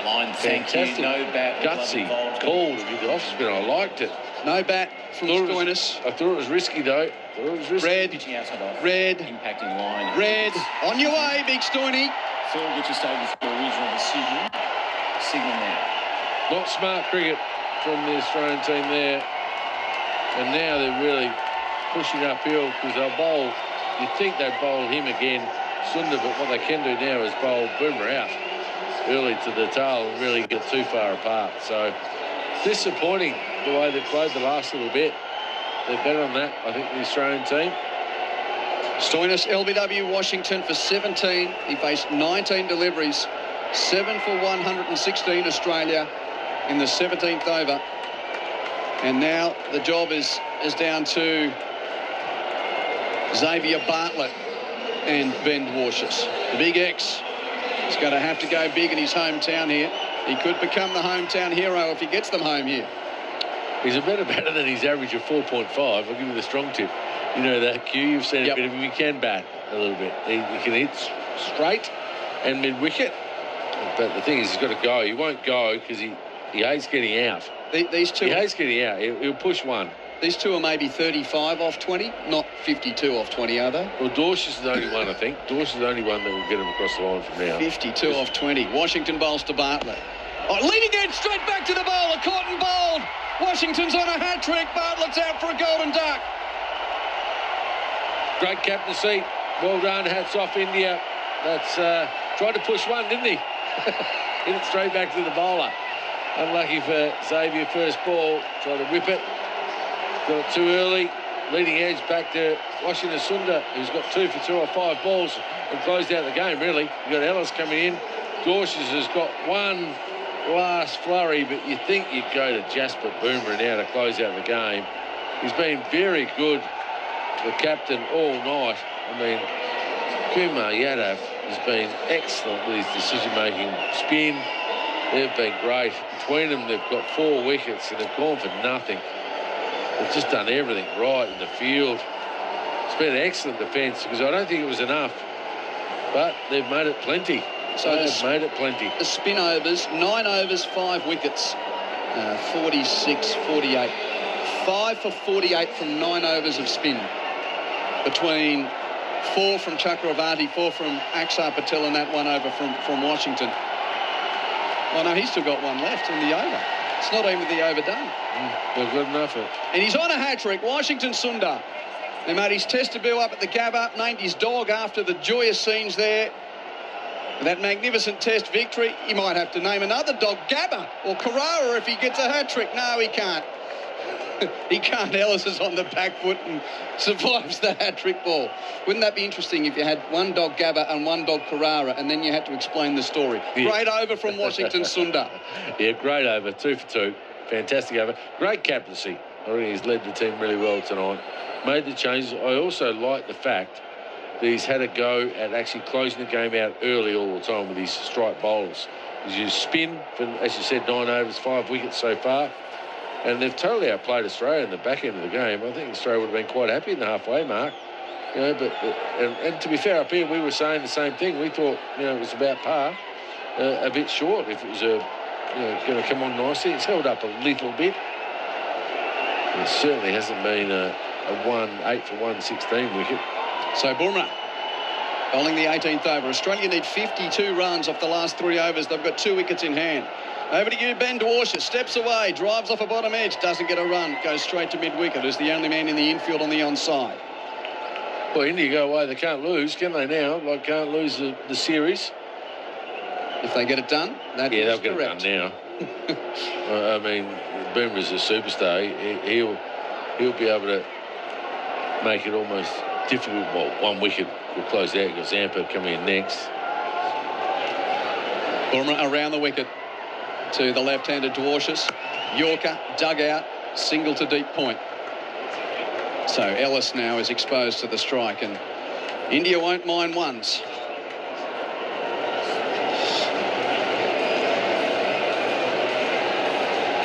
$20,470 to watch it. Yeah, fantastic crowd. Well done, Gold Coast. Obviously a big Indian contingent again. But all the crowds around Australia so far this summer have been unbelievable. For the start of the summer. It's only going to get bigger as well, isn't it? Yep, with the Ashes to come. So now it's Ellis on strike and Bumrah back over the wicket to the right-hander. Nathan Ellis swings and misses. And well taken by keeper Jitesh Sharma. That was an awkward second bounce half volley as he went low to his left to ensure it didn't escape him. Yeah, slow ball. Didn't miss one much. He did it. Could be over in 2 balls if he gets it right here. And to think that here is Jasprit Bumrah on a Thursday night on the Gold Coast. And what, tomorrow week, we expect to see him bowling in the Test match back home against South Africa. Amazing the workload that these guys get through. Ellis facing Bumrah. Yorker misses just outside the off stump. Ellis's head was to the Gold Coast night sky as the bat came down on that. But he just deceives you. He's got the slow ball, he's got the quicker Yorker, he's got a quick bumper. His release point's further at you than most bowlers, and that's the big difference between him and Pat Cummins. That's why they're so effective. Well, skill level, and they're quick, and they've got pace, and they're tall, and they're strong, and they've got everything. They swing it out, they swing it in. But their release point's ahead of you than more bowlers. Ellis waits, gets bat on this one. Oh, mix up, almost. Misfield, single. Gee, that was poked into the covers. Dwarshuis wanted the run. Ellis realised he'd hit it pretty much straight to Shubman Gill, who didn't pick it up at cover. So they then decided, oh, there is a run there. Had Shubman picked that up, traffic cops' nightmare in the middle of everywhere. the pitch. Yeah, everywhere. But they get the run. And I find him, he's either slow ball at the stumps or Yorker, fast Yorker. Last ball of the 18th over. Dwarshuis to face the music. Around the wicket from Bumrah. Bowls him. Beautiful Yorker, hits middle stump. India on the fast track to victory at Carrara and an unassailable 2-1 series lead. Dwarshuis is gone. Bowled Bumrah for 5, and Australia is 9 for 118. Well, great piece of bowling. Unbelievable. Great performance from India. Hats off to you. I didn't think it was enough, but you've proven a lot of people wrong, because everyone thought, it was that sort of wicket that would come on nice, but they've bowled beautifully. Under pressure, the spinners were great tonight. I mean, Nathan Hauritz up here is so excited. He's jumping up and down and seeing the spinners dominate, and they have dominated. The 5 wickets between them has killed the game for India. And then obviously Jasprit Bumrah just goes about his thing. Bowled him at the right time, bowled him in the pressure situations as you would do when you have the best bowler in the world. The captain takes a lot of credit for this today. He's been excellent with the changes of bowling. I thought he took a risk with Sundar, but not a risk at all. 2 for 2 last over.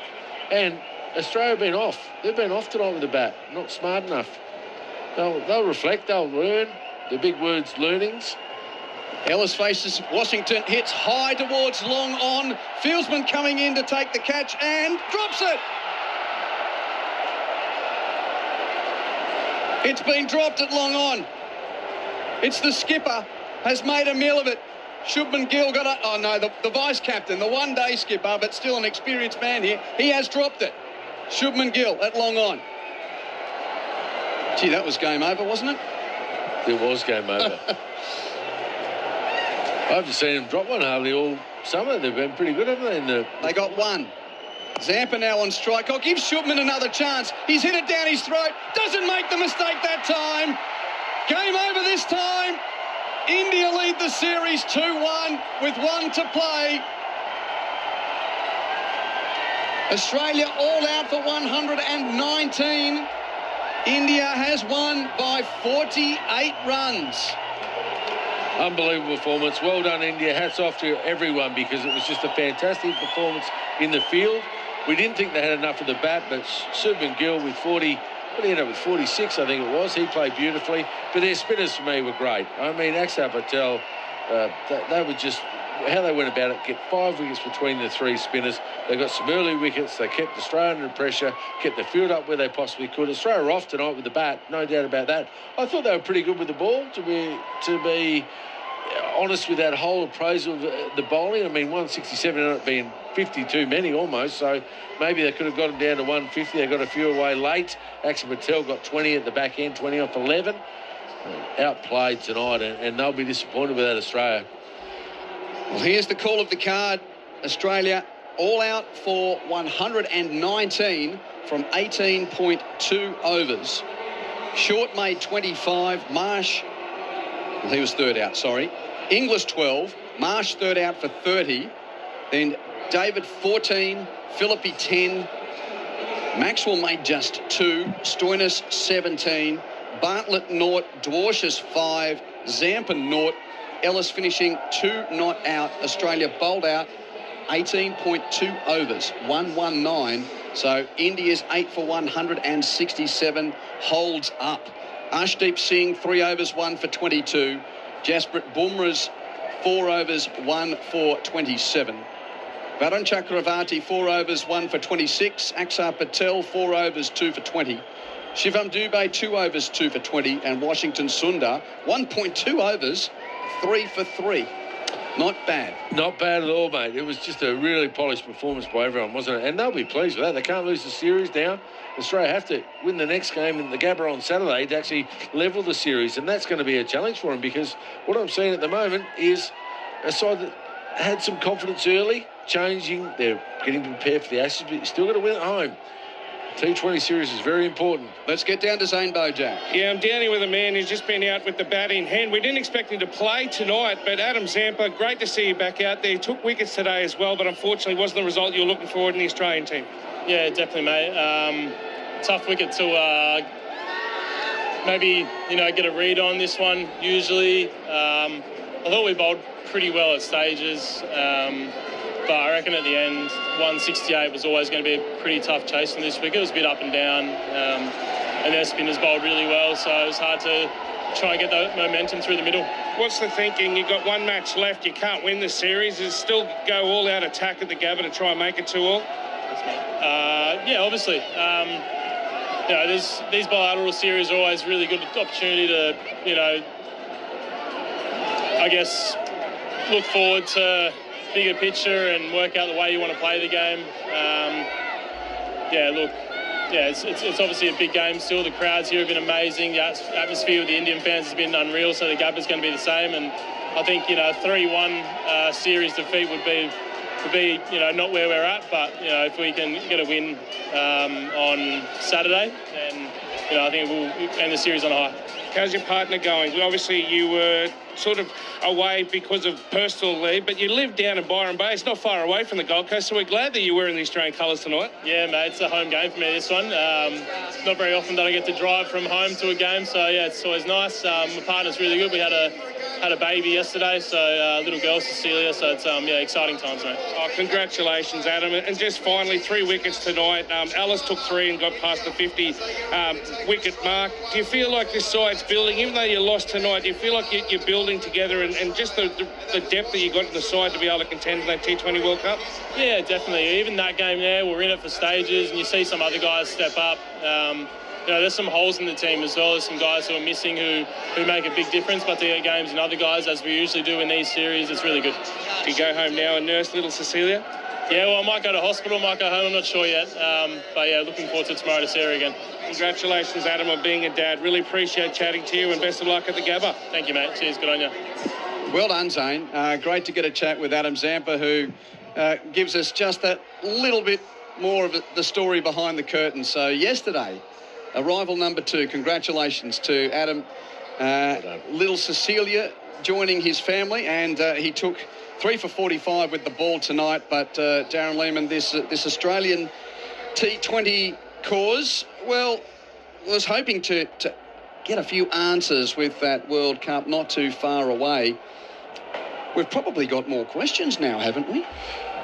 Well, yes and no. What we have got is they didn't play spin well on a wicket that was okay to play spin on. It didn't spin overly a lot, did it? If anything, it might have held into the wicket a little bit, but what they end up with, the spinner 6 for 49 off 10 overs. 9.2 overs. 6 for 49. 6 for 49. So I'm telling you what's going to happen. Australia is going to face spin in the World Cup. That's what's going to happen. And they've done it well, haven't they? Varun, Chakravarti was unbelievable. Axar Patel, they both bowled big overs in the first 6 as well. So they've got their formula right. You know, Dubé I'm not so sure about, but he did a good job tonight. 2 key wickets. Got David out with a surprise bouncer. So they've done pretty well tonight. I thought they were underclubbed, as you said. 157 wasn't going to be enough, but it was. It was plenty, wasn't it? Darren, thank you for your input as usual. Day off. See you Saturday at the Gabba. Looking forward to all day Saturday. Grandstand. Yep, you've got everywhere. An hour of talk back with Spriggy, who's hosting. You've got some work with Aaron Bryans on SA Grandstand as well. So we're good. Looking forward to it. It's going to be great speaking sport and see what Spriggy's got for me and Bainesy and all the crew, and then obviously the Gabba. How good's that going to be? It's going to be great. Thanks, Darren. Thanks to Nathan Hauritz, who will be part of our team at the Gabba on Saturday as well. Thanks to Brett Sprigg, to Zane Bojack producing here at the ground, and down at ground level, Pete Scott on the faders, and to Renell Moa back in the studio. So India 2-1 up, 1 to play. Australia playing to try and draw the series at the Gabba on Saturday. India sent in 8 for 167. Shubman Gill top scoring with 46. 3 wickets each for Adam Zampa and Nathan Ellis. And in the Australian innings, Mitch Marsh's 30 was the best of the lot. Washington 3 for 3. 2 wickets for Dubé, 2 wickets for Patel as well. And they were just too good, India, winning by 48 runs.